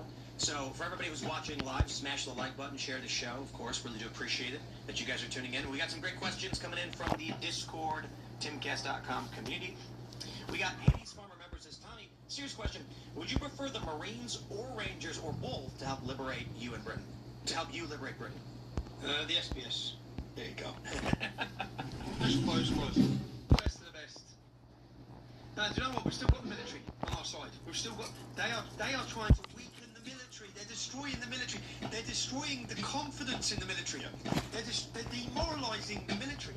They were doing that here too, and then Pete Hegseth and Trump came in, and now there's like... Now it's proud. People are signing up. Yeah. We want freedom and free speech, but like there's no going back to what it used to be before the internet, and like it's kind of like, okay, well, we won, we win, so what is it going to be now? And if we don't give them a data of what it's going to be, they'll make something else, which will be technocracy, spy tech, go to jail for saying fuck, things like that. But we have to going to jail for saying fuck. Let's go to the question. We got Bert. He says, question for Tommy. What would it take for you to apply for asylum in the U.S.? And if you won't, what can Americans do to help you? Shine a torch on Britain, shine a torch on Europe, defend America. If you survive, we survive. That's the reality. If you don't survive, everywhere falls. If you don't survive, everywhere falls. Everywhere. What would it take? You said you didn't want to abandon your country, but is there something that could happen where you'd say, okay, I got to get out of here? Nah. No, for my kids, I wish my family were there. Yeah, you know, the story that I often tell about the problem of this global homogenization is I went to Nassau in the Bahamas, and I was on a cruise, and they were like, we were supposed to go to the cruise on an island with like beaches and huts and stuff. It's part of the cruise, and instead we had to divert because of a storm to Nassau, and I thought, well, this would be cool. It's the Bahamas, like its own country. I'm going to go there and have some local food. And when I got off the boat, it was Starbucks, McDonald's, Gucci, Hard Rock, and I was just like, this is everywhere. This is boring. There's nothing interesting about this. When I go to London, I want to have fish and chips. I want to have the full English breakfast. I want to see a British guy with crooked teeth be like, how you do? And I want to experience what makes... What's what? I know. I haven't been to the UK since 2018, I think. So I went to Bahamas. So when my film, this film I made, yeah, I obviously weren't allowed to show it, and it was premiered in Florida. General Film was part of it. It was shown in Florida. I then went to the Bahamas and I started making a documentary. And this was when Joe Biden was in power. I was going to come to America and do what they're doing. Yeah. So I went to Bahamas. Do you know all the people who are coming illegally into America? Yeah. White Irish. Travellers, gypsies, $10,000 it was. So I started off, it's $10,000 to get from the Bahamas into the United States illegally. So I went there and started filming. I thought, I'm going to do this. But I illegally entered America once. First time was a misdemeanor, second time was a felony. 3-year prison sentence. So I spent 3 weeks in the Bahamas, and I was like, nah, I'm snookered. I'll get 2 years, it's pointless. I'll go straight to jail for 2 years in America. Because, but yeah, I wouldn't want to, if I claimed asylum, do you know if you claim asylum? So when I come out of America, a lot of people, when I come out of jail this time, a lot of people were telling me to flee and claim asylum. I feel that we have built a movement now that's never been built in Britain. You know, the United Kingdom movement is our MAGA. It's our MAGA. I think I would demoralise them. I would betray them by fleeing and leaving. So I don't think I'm even in that position if I wanted to. I have so much Charles de respect for Gaulle that. had no choice during World War II. He was at World War II. He fled France when the Nazis took it. He ruled out of Britain for a while until the Nazis were defeated. Then he went back to France, a hero. Was that de Gaulle? I think that was de Gaulle. But you're fighting your own government. I mean, it's a much more different thing. Yeah, they're not going to be in government long. Well, things are changing. You know what? You're a hero if you stay or if you leave. It doesn't matter. Just keep doing what you're doing. That's the key. Yeah, thanks, bro. Let's read this. We got Pastor Gandalf says, Do you feel there is a boiling point being reached that will result in a significant clash between Christians and Muslims? Asking because we have 1,400 years of Muslim history to tell us how they act. I think that, do you know what I'm seeing in America, which is pretty frustrating, when I see commentators on the right of politics who are talking about the Muslim-Christian alliance, and it's all the Jews' fault. Yeah. And I sit there and listen to it and think, oh, you've got no fucking idea. You've not lived with them. You've not lived surrounded by them. So say, for example, in Luton, I'm surrounded by terrorists. That's just a reality. Israel's just surrounded by total terrorist states that wish the total destruction of them. So when I see Christians, I think, well, come on. And I looked at the Christian population in Syria, in Iraq, in Afghanistan, in Nigeria, in all these countries where it's disappearing. It's a genocide, yeah? The only place the Christian population has grown in the Middle East is in Israel. The only place you can safely be homosexual to all these left-wing moronic groups is Israel. The only place you can be a feminist in the Middle East is Israel. So I think that it's coming to a point. I always sat and thought, will there even be a fight back? And the problem is, they don't have to be 30, 40, 50% of the population to overthrow the country. They don't, because they're youth. So they're all going to be between 18 and 19, 21, 22 years old. We're all going to be 60, 70 years old. Yep. The next generation, they have 5.6 children on average, I think. 3.4 in some countries, 7.1 I think in France on average. We have 1.3. We can't sustain it. But we're funding them and the ability to have that. We're paying the benefits. So we have to do so much. We have to address the situation. Remigration is the word of our next generation.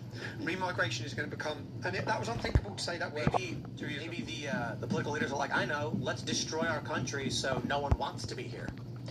No, they want to be here. They don't care, do they? What's happening is all the good people are leaving. Yep. All my friends. They're all going to Portugal. They're going to Dubai, insanely. Everyone's leaving.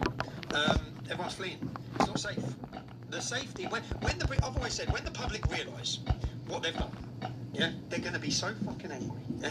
They're going to look to politicians, they're going to look to the media, and then they're going to look to who told the truth, which is where we've got to now. So I get people who come up to me who hated me. My DMs every day is full of people who didn't like me, saying, I'm sorry, I believe what they said. I see now that you're just telling the truth.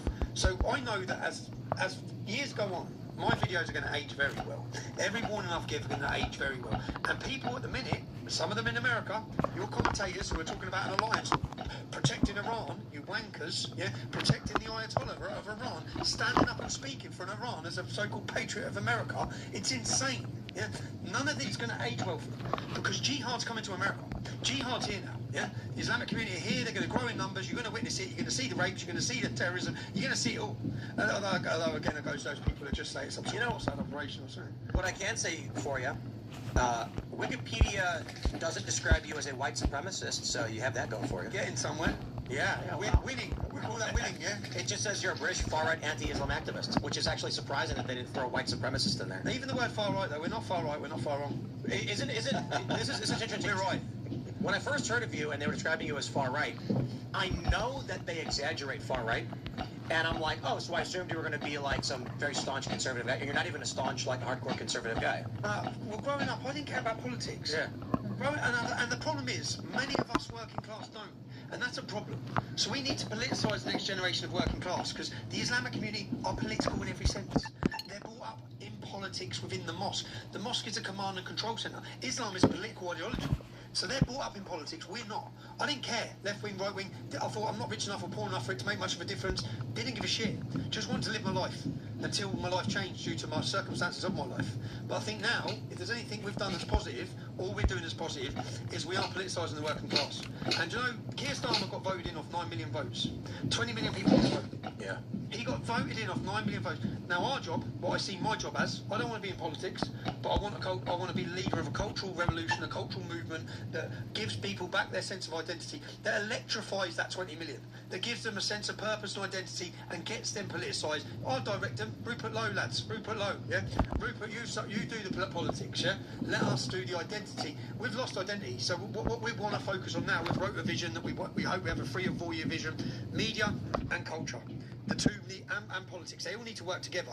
I want to build a brand of citizen journalists, an international brand, bringing together all the citizen journalists under one umbrella and giving them help.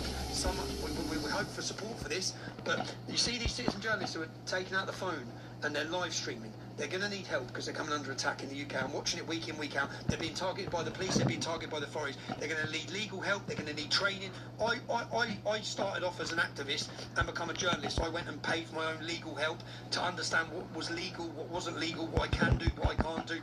And there's an army out there of citizen journalists which is growing in European nations. I don't know about in America. I know that now the alternative. Trump won off Trump's presidency this year. I heard General Flynn describe it as a podcast presidency. Yeah. So these new media need to be celebrated, recognised. You have media. Look at Nick Shirley. Yeah, look at Nick Shirley. Yeah. Look at Nick Shirley. Young guy said, "I'm going to go do it." He come to each of our demonstrations, Nick. So he come. If you watch his videos from the United Kingdom, he come and done a report on each one of ours, which is what's now needed. We need to help each other, support each other, and I say this to the public: get rid of Amazon, get rid of Netflix. Give your support and your money to any of these shows, any of these podcasts which sit and have these live discussions, any of them. You don't have to agree with every one of them. Support them. That is the next generation of media is us. You know, I want to say one thing real quick too on the Nick Shirley thing is he's a young Gen Z guy, and I hope the success that he's having, all these other young guys see that and realize you need to stand up and just go do something. Nick Shirley, what did he do? He get to camera. He went to Minnesota and started asking questions. All of a sudden, everyone's saying, "This is incredible, thank you for doing the work." He chose to do the work. Young men being inspired. Instead of sitting around saying it's hopeless, it's not hopeless. It can be done. You got to stand up and you just got to go do the work. And maybe you're not going to get 2 million subscribers and followers like he did, but you're going to start somewhere. And as long as you're laying a brick every single day, then I'll put it this way: the journey of 1,000 miles begins with a single step. So be in this instance, fucking does, buddy. in the avalanche. I want to. We should do more. That's great. We got a question here. We've got this. Sir Samuel says, "How can Europe wake up to the Islam problem?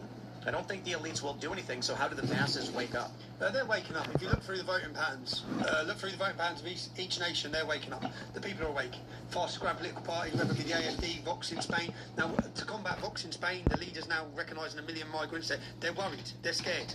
All the fastest growing political parties, the future of Europe, the future leaders of Europe. Alright, this is getting fucking annoying. It's strength. That's.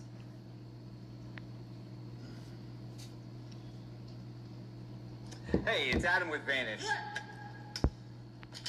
All right, so what you just seen? Juliana Killer Miller versus Crispy Carly Judice.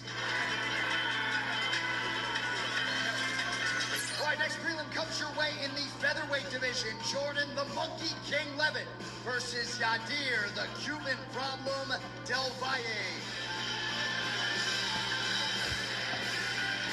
Right, next prelim in the welterweight division, Phil the Fresh Prince Rowe versus John Paul Mufasa Bosniani.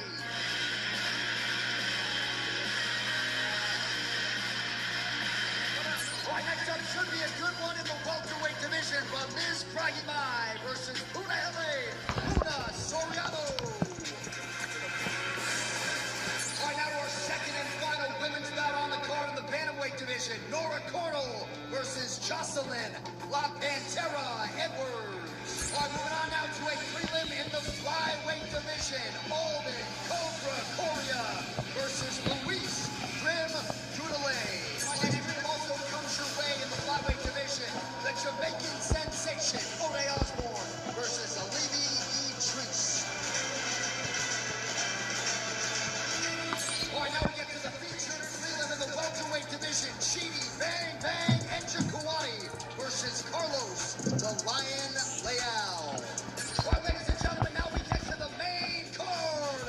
Live on Paramount Plus, first out of the chute in the middleweight division, Zachary Savage Reese versus Michelle Domalador Pereira. All right, next main card offering comes your way in the welterweight division, Jacoby Kobe Smith versus the muscle hamster, Josiah Harrell. Right, next up in the heavyweight division, Sergey Polar Bear Spivak versus Ante Walking Trouble Delia. All right, folks, now we get to a featured bout in the featherweight division, 100 grand Danny Day versus the Dalmatian Costa. The Dalmatian. All right, now we get to the co-main event in the welterweight division.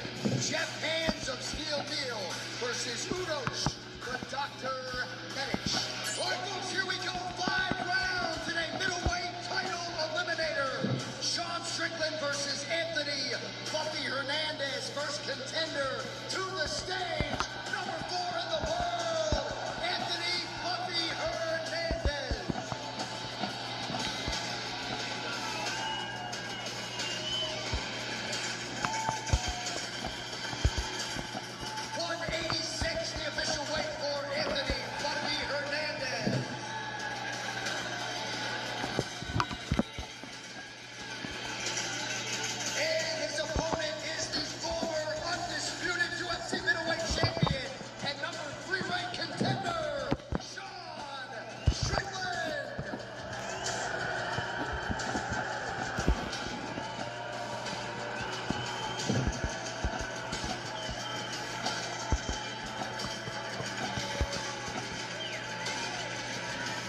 built methodically to this moment. Any final thoughts on the eve of the biggest fight of your career to date? Every fight's only as big as you make it. I'm ready to prove that I'm ready for a title. Can't wait to watch you perform. Thank you, sir. Anthony Fluffy Hernandez. While we step over here and talk to the inimitable former champ, Sean Strickland. I don't even need to ask a question. Listen here, you motherfuckers. I know you guys, you might want your local Mexican to win. There's nothing wrong with that. But let me tell you, to the Lone Star State, there's only one motherfucker who stands and bangs. Your fucking guy wrestles. I fight more like a Mexican than that motherfucker. See you guys tomorrow night. One more sleep. Thank you very much.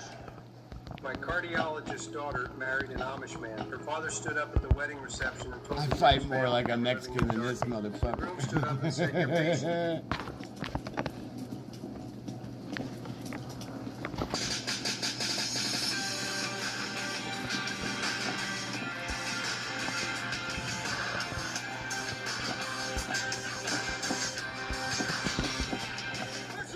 Tim Hayes put his fist out as if to say, "You want to touch gloves?" And Todd Duffy shook his head, "No." Well, they're touching now.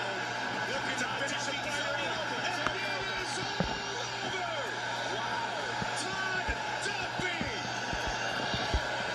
That's going to be close to a UFC record. Hey, let's go. Hard work. Hard work, baby. That's it. That's all it takes. That's all it took. Hard work. Todd Duffy with a nice straight jab. Look at that. Tim Hank wide open, chin up in the air. And it was really the jab that knocked him out. I mean, he was hurt very badly there. And this barrage of punches afterwards, including that left hand. And Mario Yamasaki mercifully rescues Tim Hague. And you see again, he gets knocked down by the jab. Couple right hands, but look at this left. Blake Price calls the action between Jairzinho Rosenstruik from Suriname, and out of North Carolina, just one state away, is Alan Pretty Boy Crowder. And Crowder, a plus 180 underdog in this matchup, the undefeated Rosenstruik with 7 wins, 6 by knockout, minus 220. He's in the gray, and he sits down Crowder right away. Yeah, that's what he happens. What is it? Whoa! That quickly for Jairzinho Rosenstruik. Crowder doesn't know where he is. He's looking around, he's looking at the stars, looking at the sky, thinking, what just happened? Well, he sat him down and he took care of it on the ground. This building is on its feet. So Crowder goes in. Oh, he did it. Rosenstruik put him down with the jab. And then, wait for it, 1. He was out already. 3 shots, but it was a jab. Here we go again. Eats the jab, puts him down. Rosenstruik goes in for the kill. And I want you to get it big real right time. hand followed up. Here we go. Let's listen to it. Full fight. Took 9 seconds. Jab, sits him down, passes the legs. 3 heavy shots. Just saying, 45 submission wins for Alexei Olenek, 57 wins as a pro. Walt the Big Ticket Harris, representing the great state of Alabama, is in black. Olenek is in red. And it goes! 11 seconds in! The Big Ticket coming up large! And I believe Alexei Olenek is still out. Looks like he's trembling a little bit. Walt Harris over to pay his respects. That was a big shot, and I hope that man's okay, to be honest. There is a new heavyweight contender. In my humble opinion, his name is Walt Harris. Unbeaten in his last 4, and back-to-back first-round knockouts in under a minute after he disposes of Alexei Olenek properly tonight. And we are going to look back at the fight in real time. Here it is.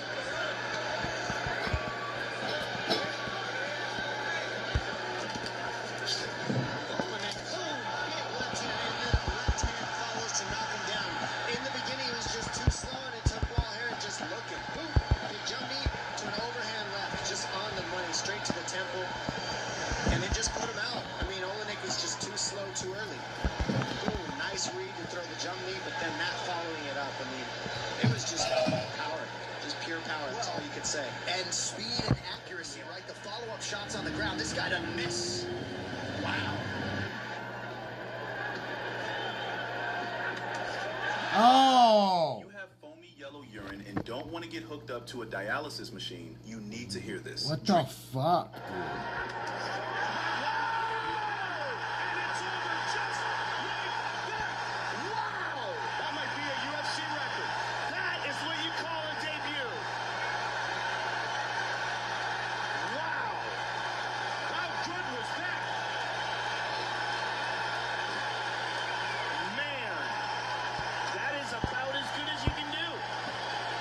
Absolutely spectacular. Let's see it again from the beginning in real time. How many seconds was that? We're going to find out right now, Joe. Let's see what they do. 7 seconds. One of the fastest in UFC history. Let's take a look at it here.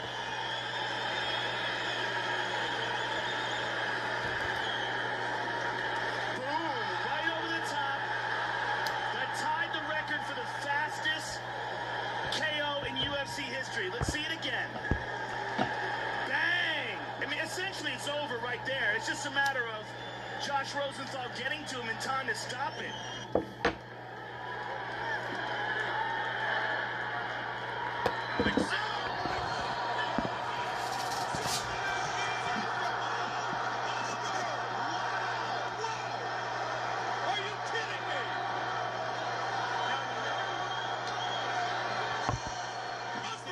Houston's trying to say he's all right, but he is still out on his feet.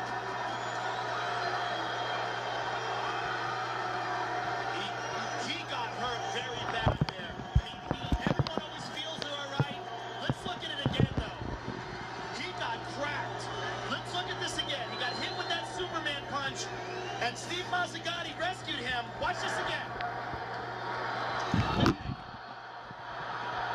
He is gone here. Steve Mazzagatti rescued him, and he got up. But watch this. If you see him trying to get up and Steve Mazzagatti was on top of him, I mean, it's understandable. Right now he feels fine, but I think it was a good call by Steve. Well, the damage that can be done to a fighter who cannot intelligently defend himself is scary, Joe. And so if he's out for a half a second, you got to prevent that other punch from happening. Here it is again, Mike. Watch this beautiful Superman punch by Irvin. And Houston goes down. Now, this is the important part. Watch this. Watch when he connects again. Houston goes limp. Boom, right there. Right there. That's it. That's a wrap, man. You don't want him taking any punches while he's unconscious. He might have recovered quickly, but he was out. Fighter ready?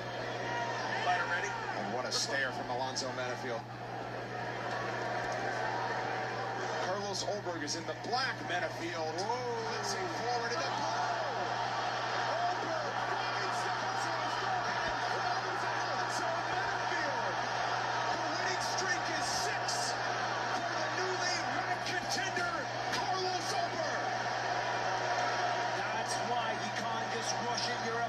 Recklessly. He did clip it. But Carlos Ulberg is not a man to trifle with. He comes over the octagon, celebrating with Dana White right now. He just punched his tickets into the ring. That was absolutely sensational to take out a guy as dangerous as Alonzo Menifield in that fashion.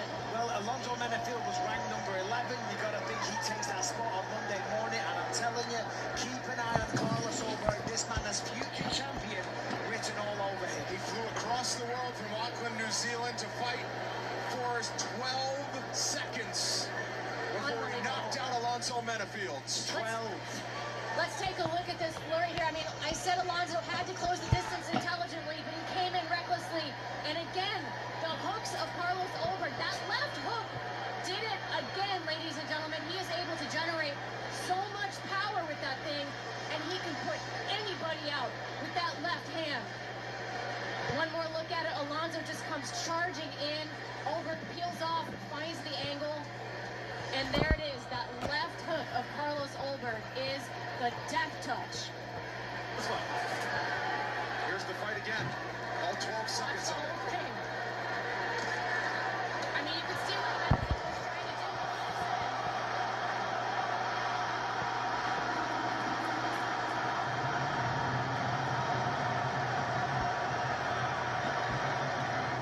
That is the third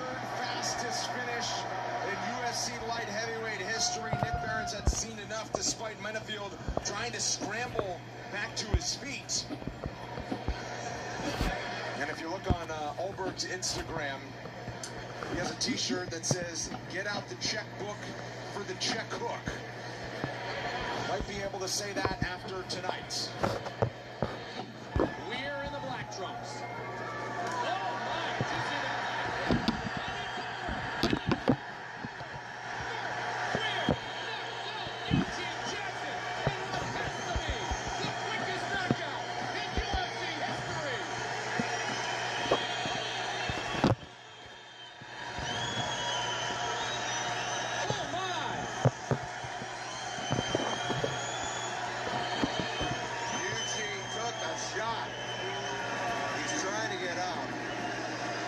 Disappointed in himself, but man, this crowd. I don't think there's anybody sitting in the seat here.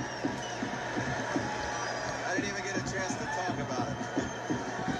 Did you see how long that leg was aware and the concern on his face, the show of class and sportsmanship? Eugene Jackson. I have no idea who came up with the idea to get me this, but it's genius. It's 2026. It's concern on his face, the show of class and sportsmanship. Eugene Jackson regaining his composure. As we're gone, we want him good. Wow. Someone's just made an impact. A high and very loud impact. Our doctors attending to Eugene Jackson. Watch it from the top to the bottom as Jackson regains his feet. And watch the foot of Mark Weirjaw. Man, that's like trying.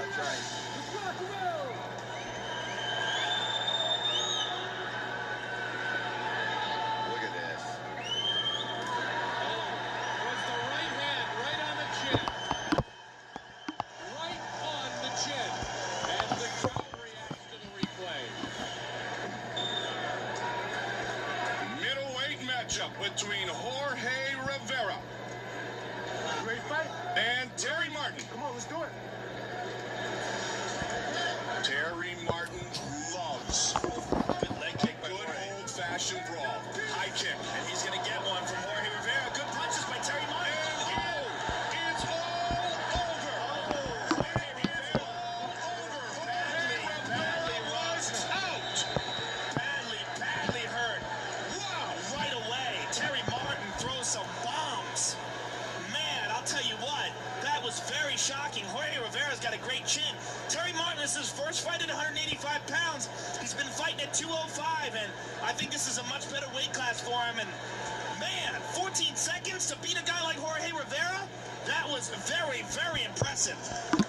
One of the fastest finishes in UFC history. Let's take a look at that again. Jorge throws the kick. Terry takes it, catches it. Watch this. Bang! On the temple. Eats it. Jorge's in deep trouble right here. Deep trouble already. And then Terry finishes off with more shots afterwards. But that one shot put him on Queer Street. Bang, bang. Those two. And that Put him on Queer Street. He saw it in Jorge's eyes. It was not a premature stoppage whatsoever. And there was no argument by Jorge Rivera. Barrio and Chini and Chokuani. Ready. Odds makers on this one said flip a coin. Well, in some ways, this is a tailor-made matchup for Chidi because, as I said, you know, he Big right for Chokuani. Oh my goodness! Wow! 15 seconds for Chidi. Bang bang.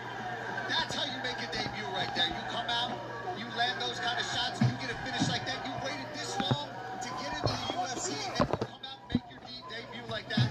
Wow. Congratulations to Chidi Njokuani. He just put himself right on the map. First fight, first show. That's impressive. Darn near the first punch as well. Let's take a look at it. Here it is. He's waiting. Throws a jab. That connects nicely. Look at that right hand, Michael. Right hand connects. Sits him down. And then from there it's done. Follows up with a bunch of left hands.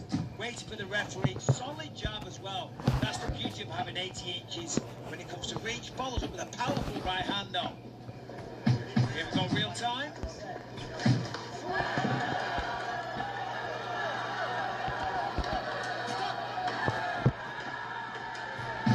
His brother Anthony in his corner. Oh, man. Game Bread is in the building, and these guys just flapping gums at each other. Any chance to get the fight clock is brought to you by Modelo.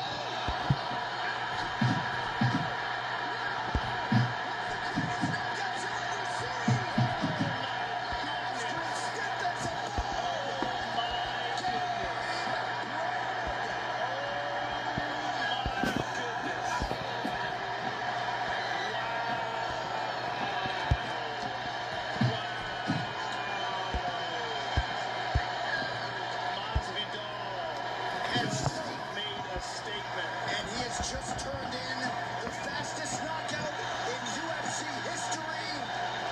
What is that, 3 seconds? 5 seconds, the official time. Sorry, Dwayne Ludwig.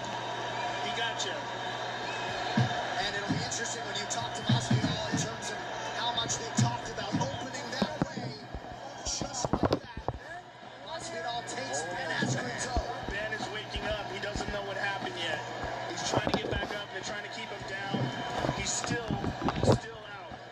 Let's take a look at it. This fight replay is brought to you by Nemerov Bone Character since 1872. Here it is in real time.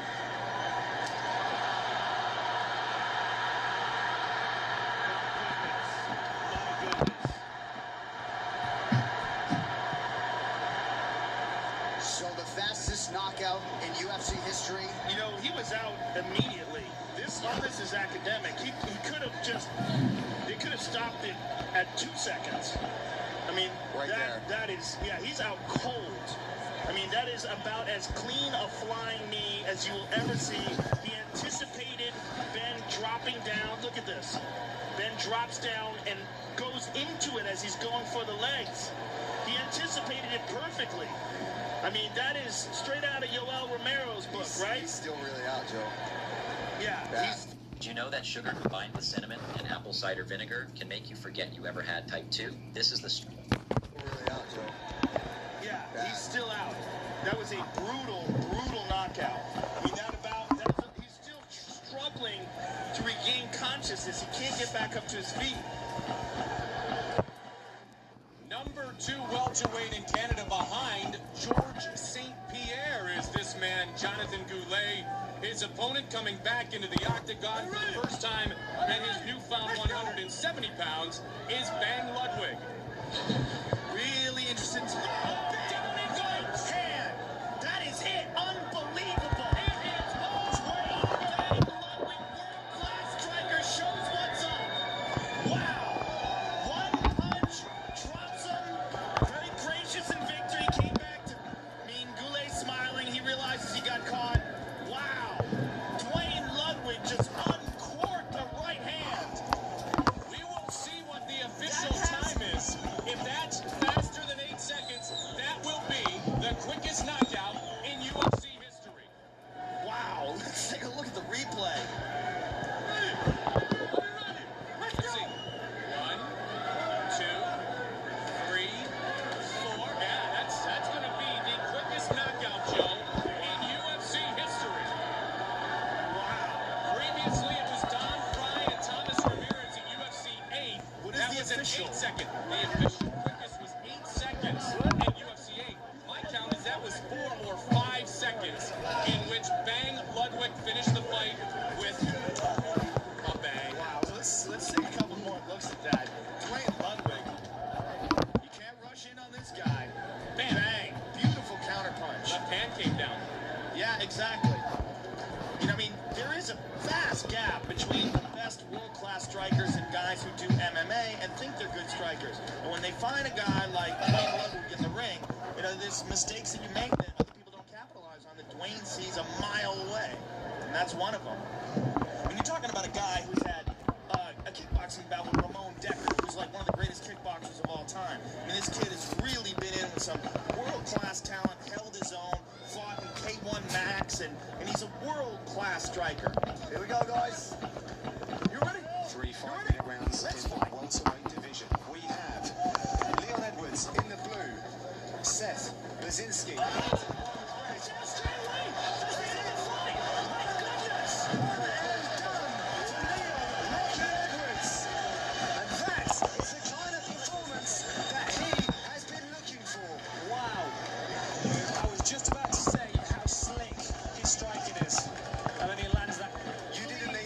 I didn't. He just showed us. Absolutely didn't need to.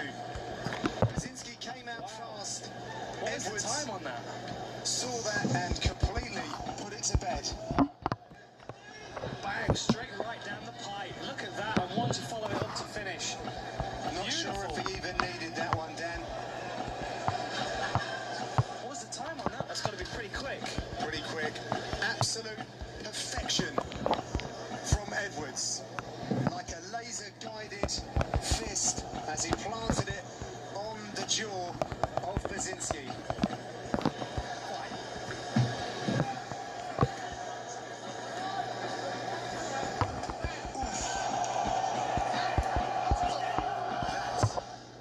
That is an easy night's work for Leon Rocky Edwards. Fantastic performance straight out the gate and gets himself a knockout victory. And Joe, when you called one of Matt Frevola's early fights, you said this line that I write on my fighter card every time we call his fights: the passion for the exchanges. He just really enjoys being in the fist fight. He loves it. He does not shy away from wild exchange.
It might be the record for the fastest knockout. 1, 2.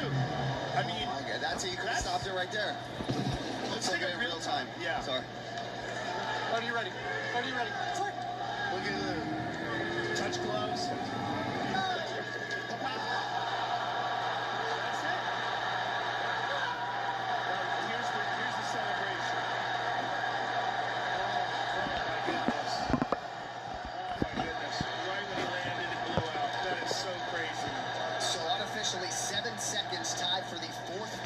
Finish in UFC history.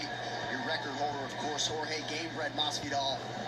Terrence McKinney brought to tears right in front of us, not because of the... Welcome to Survivor 50. Fuck off. Create a legacy.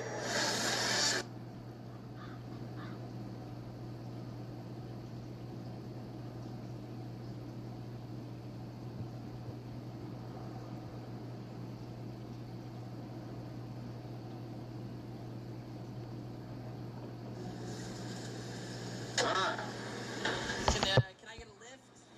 Pretty please? I don't know how to fly. I'll get it anyway. I don't care. Let me in. Hold out. Hold Z. I'll teach you. Yeah, that's it. Good work.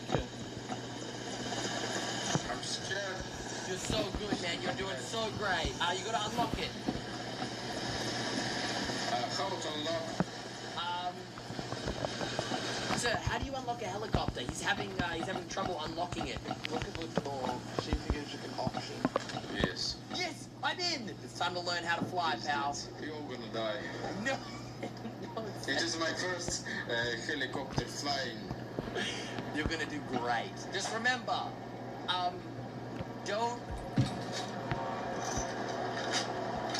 don't go into the ground or something. Remember something like that. That's what my instructor told me once. So where are you taking us, Captain? We need a hot drop.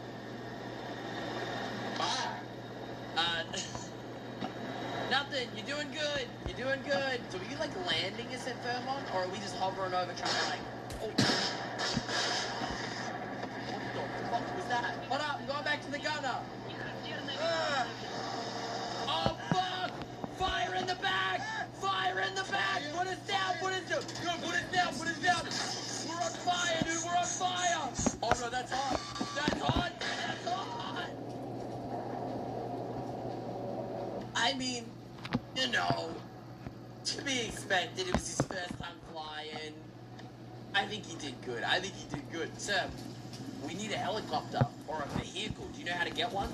Yeah, probably you need to use a radio, right? How do I do that? Call out for air transport. We need air support at main base, please. No air support, air fucking transport. Air transport. We need air transport at main base, please. Over. Yeah, that was decent. Yeah, that was decent. You think they're coming? Oh my god, look at all these helis, dude. Oh, that one's smoking. Hey, Firehawk, can we get a lift, bro? I don't know if I want to get in the heli with this guy. He doesn't know how to hot land, dude. That's a sketchy fucking landing. Like, you imagine we're on the battlefield and shit, and he's landing this slow, you know? Yeah, I mean, we have nothing better to do, right? Yeah, true. Firehawk, are you supplier or you're transporting troops on the field? He doesn't talk. Okay. We just steal his heli? Don't steal, I report you.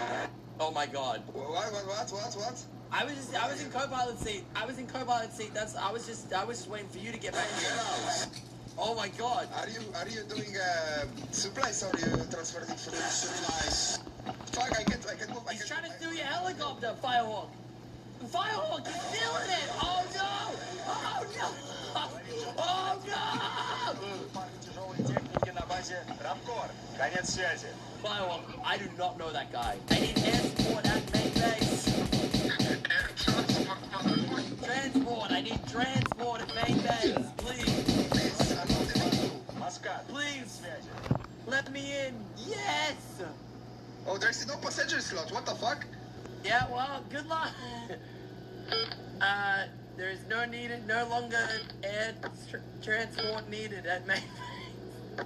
Jesus Christ, are you good? Air transportation is no longer needed at main base. Jesus Christ. Main base, F here. We need air support transport. Oh, this guy knows what's up. Oh, damn, he knows what's up. That was hot. I'll see you back at main base for another lift shortly. You have a fucking mic? What the fuck? Dude, what? All these people have microphones. They just pretend like they don't. Enemy combatants up the tree line. Hey, it's Adam with Vanish. Alright, so what we just seen right there is me using our laser strike.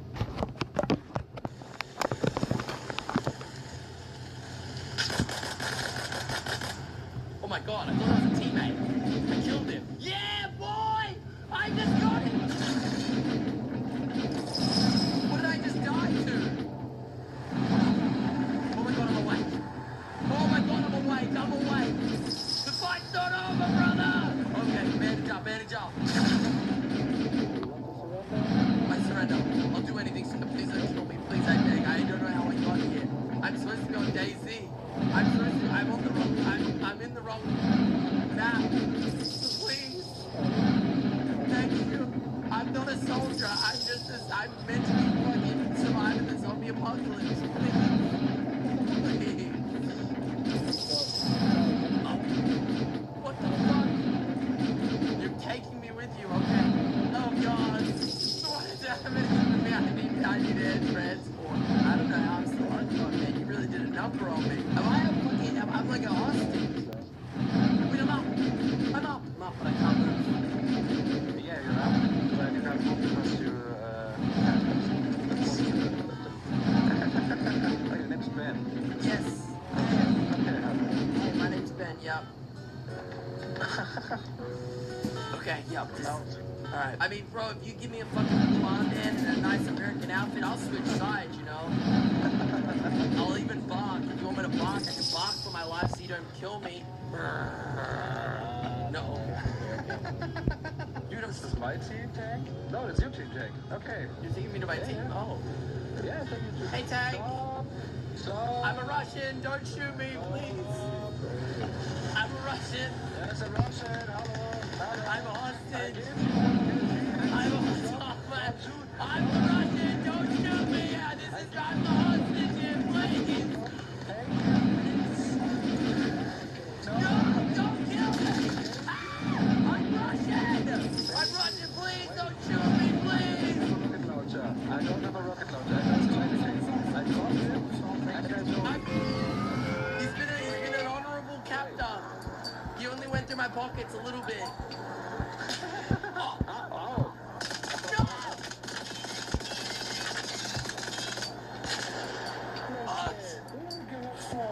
So where are the enemies? Where do I go?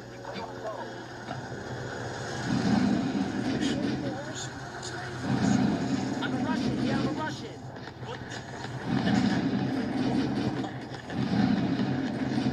What is happening? Single-handedly cleared that from the tree land out, made it safe again for the team. I am a fucking hero. I am a hero. Killed the guy, got captured, survived, cleared the tree line out. I'm uncut again. Fuck me, I'm uncut again. Fuck me, dude. I really wonder if I'm this blind to the enemies that have any issues. So I'm getting banged when I'm laying in the fucking trees. Can you hear me? Yeah. Oh, shit. Am I in the right white or is that only on my screen? No, you're completely white. When you get shot, you turn white. Completely. So I'm white for you? Yeah. Yeah, for everybody, even the enemies. Oh god, no wonder I was getting shot in the fucking trees so much. I was like, how's everybody seeing me, dude? That's a little bit inconvenient, my god. Oh fuck, guys, I think it's overfalls. Why? There's a tank. Where? Behind us in the field. He came out of the trees when we were driving through right now. Our teammate just jumped out of the car, dude. Shit happens. Radio check. Over. Not this guy wanting a fucking helicopter right now. The evacuation. Request vehicle. Come on, give me a car.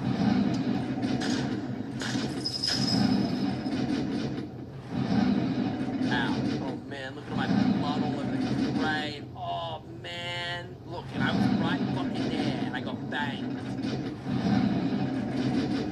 Where you at, buddy? Where you at?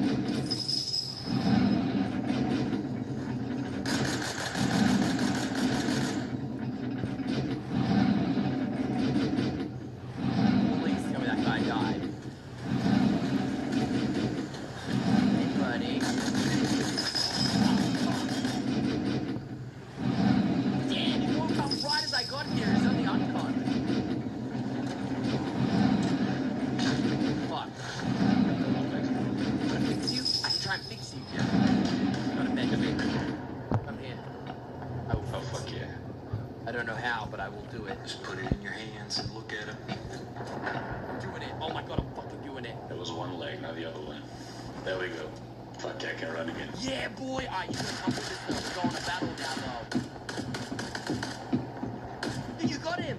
Sick. You're a sick cunt. Sick fucking cunt. Yeah, fuck. I'm pushing you. I'm with you.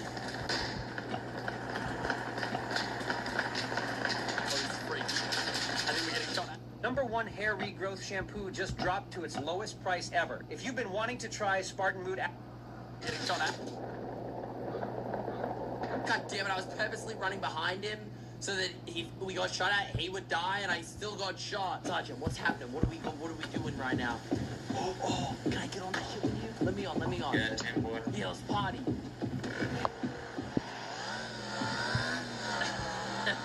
Where are we going? The front line, my boy.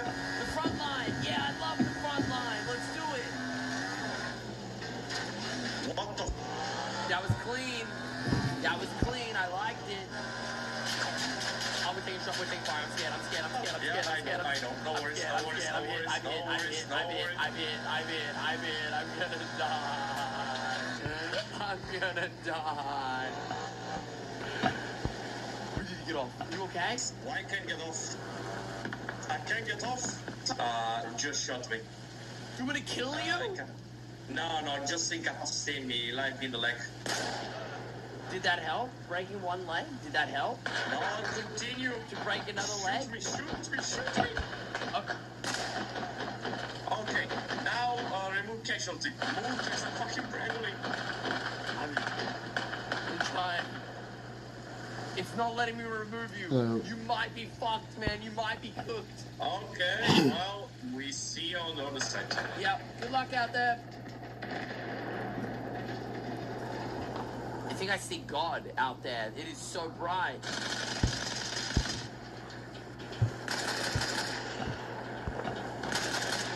America down! Oh my God! I got one.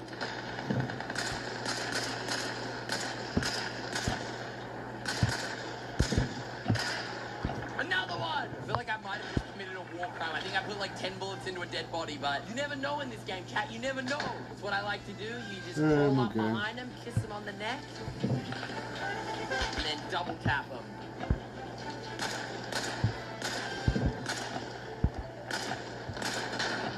Another one! I'm capturing. I'm being useful. We've got loads of teammates on base now. Yes, dude! I actually helped this time. This base, I'm claiming a little credit. I can't remember.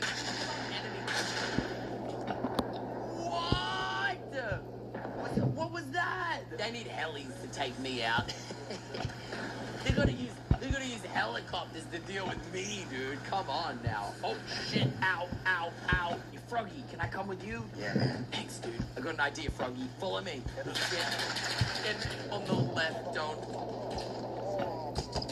I claim responsibility for Froggy's death. He was a good man. He was a good man. That shit wasn't on my screen. It loaded in late. I saw that. Yeah, same here. Yeah, dude. Fucking Reforger.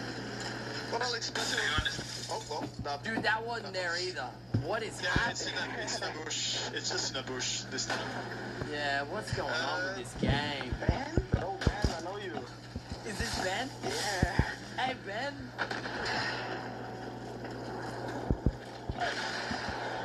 Oh, shit! Oh, my God.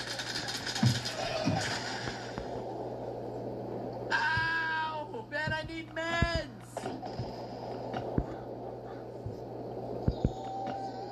Ben, please! Bandage me, Ben. Fuck that guy, Ben. Fuck that guy, Ben. Yes, it's on me. Quick. You gotta be quick, dude. I'm bleeding fast, man. Do you try harder, Ben? Try harder. I got hit by a missile. Please bandage me more, bandage me quicker. God damn it, Ben!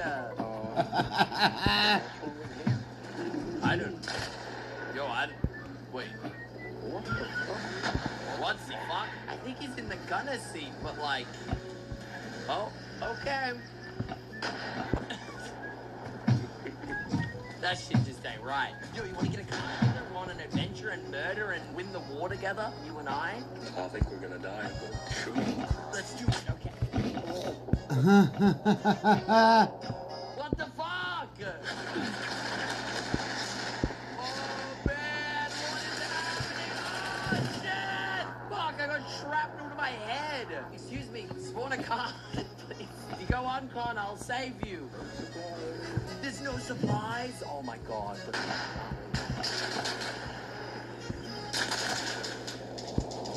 Where the fuck did an American just come from? Hey, I need meds, please. I'm bleeding so fast. Everything's great. Please don't get sniped. Please don't get sniped. Please don't get sniped. Please don't get sniped. Please don't get sniped. And then driver.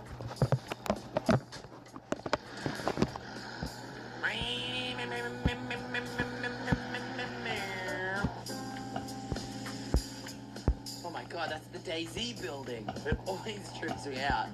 I mean, this does look like pretty well redone. Like that kind of almost looks completely like I guess they like retexture them, right? That probably spans back like 20 years. Like their asset making just like retired 15 years ago, and they're like, well, just never got another one. Gotta use what we had. Yeah, like 15 years later. I'm hearing doors open to my right. That's enemies. He dropped me so fast. Oh no, that's an American. He's healing him. Yeah, I traded. Oh man, I just killed you.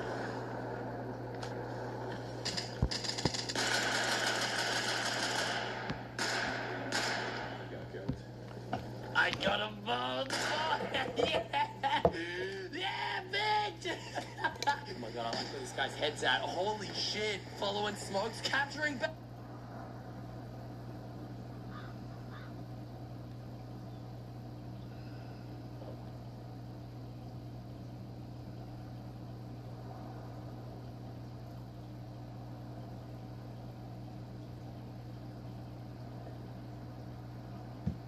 City?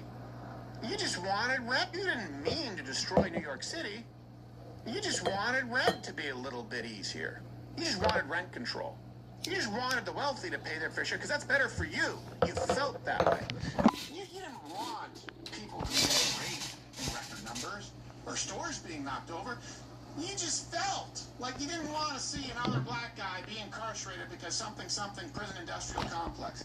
And if you make decision after decision after decision based on emotion, which is dictated by your selfish, sinful nature, you end up with the hellscapes that we have seen in our lifetime and can get worse. Do you think some people gravitate towards liberalism because of their personality, in addition to education and home life?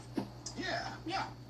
Yeah, I say this all the time. A lot of liberal voters, not necessarily the lawmakers and politicians, but a lot of them, they vote purely with their heart. Yeah, that's it. And if something feels icky or if something feels like somebody out there somewhere might have a bad time, then that's a bad thing. We see that with everybody, ICE, social services, free health care. They don't think about the negative consequences because they're so focused on helping out the little guy. Yeah. At the moment. Go ahead, sorry. Sorry, I was going to agree with you. I didn't mean to interrupt. No, you're good. It's a very feminist kind of position. It's something that if we didn't have that, you really would have to put logic in place. And think about parenting. Like, of course you're empathetic. Like, of course you care about your kids.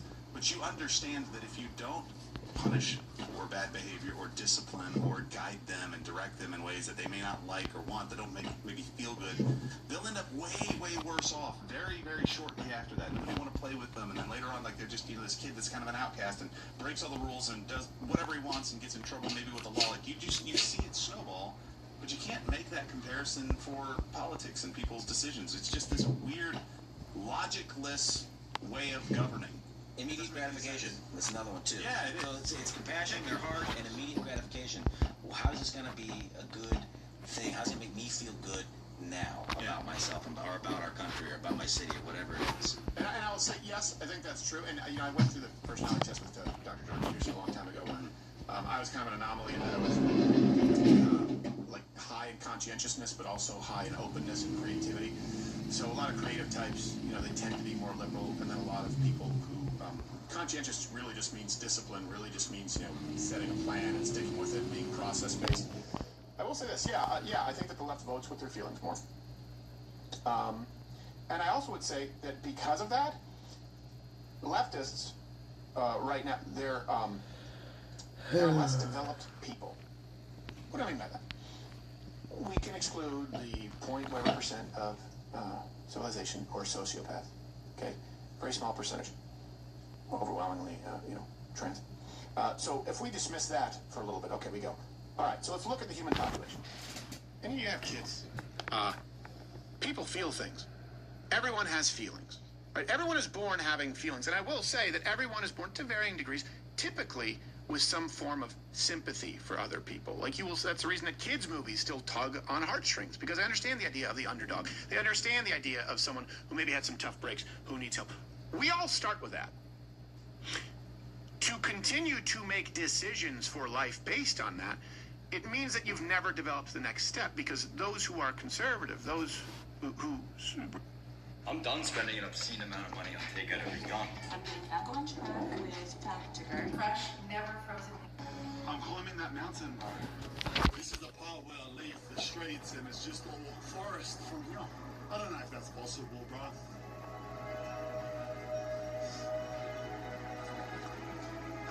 Oh, I think that's Albinon.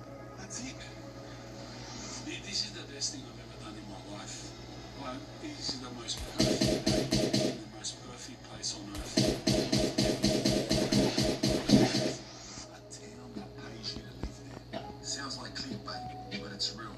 In Switzerland, Albinon will literally hand you $100,000 just to move in.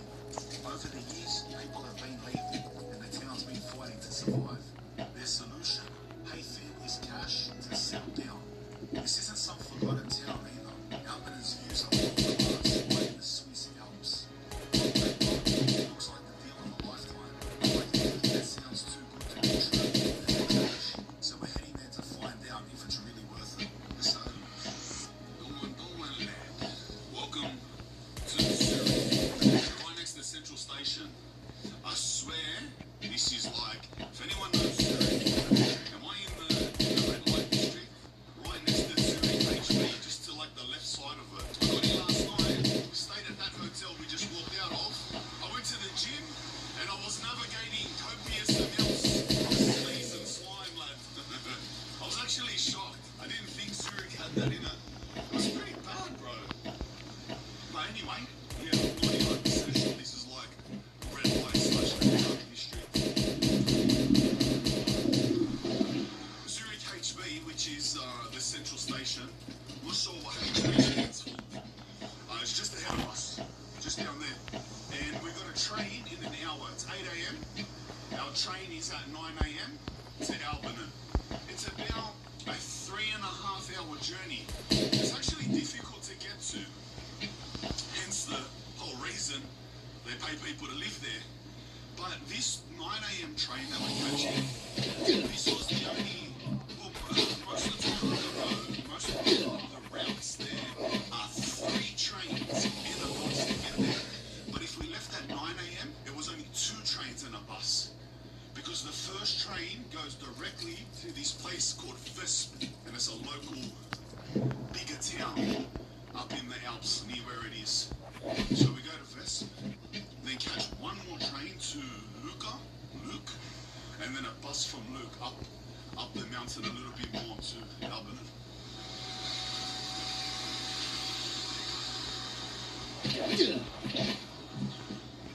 This place is pretty ghetto, lad. They're all sitting in there, sitting on the floor using drugs and stuff. You just don't expect this from Zurich. You don't. You think of Zurich like the way you think of Nordic countries. You think of Switzerland in the same way you think of like Copenhagen or Oslo. Maybe not Stockholm, but yeah, you get what I'm trying to say. But it's actually got a lot of ghetto parts to it. It's the most expensive city in the world, by the way. Zurich is the most expensive city. Let me differentiate from the richest city, which is arguably Monaco. It's the most expensive. When I walked to the gym last night, then after it I got a kebab and a chocolate milk from the supermarket. Went back to the hotel. Because I only got here late yesterday, Arvo. Mate, even, like, yeah, you can see the train there. We're like center in the city. Oh, that place. Prostitutes standing everywhere. Cracked out people standing everywhere. Whole place was immigrants. Like 3 to 1. 1 being Swiss people. And people just coming up, hey, looking for something? You looking for something? Move, bro. Look, I'm looking for something. I am looking for something. A million testosterone. Get away from me, cuz. You know what I mean?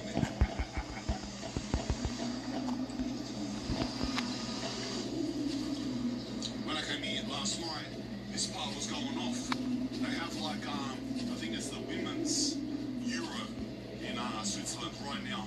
So the Women's European Cup. Like a national soccer, like all the countries, the females versus each other. Not like clubs like UEFA Champions League. So they were going off all down that street. Everyone was going off, cuz. They love football. Love it, cuz. Alright, we're at the station.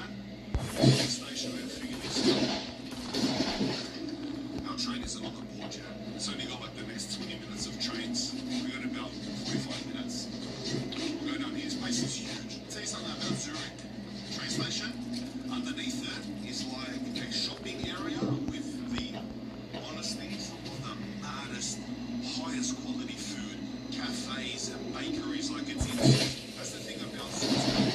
They really refine their things, guys. You know what I mean? Like their watches, their pocket knives, their chocolate. Like when they into something, they try there. It's an art, bro.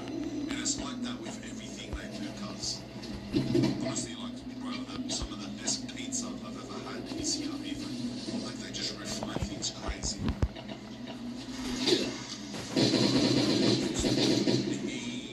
Everything's pushed out. I know we're getting a coffee. Starting with a coffee, brother.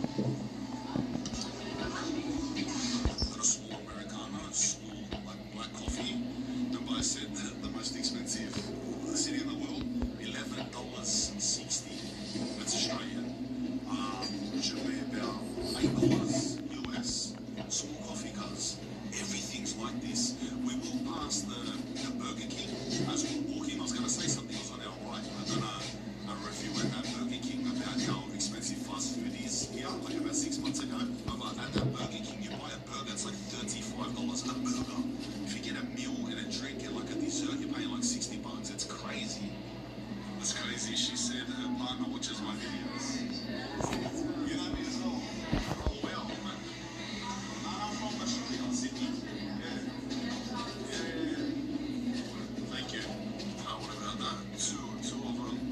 You mean, cuz I'm Mr. Worldwide now, cuz I just come from Norway. I was walking around Norway. Everyone's Spaniard, mate. Might have happened a few times in London, then I'm in the white cuz. But you get my point. Two of them in there. Car accident, don't call a lawyer. Use this free AI tool instead. For someone involved with $93,000.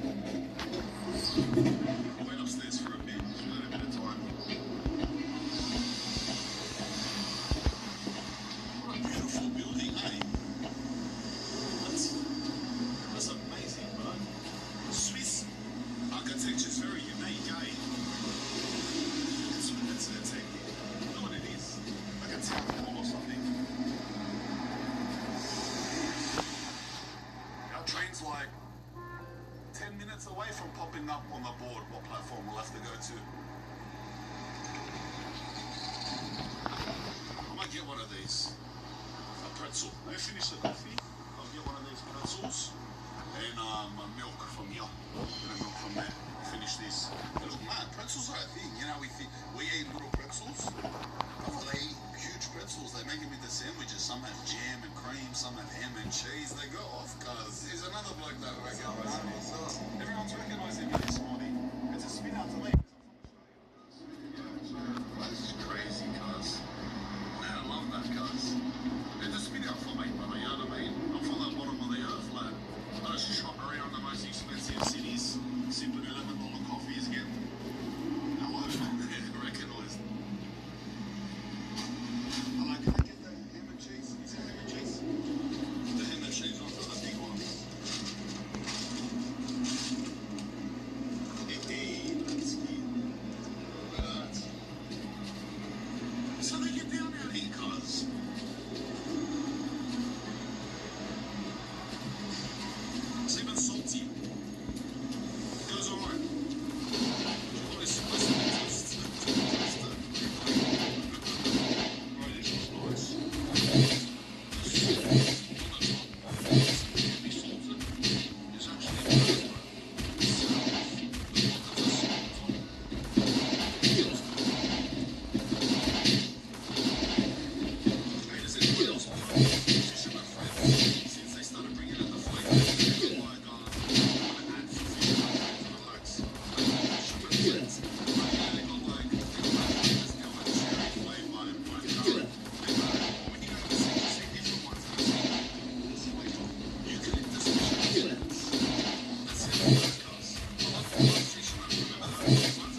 Last stop this the restaurant, restaurant cabinet.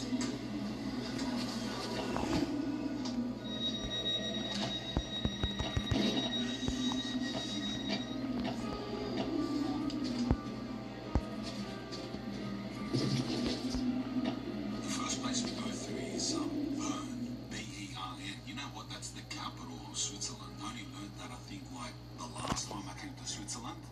I used to always think Zurich was the capital. I swear I've never even heard of this city, Bern.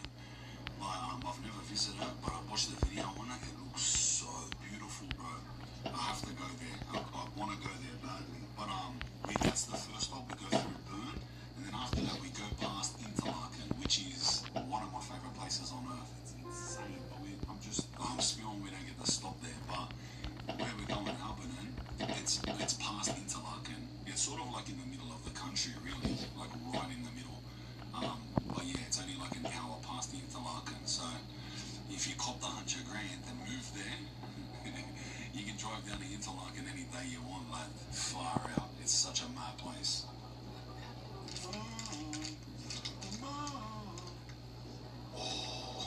Oh, full eucalyptus. I hope it's strong eucalyptus. I hope it's strong.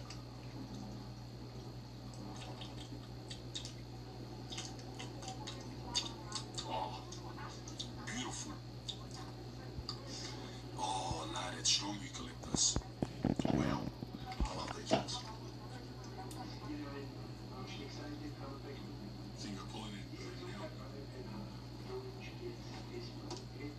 Oh, look at that, bro. The color of the water is crazy. I was like, look at the color of the water that runs through the city, bro. It's crazy on this side. Oh, man. Look at that, guys. It's the same color as the water. Look at the buildings.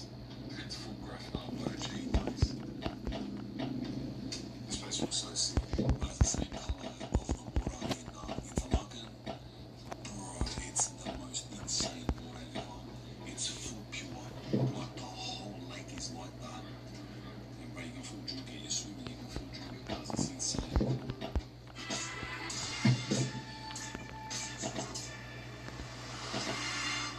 I emphasize again, it is free to join my community. The stocks I share are also free. Dude, shut the fuck up. It's insane.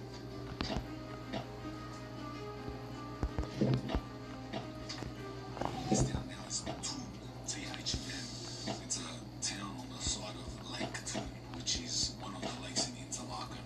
So if we're going to Interlaken, on this train route, we'll be getting off here.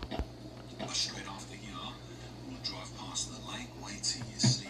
There's two of them, but Lake Thun is one of them. Insane, bro. I'm telling you, like the most beautiful lake on earth.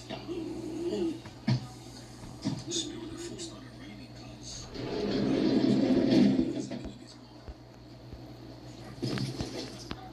You can start to see the lake, bro. The visibility's off. It's beautiful. Ever since I came in the first time 2 years ago, I've been dying to come back. And even getting a glimpse of it, that's how much I like Interlaken. I was due for it, but now I can barely see it, bro.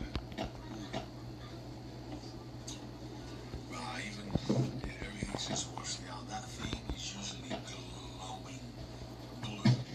Like if you watch my other video in Switzerland, you'll see there. Like, and all on the other side is just mad town and Interlaken down there. But that thing's usually glowing blue, but now it just looks grey and washed out. Alright, so now so we're coming down the lakes. That's Interlaken in the middle, but we're gonna leave and we're going up the mountains up here. So yeah, we're going up into a place that's not so populated, difficult to live up there. Hence why they pay us. Yeah, imagine they paid you to live down here still. Bro, but the fact that it's how far it is pretty sick, like, you know what I mean? You're less than an hour or half an hour away from probably one of the maddest tourist locations in the world. And they're paying you to live there. That's mad. I wonder if they got a gym there. You know what we got to do? We got to test the livability, because that's what we're going to do, bro. We're testing the livability of the place. You know what I mean? We suss it out like a tourist, of course, but I want to see the basic amenities. Like if you're in Albany and you want to train, where's the gym? Is it in Albany? Is it in the closest town? I want to suss the gym out and push the chest, shoulders, tries. Let's say. We're about to go either around or up. I can't tell the maps. A 4,000-meter high mountain. So a massive, one of the biggest mountains in the Alps.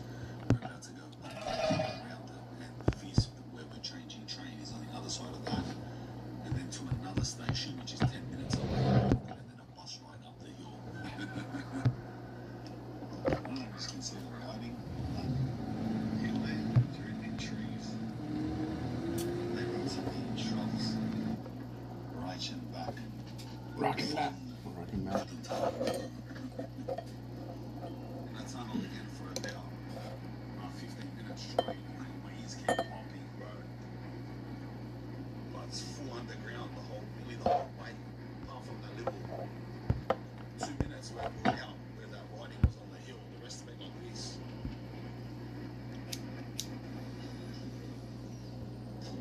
Oh, bro, we're at Visp now. Wait, we've got 5 minutes to change that off. We have literally 5 minutes to find the station and the next train to Luke. If we miss it, it's not the end of the world because Luke is only 10 minutes away. But still, we've got 5 minutes. Please tell me that's it, the very next station. It is. It is. Oh, perfect. That was easy. Imagine it was a full mission, like it was a couple platforms away and we have 5 minutes to run down and run up. It's literally the next one. Luke, 11:09 and it's 11:06 now, bro. Wow, we're lucky. Doesn't look like it's here yet anyway, so it doesn't matter. Right on time, bye-bye. Next stop, Luke. We'll just sit here, considering it's one stop. Oh, this carriage stinks, lad. The whole carriage smells like straight poo, but like...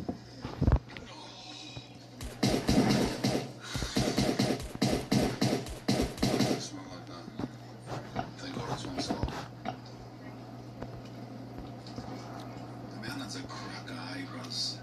Imagine here in the winter, like this whole thing snowing.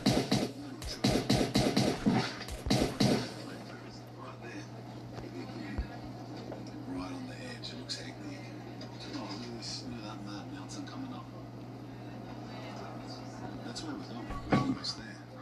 This one stop, we'll literally be there in 1 minute.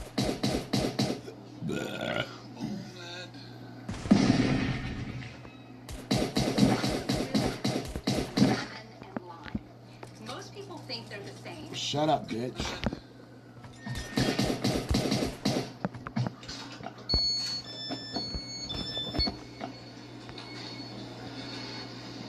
Alright, we're almost here.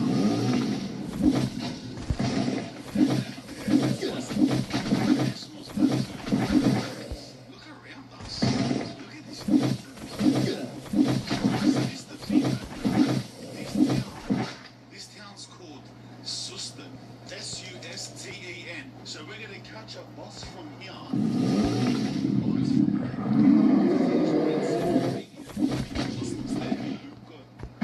I think that's it. Goes to Albany. Some mountainside. But Albany, now you'll start to understand why they pay you. By the way, let's talk about now the specificities of the pay. So the people that they will pay to live there, 100 grand, it's actually a bit over 100,000, is for a family of 4, that's 2 adults and 2 kids, and it's a young family of 4, so the adults need to be under 45 years of age. So 100,000 is for a young family of 4 to move to this place and stay and commit their life to Albany. That's 100 grand. They're the parameters of the payment. In Albany itself, in the town, there is no school, no post office, no essential things like that is here. So this will be pretty much this town here. So system is pretty much your town that you've been doing everything right. So you have to drive down here. The kids will have to come to school down here. Yeah, the post office is down. Oh, the bank is here. All of those essential things are here. Apparently up there, there's one pub which still operates, and one pub and one. This was the bus I asked him. He said it's not. Oh no, our bus is at 11:50. It's not bus. It's at 11:50. It's 11:20 now. Yeah, but back to what I was saying. Sorry, there's apparently one store and one pub up.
Fucking knuckle.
Alright, it's 10 o'clock. We're going to switch to my other game.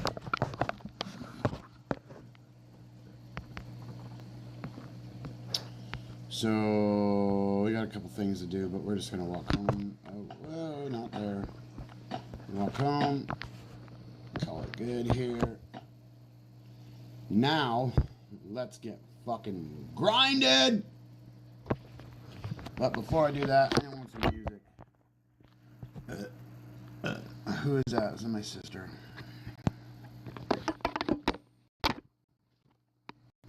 Oh, Ben.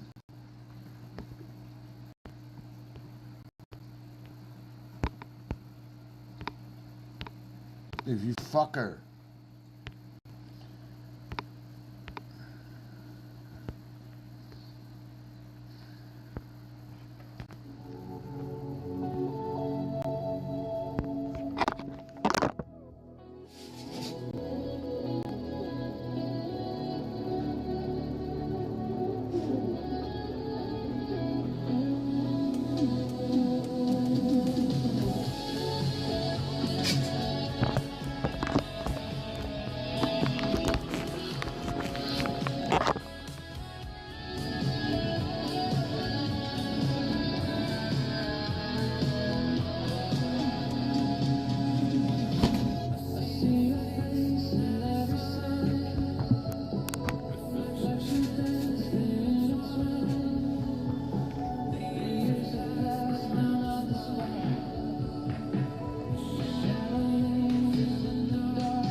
He's not dying. Fuck this.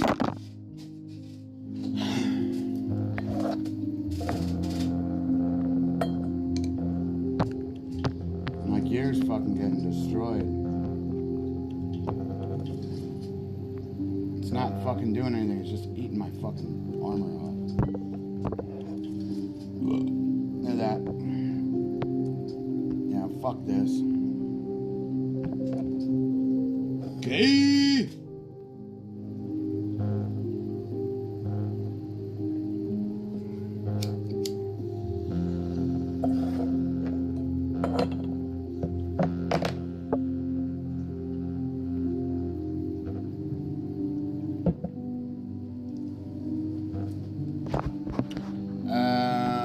I don't know what to do.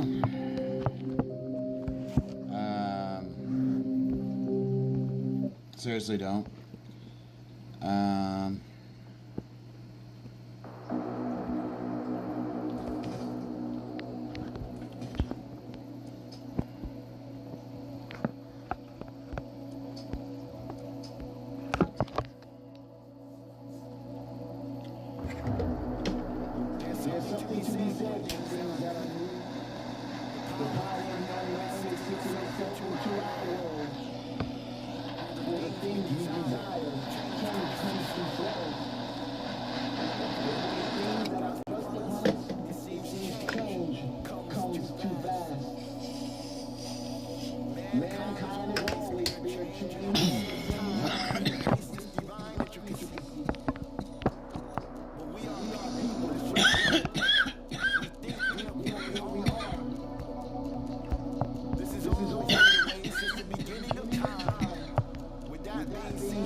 Music.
Alright, everybody. I'm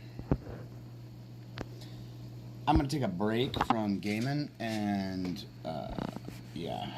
Could be done for the night. It's 10:30. Been on, what, 5.5 hours. Did everything on LDOE. There's not much else to do. I could like keep grinding and shit. I'll probably come back on in a minute. I'm gonna,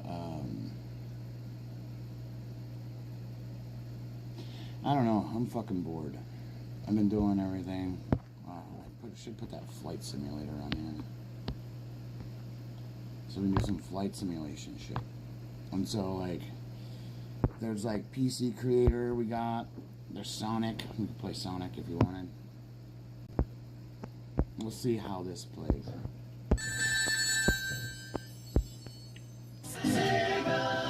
Sega.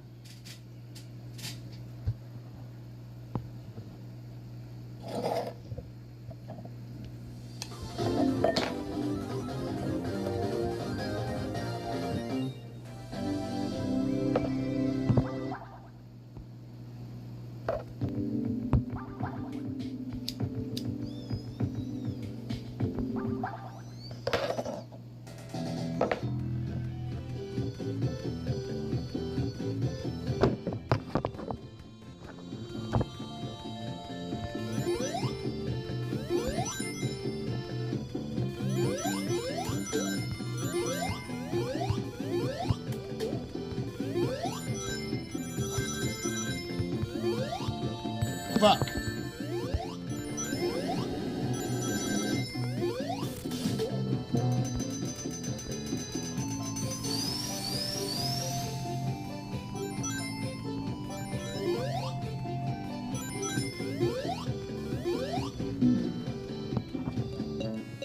Yay!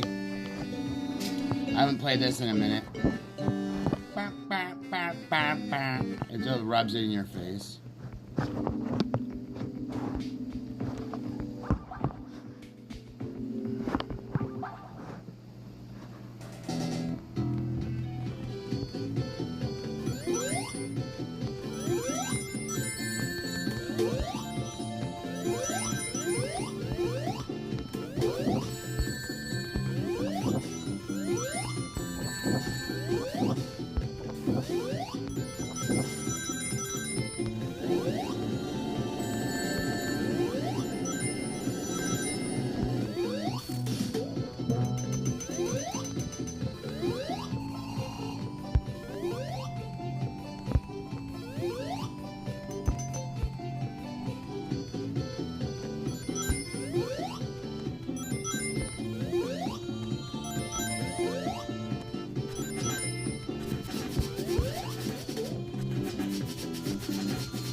What?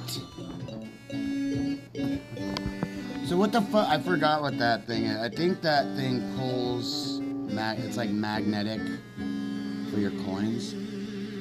So, go figure. I haven't played this in so long. And playing it on a touchscreen is so different. Like, than just a regular fucking controllers.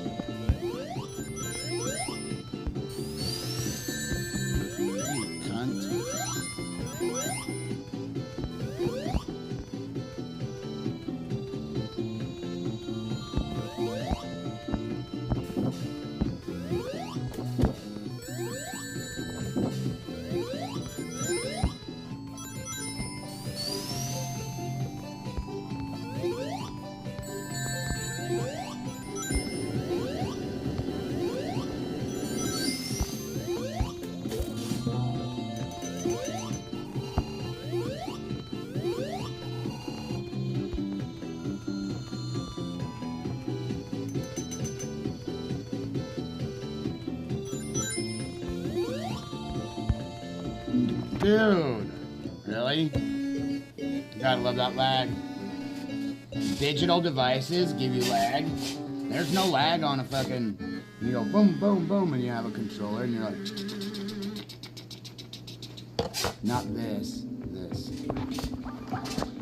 There ain't no fucking triggers. Then, yeah. There's only saves.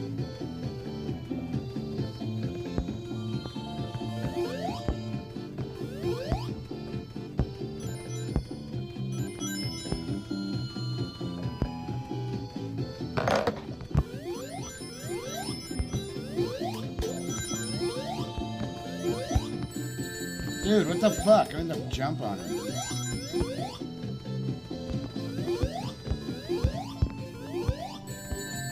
What the fuck?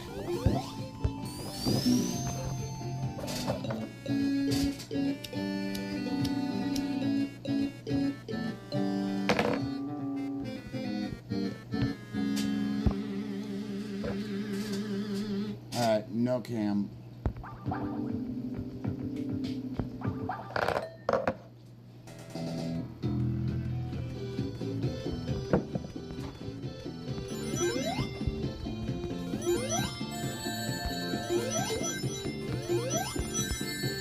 What the fuck?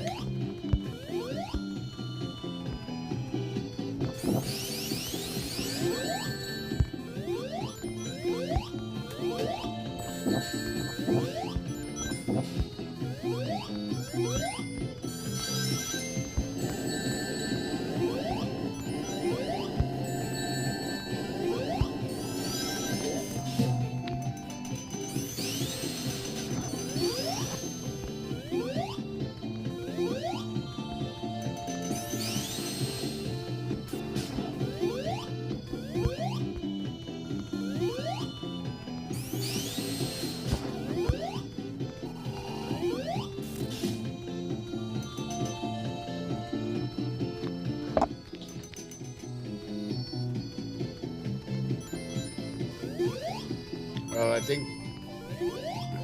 I don't know what the fuck it is.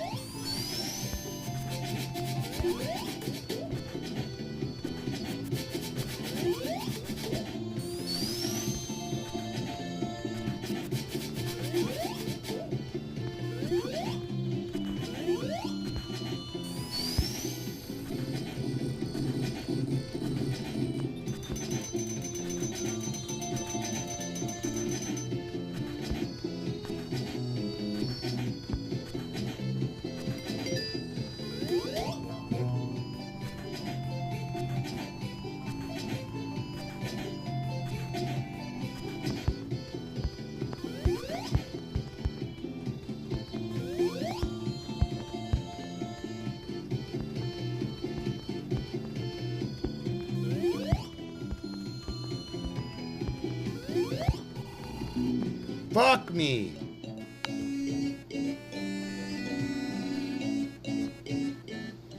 How do I get fucking lives?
Fuck me.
fucked.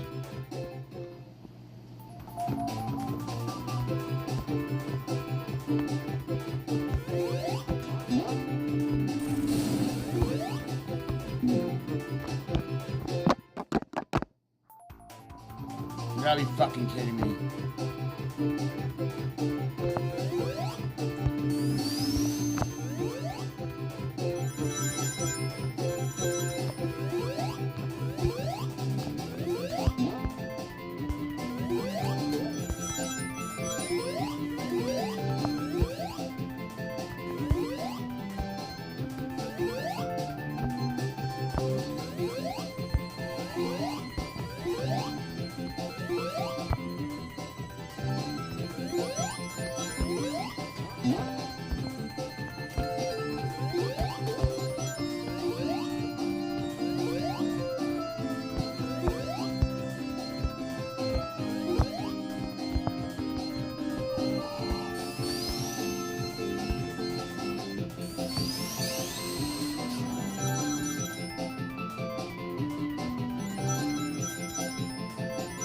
Look at that.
Save the bunnies.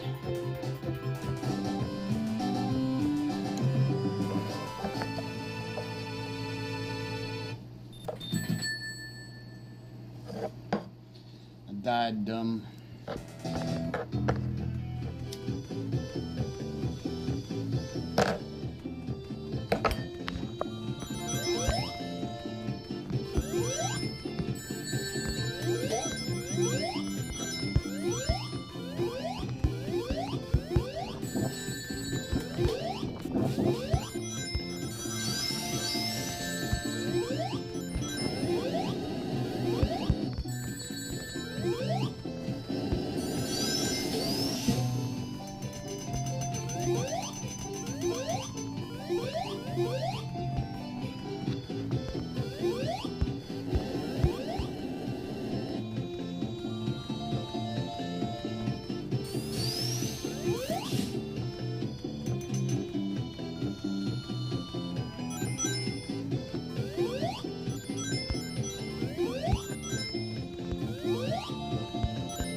Fuck!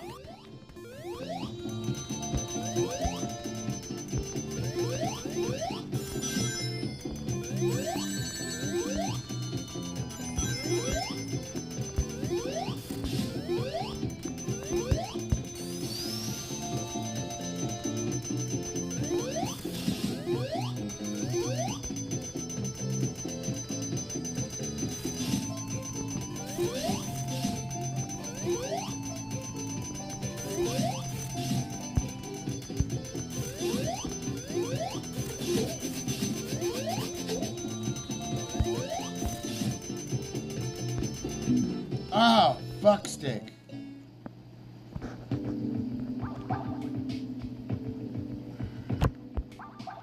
Well, this one doesn't have... I need to delete this one. This has no lives. Well, it has one.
What the fuck, man?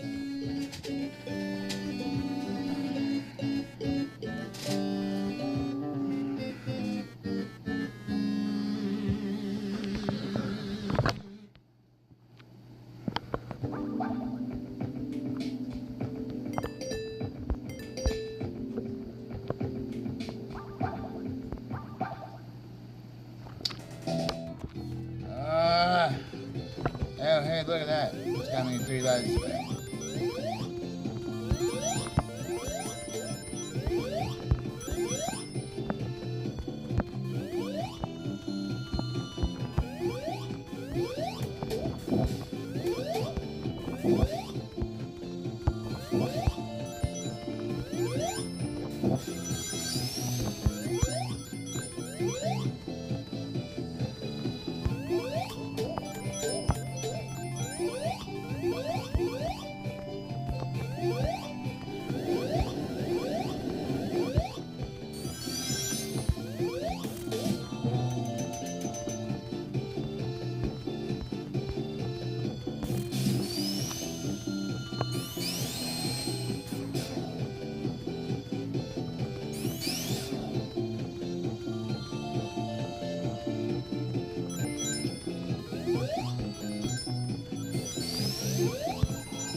Fucker.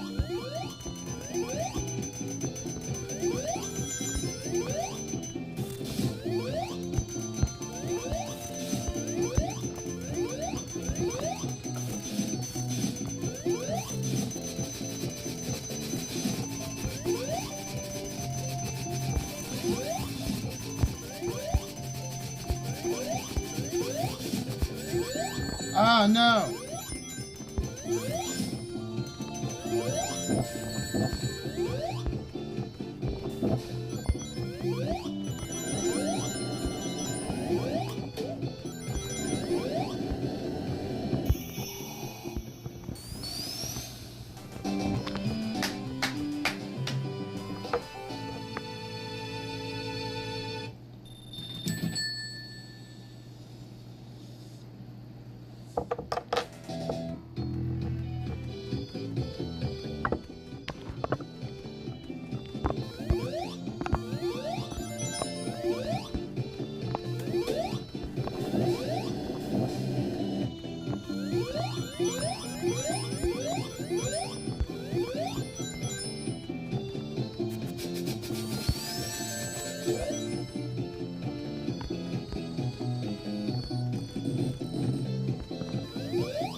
Oh my god. No.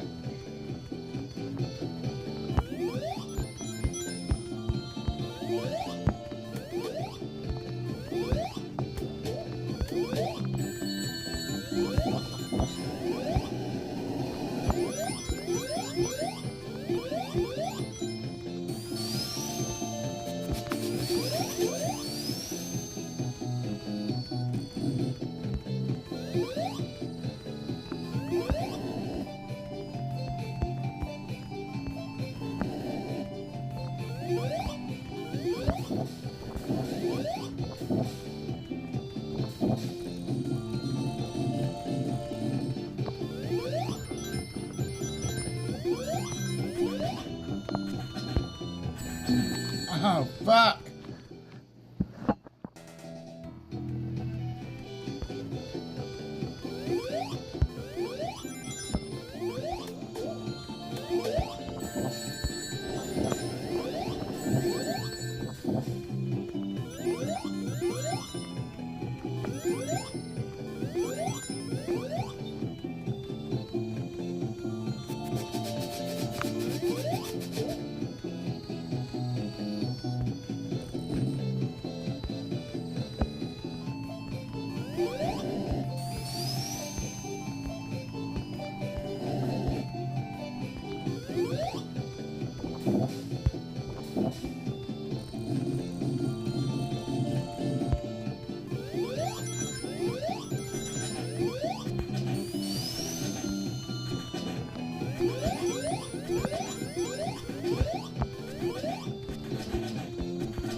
fuck?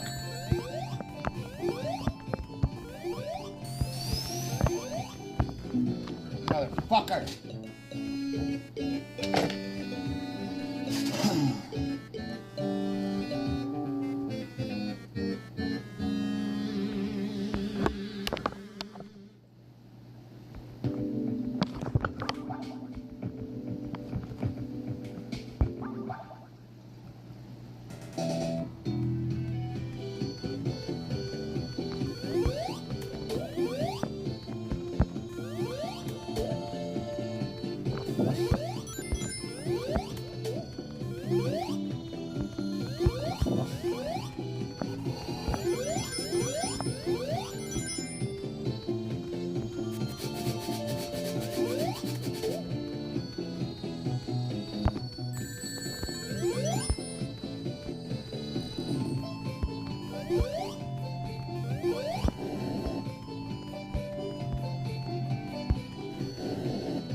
Is it floating back?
Fuck!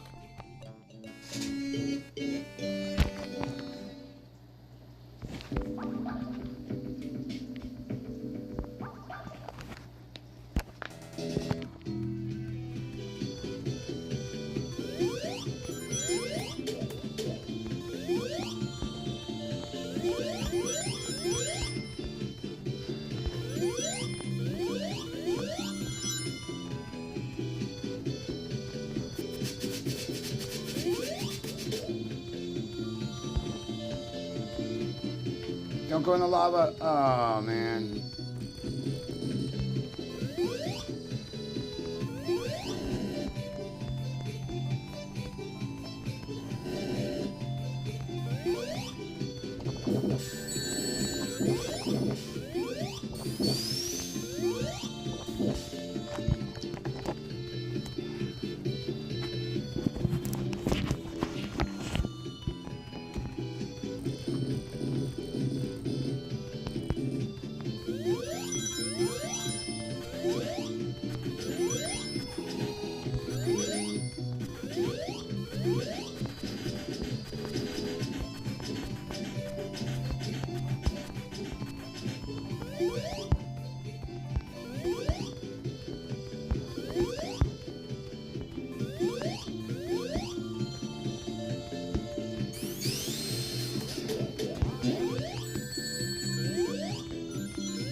No.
Okay, so that's a force field.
Got past it. I don't care, but I got no rings. Lost them at the end.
Alright, so I fucked up on that. I love the restart button over here. So now I beat this game so many times.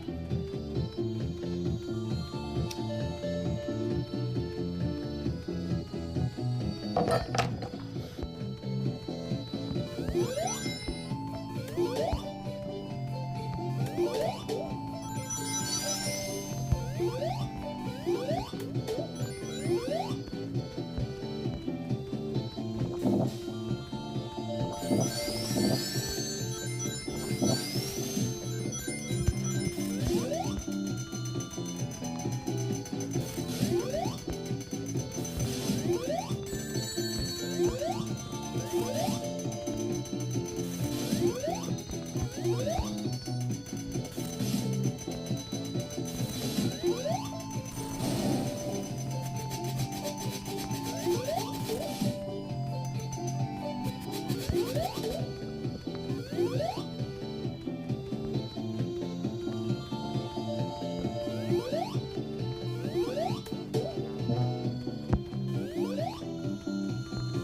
Fuck.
It's almost out of here.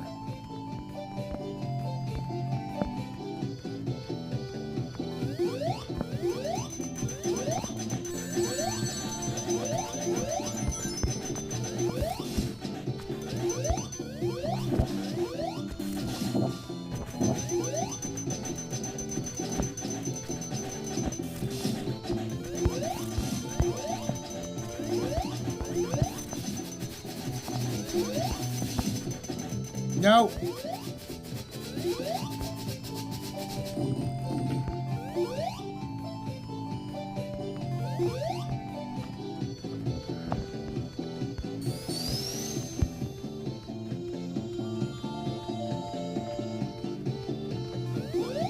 I don't want joysticks. I want the buttons.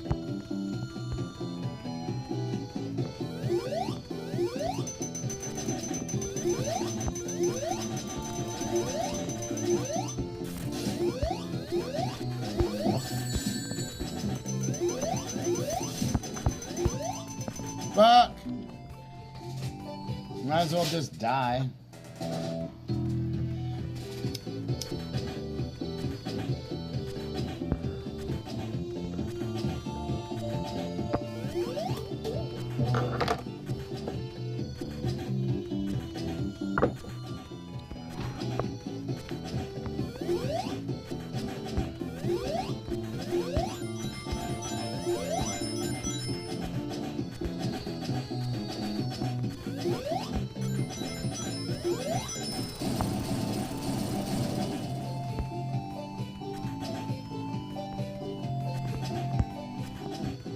Nope.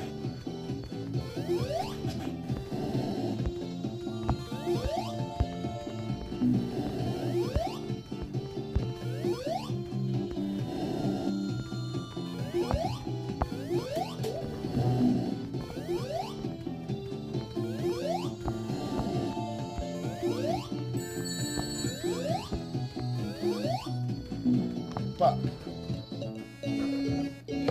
Might as well restart that.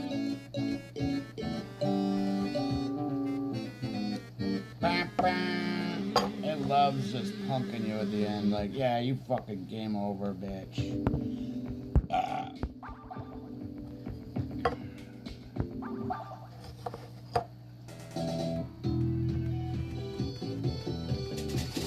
We had to figure out how to get down underneath there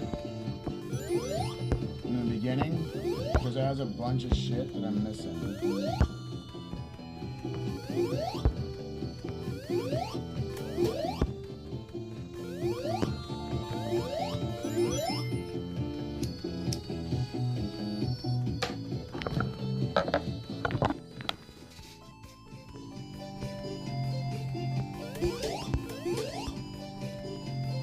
See, there's a spot there.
Dude, stop sliding off.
Great.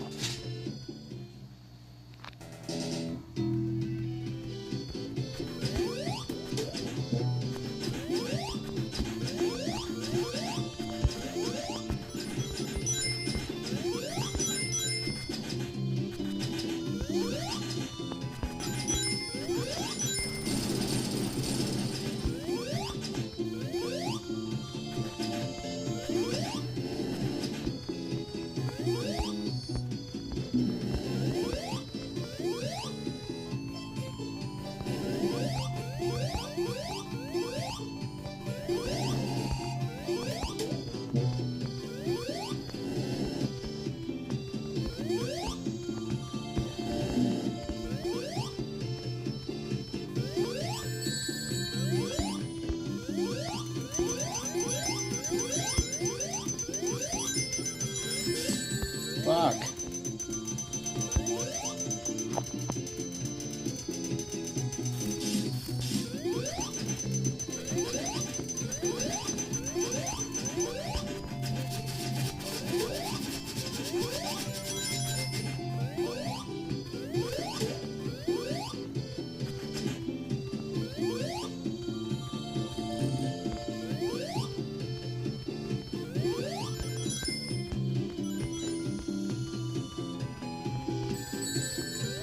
Too fast.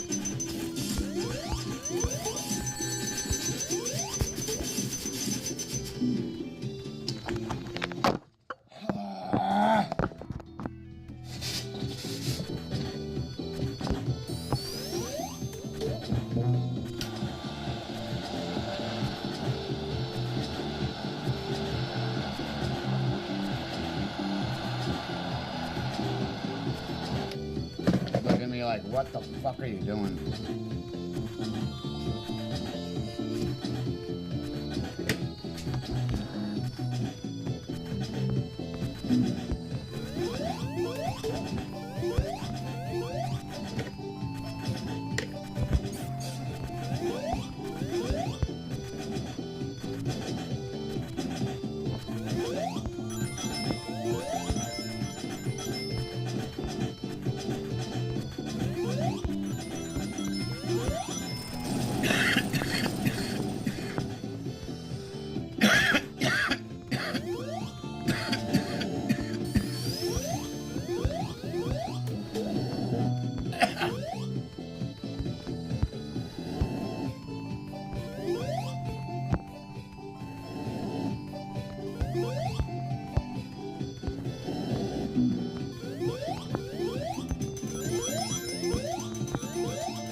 Fucker.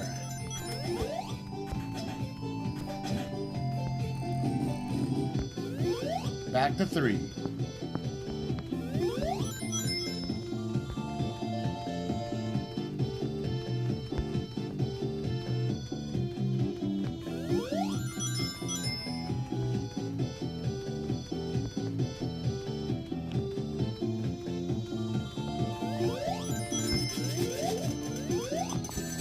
You bitch.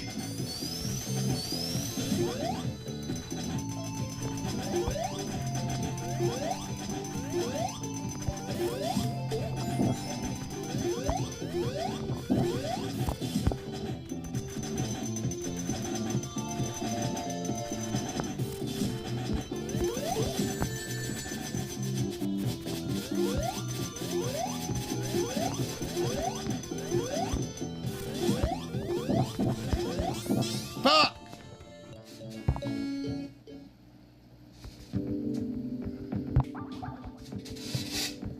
Gotta get this, man.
What the fuck?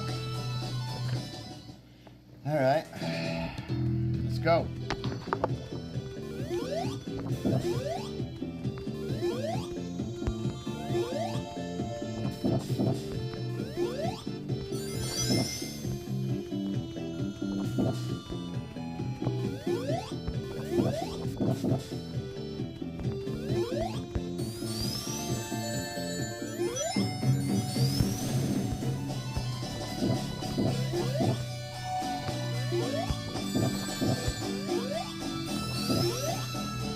What the fuck?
I think I'm gonna be done.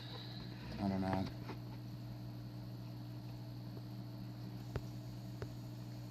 We got Sonic 2. Wonder if it still plays like the same one.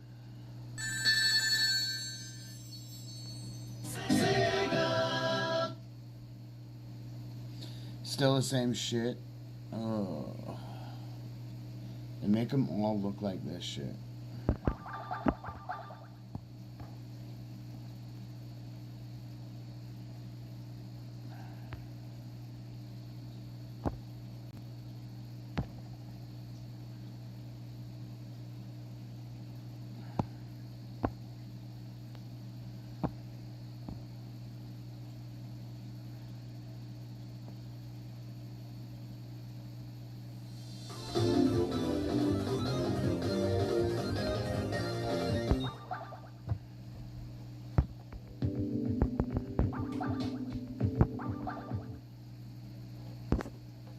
Oh, motherfucker, dude. Oh, no.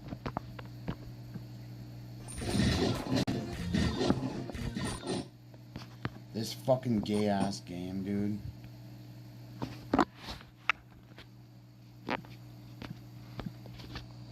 It makes you fucking play a fucking ad instead of a fucking game. Dumb. So dumb. Dude, I'm not allowing you to fucking give me any notifications.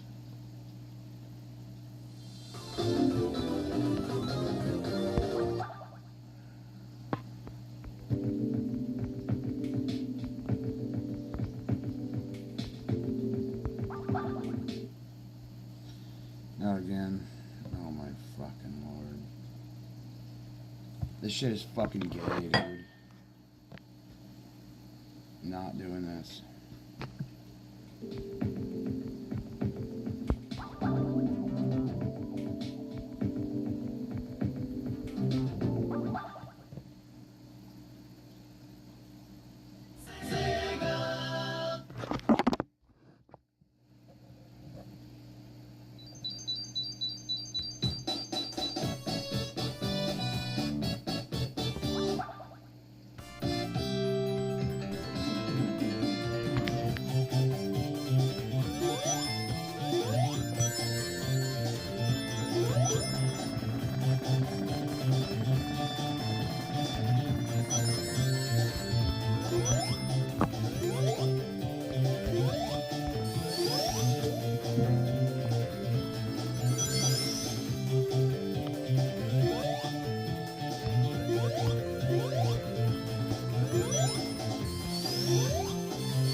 Fucker.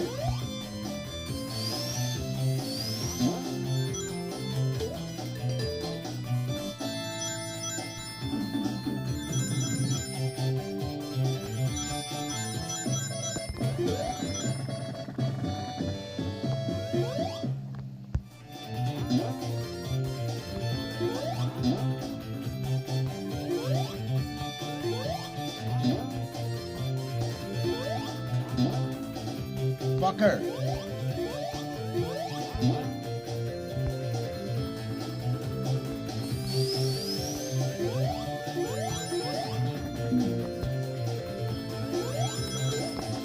Oh no. Oh, my coin. Again.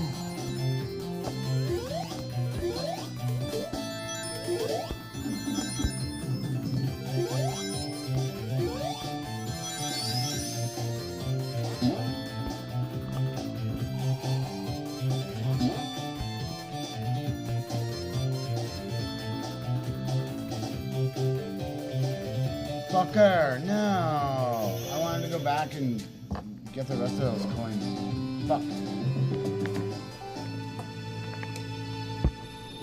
23 rings. One more rings. Give me the rings. Survival Island. Welcome to an island where you have to watch out for other players.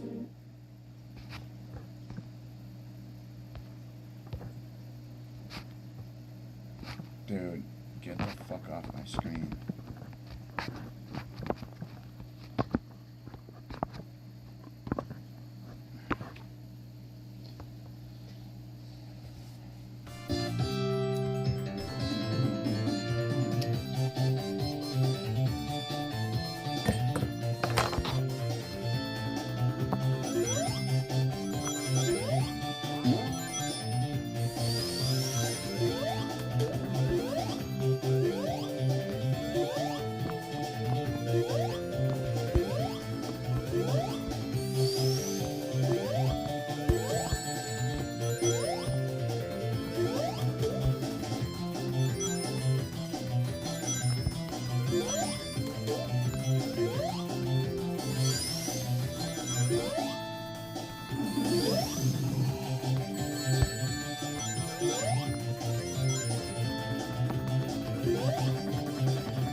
Tails, motherfucker. Tails, motherfucker. Oh, no. Oh, dude.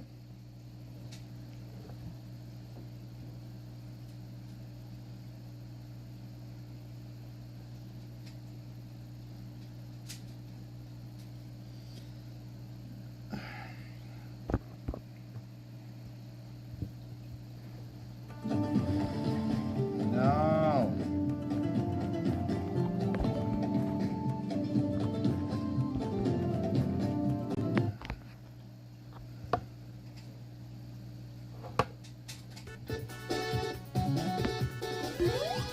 Yeah, I've been playing that.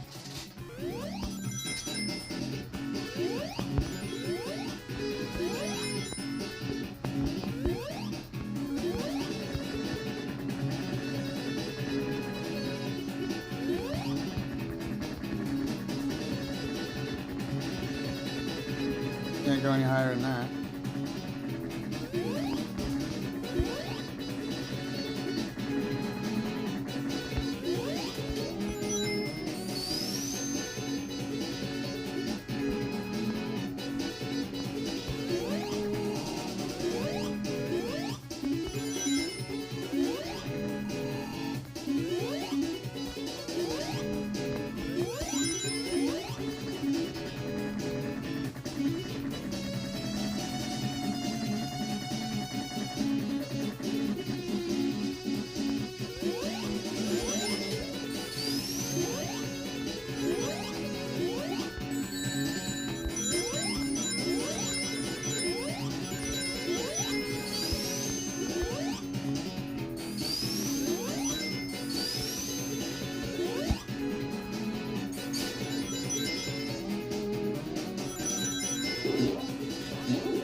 I forgot these tubes. This shit is dope.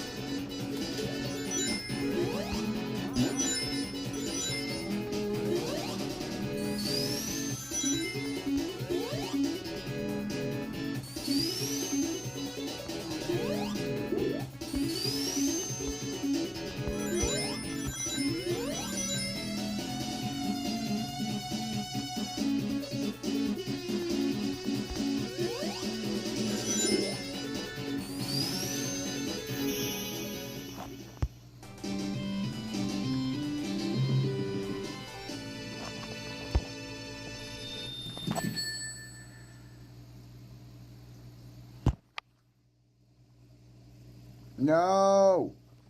Fuck.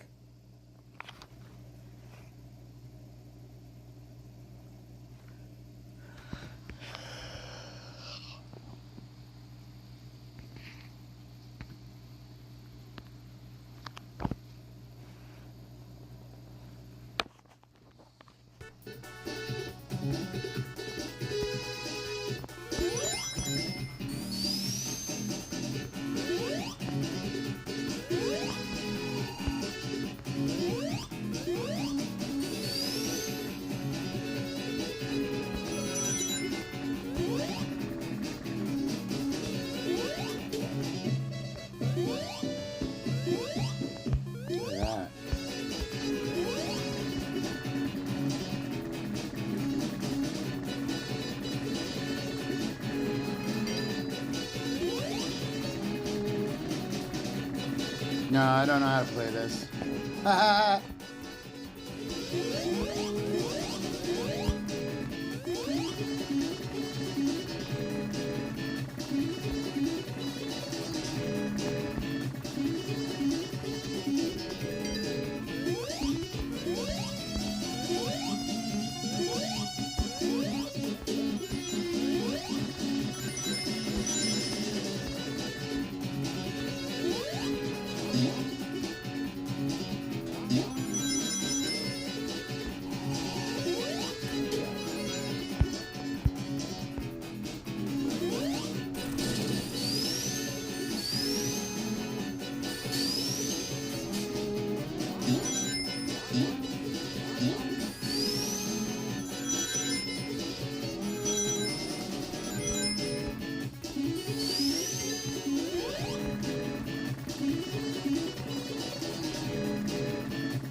Oh, dude, what the fuck?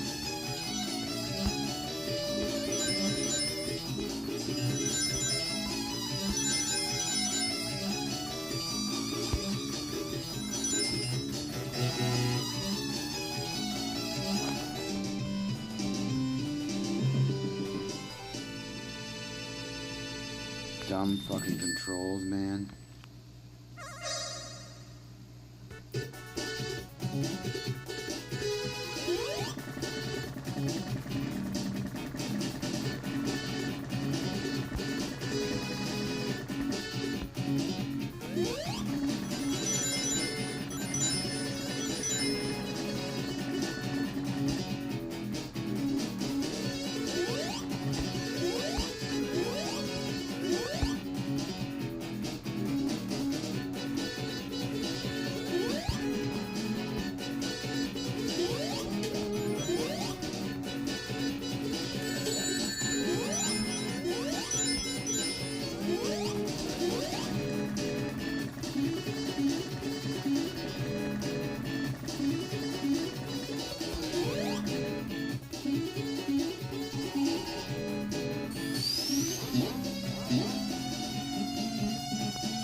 Extra life right here. Look at this. Drop.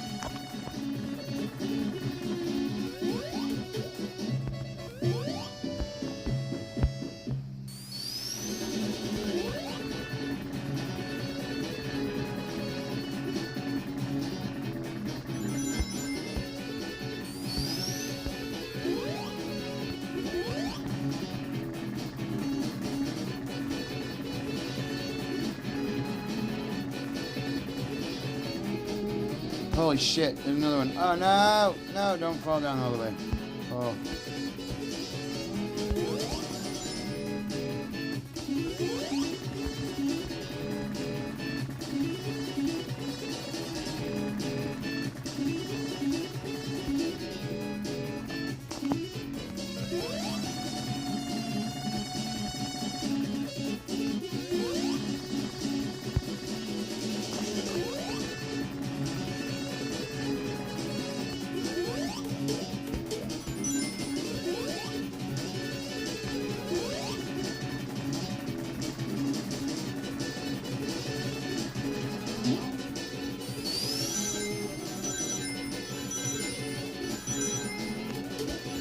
There's the room.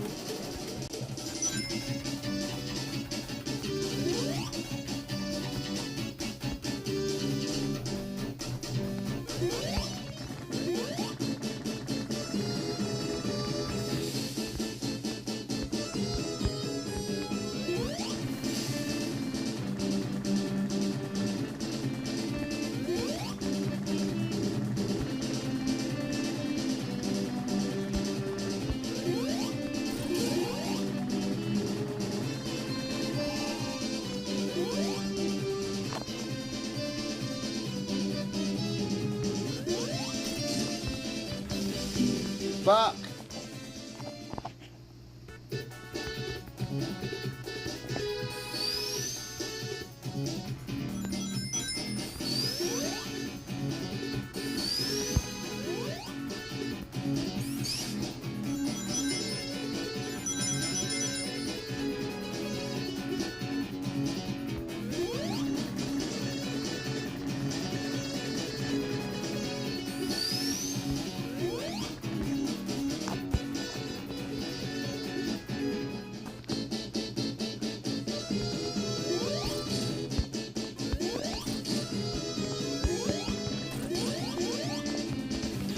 Fuck!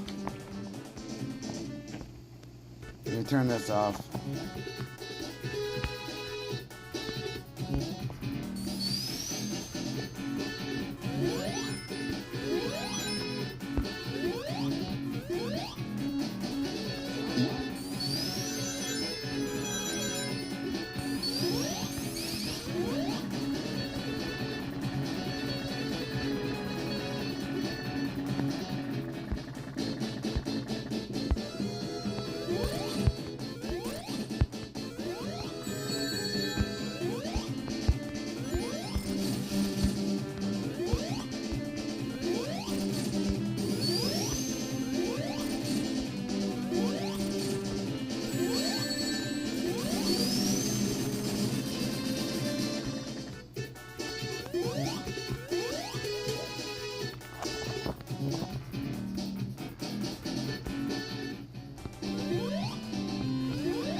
No! Once this video's done, I'm gonna This give you fucking gay legendary ass hours for shit. free. But Claim your gay ass legendary garbage.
Ba-na-na-ba.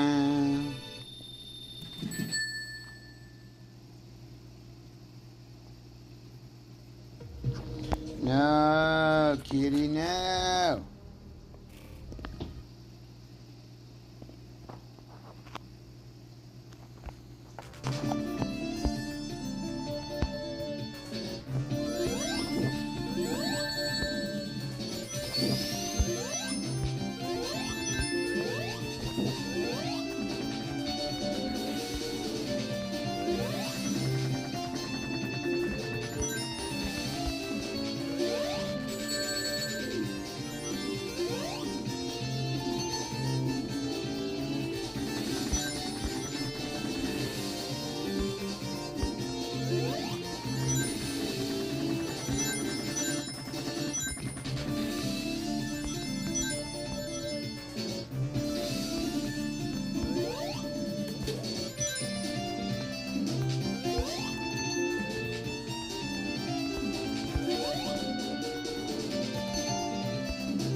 I'm dead.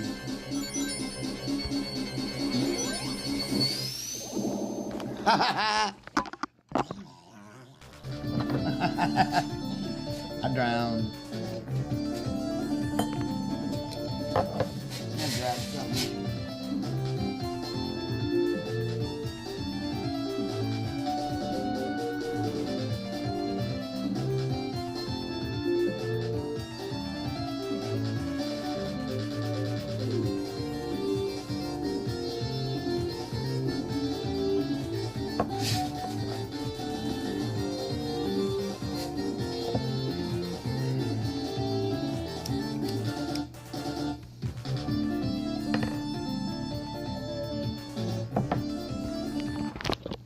Damn it.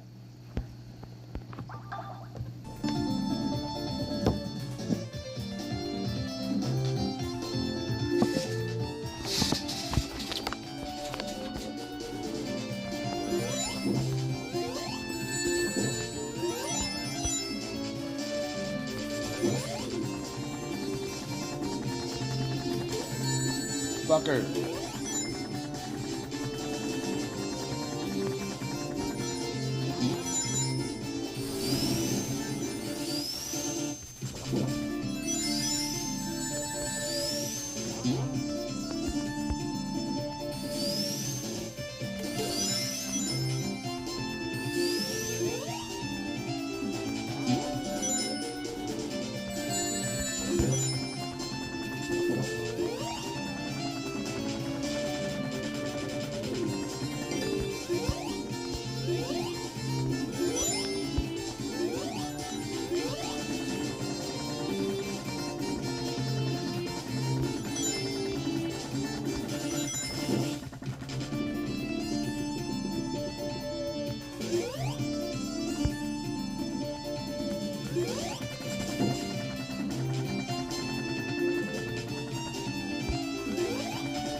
What?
Fuck. Fuck Call of Duty.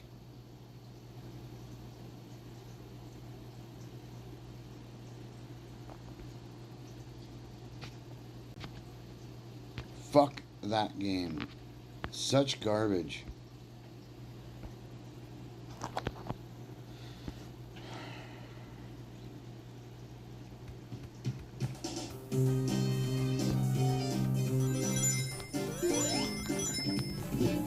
Yeah, this is the pinball one.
That's how it's done.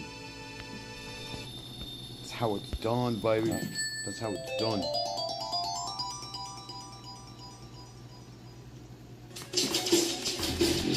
Okay.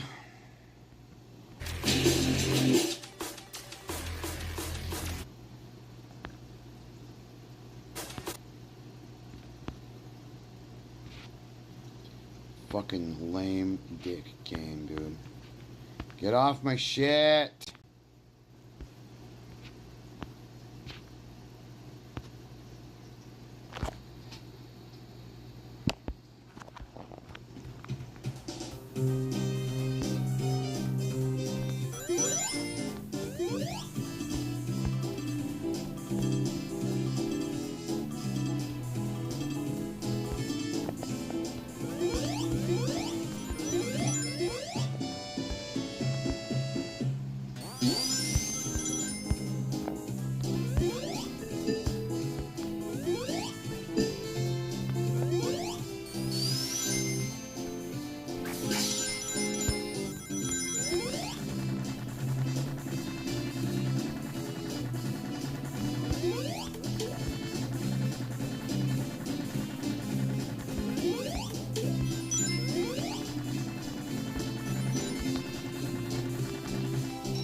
Baby! I gotta unlock an achievement, dude.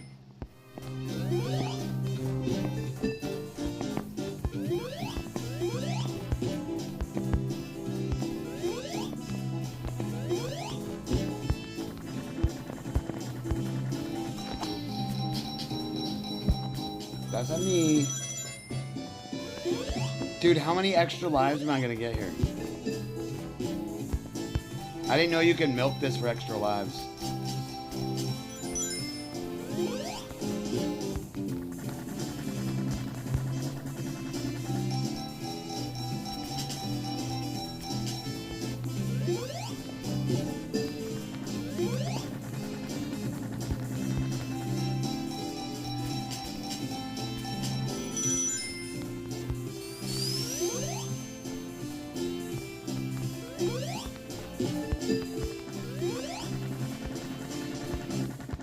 I already have 50,000 up there.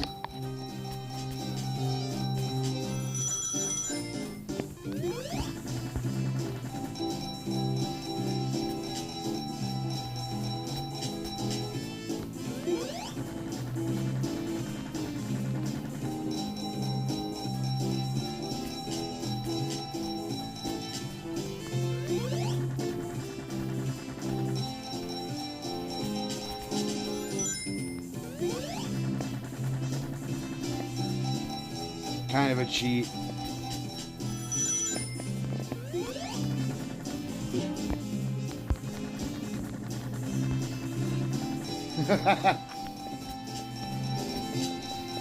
Give me some coins, bitch.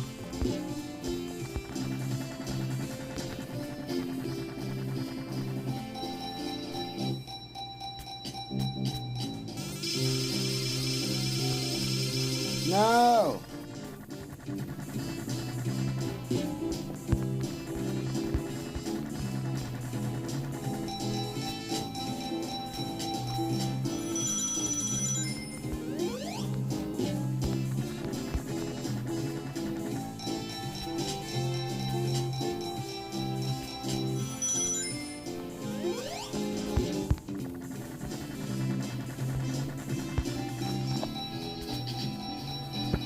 Nothing.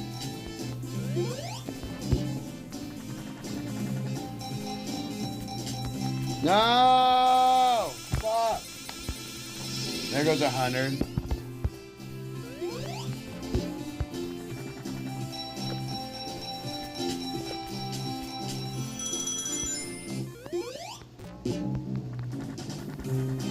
Last one.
Time's up. Can't find my way out of here. Look at this fucking score. I think it'll start it back at me at one of those spots.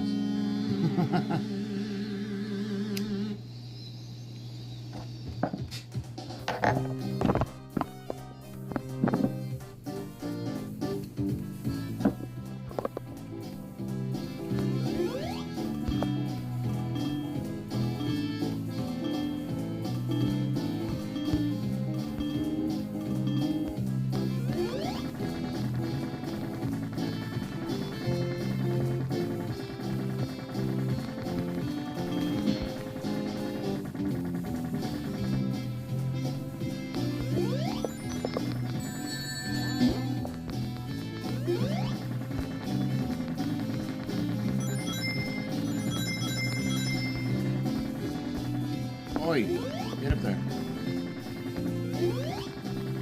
Okay, so I keep going higher.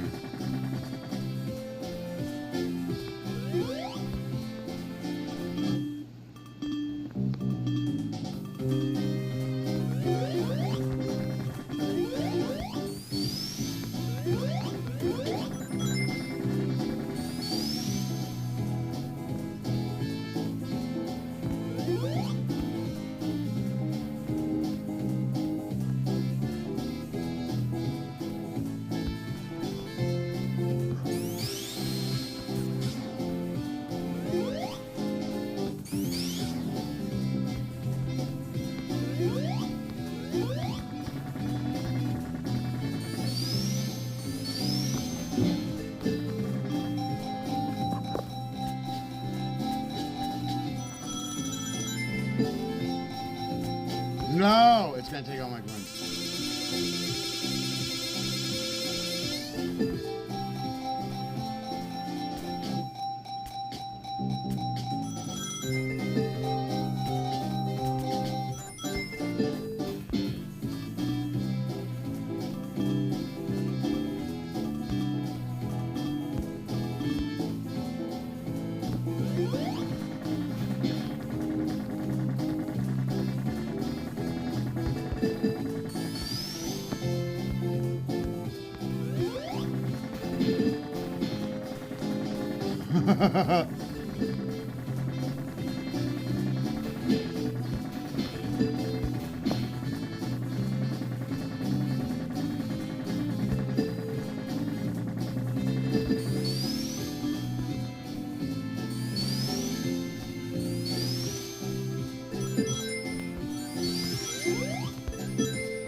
Fuck.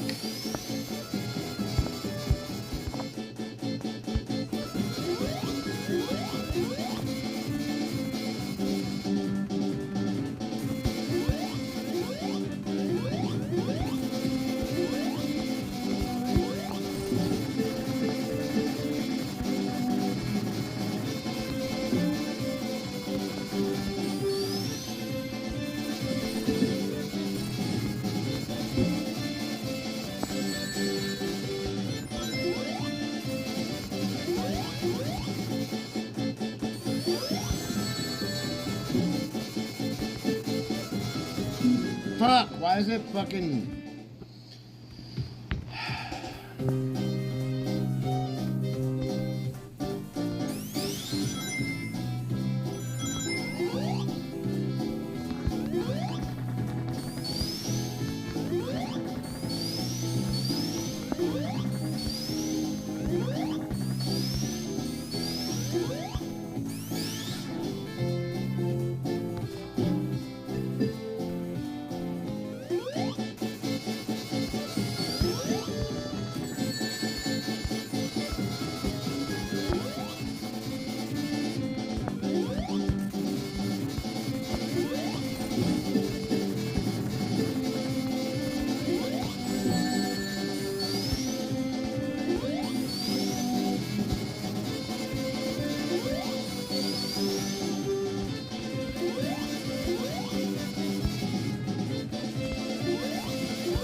What the fuck?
Fuck.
Fuck!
motherfucker. Dude.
Bitch is tricky.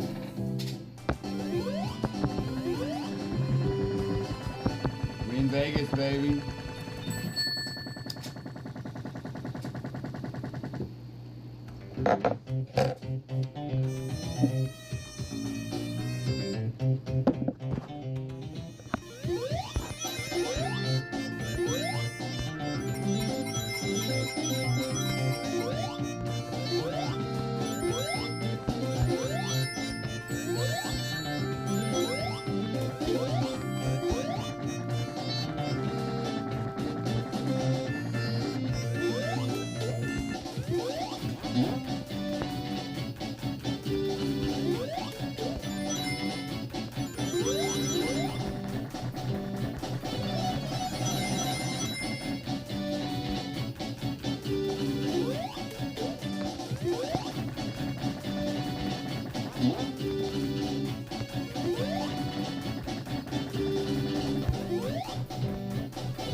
What the fuck?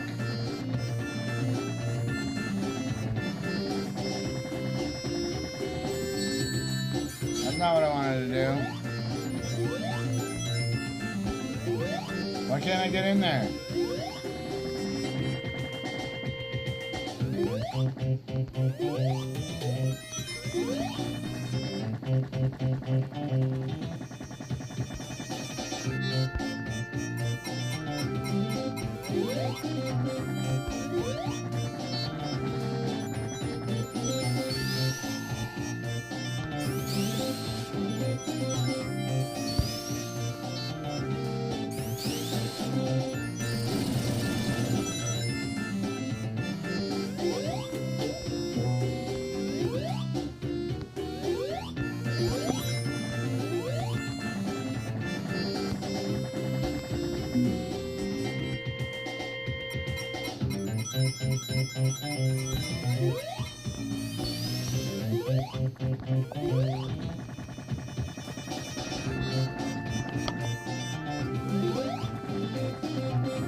that was great.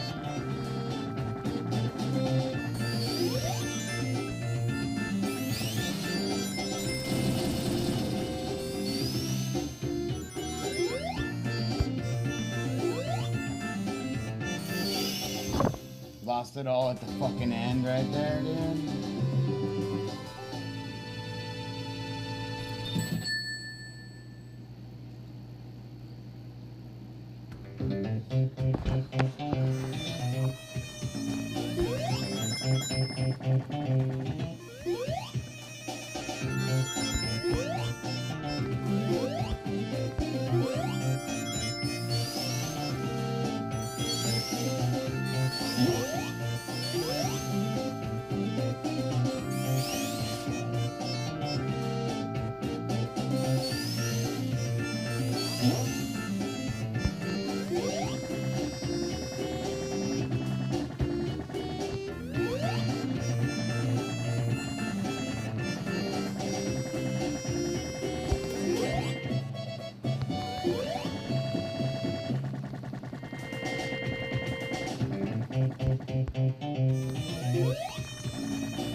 Fuck.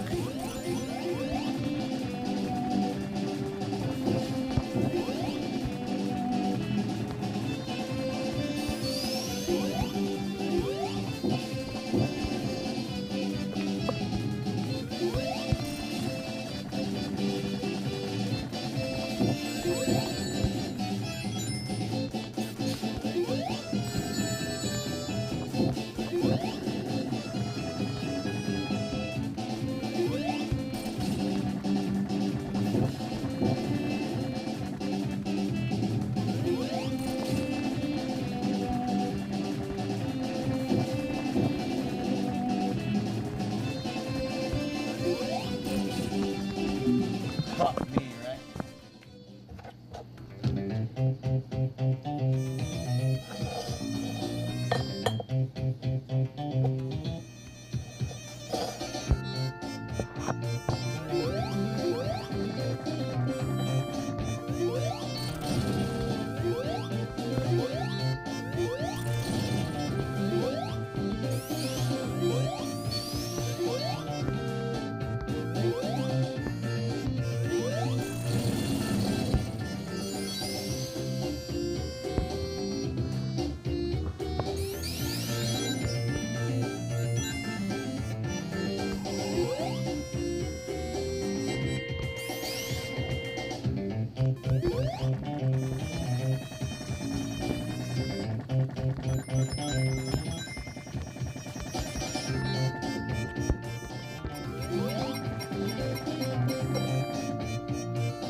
Fuck, dude, seriously?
Fuck.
Fuck.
out of time.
Fucking bitch.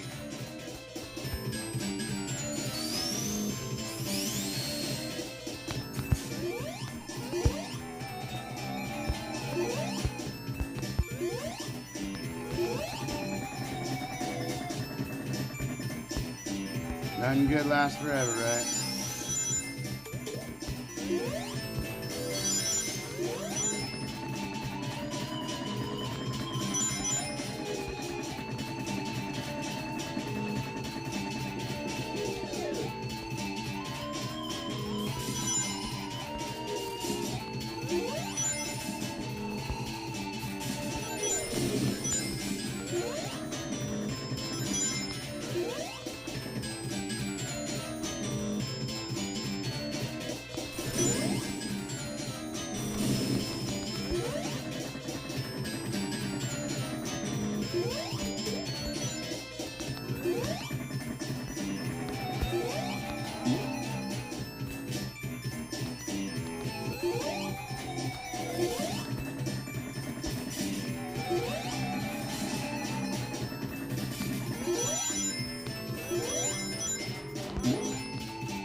the fuck?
What the fuck? Why'd that fucking just drop like that?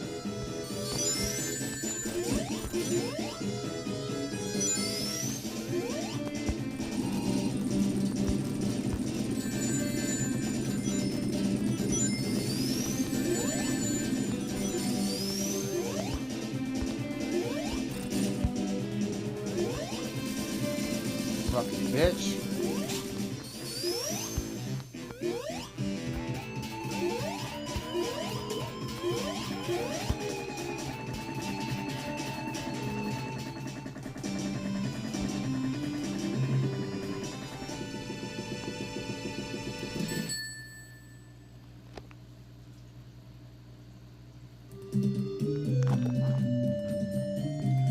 Oil ocean.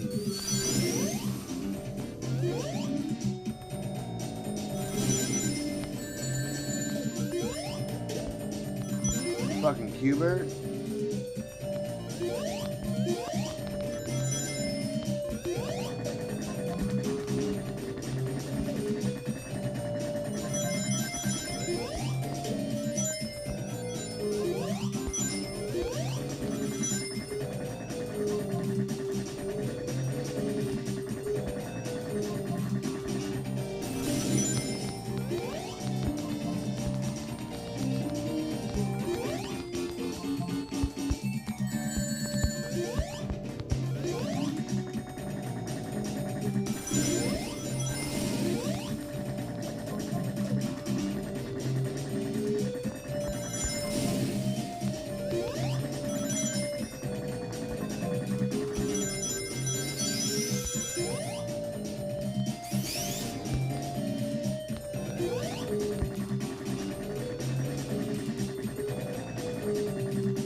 Fucker.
fucking piece of shit.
Fuck.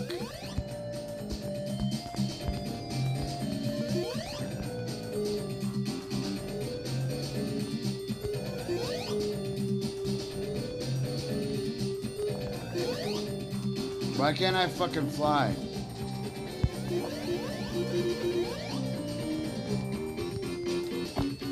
I'm just gonna die.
time, Gator.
That's not cool.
Oh, dude.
fuck?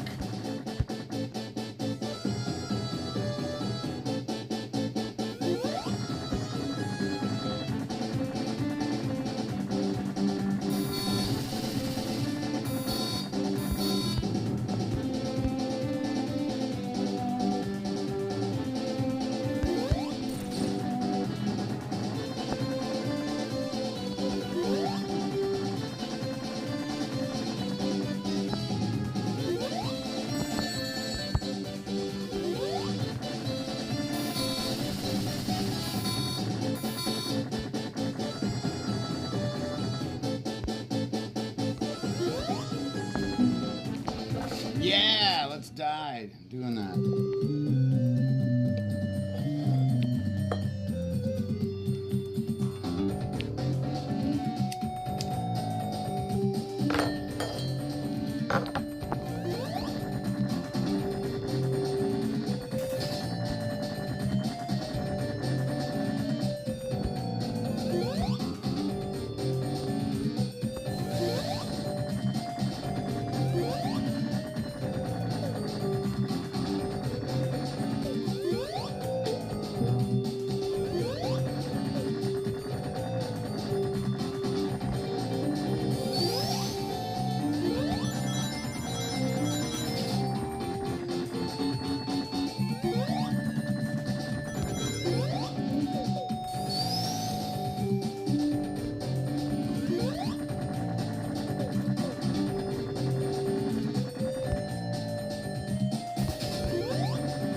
Fuck, I'm gonna die because there's no time.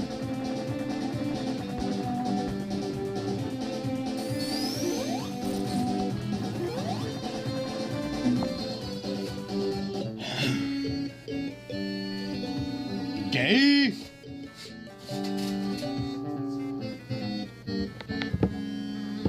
I'll get through this real quick. It's annoying. Gay.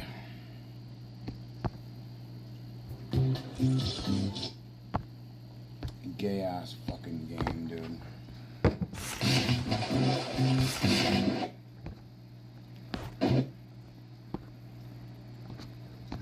No. I don't play this fucking game to play this gay fucking gay ass garbage.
Fuck me, dude.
That was fucking close.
cheese. At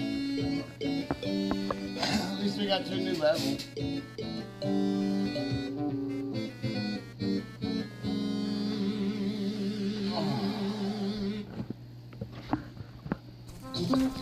Oh, you're fucking gay. You're gay.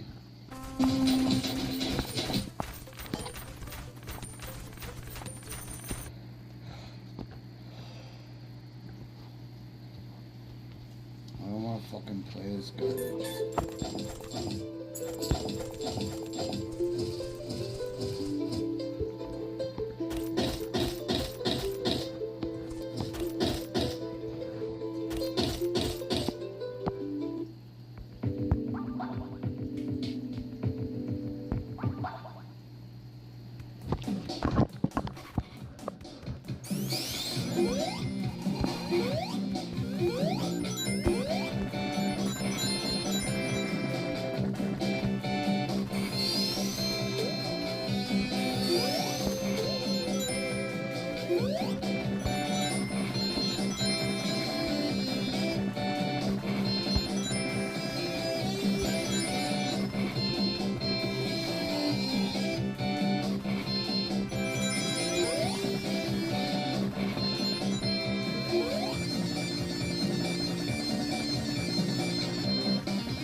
mini game inside a game.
What?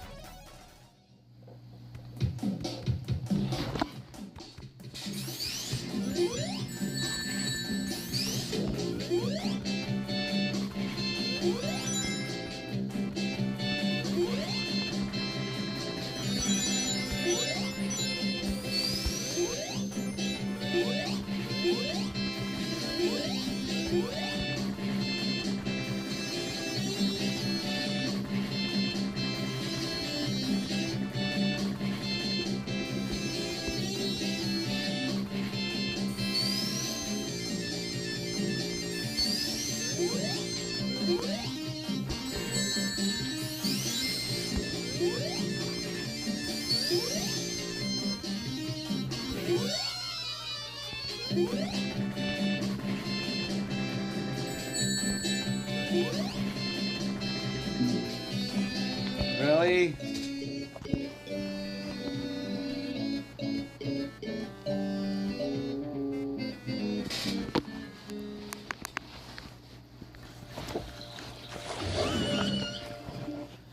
Dumb as fuck.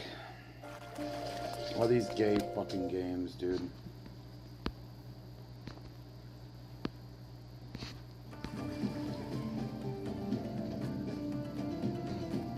No. I refuse.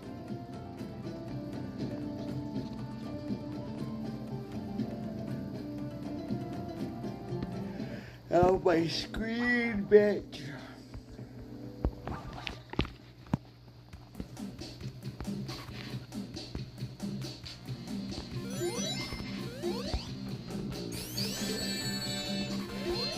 What?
What?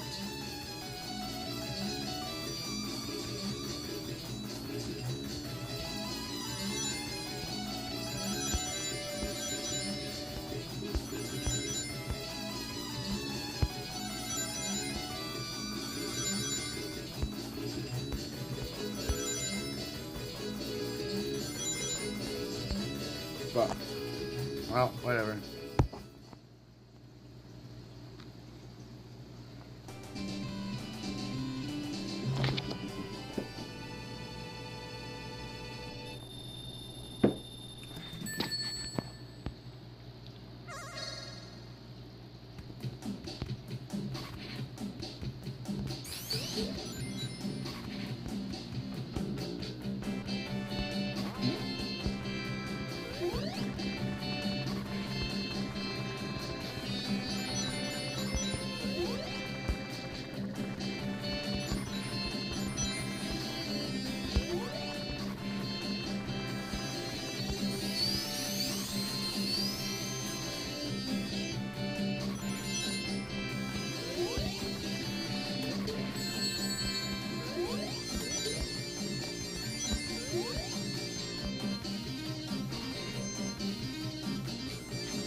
Oh my god, that's the end.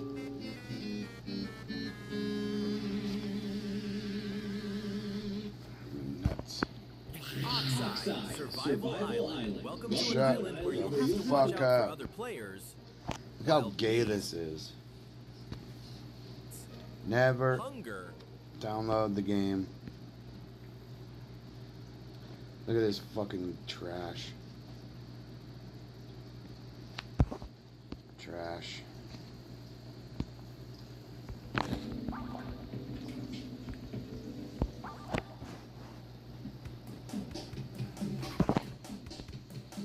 We need to find the extra lives.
Can't stand these fucking dumb ads, dude.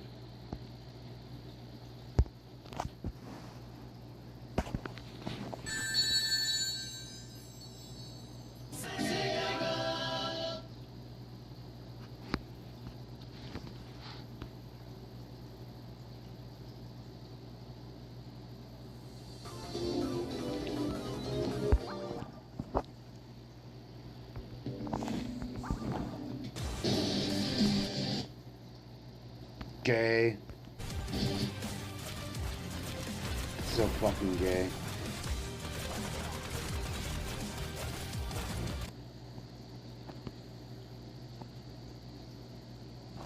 So fucking gay.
Fucking gay.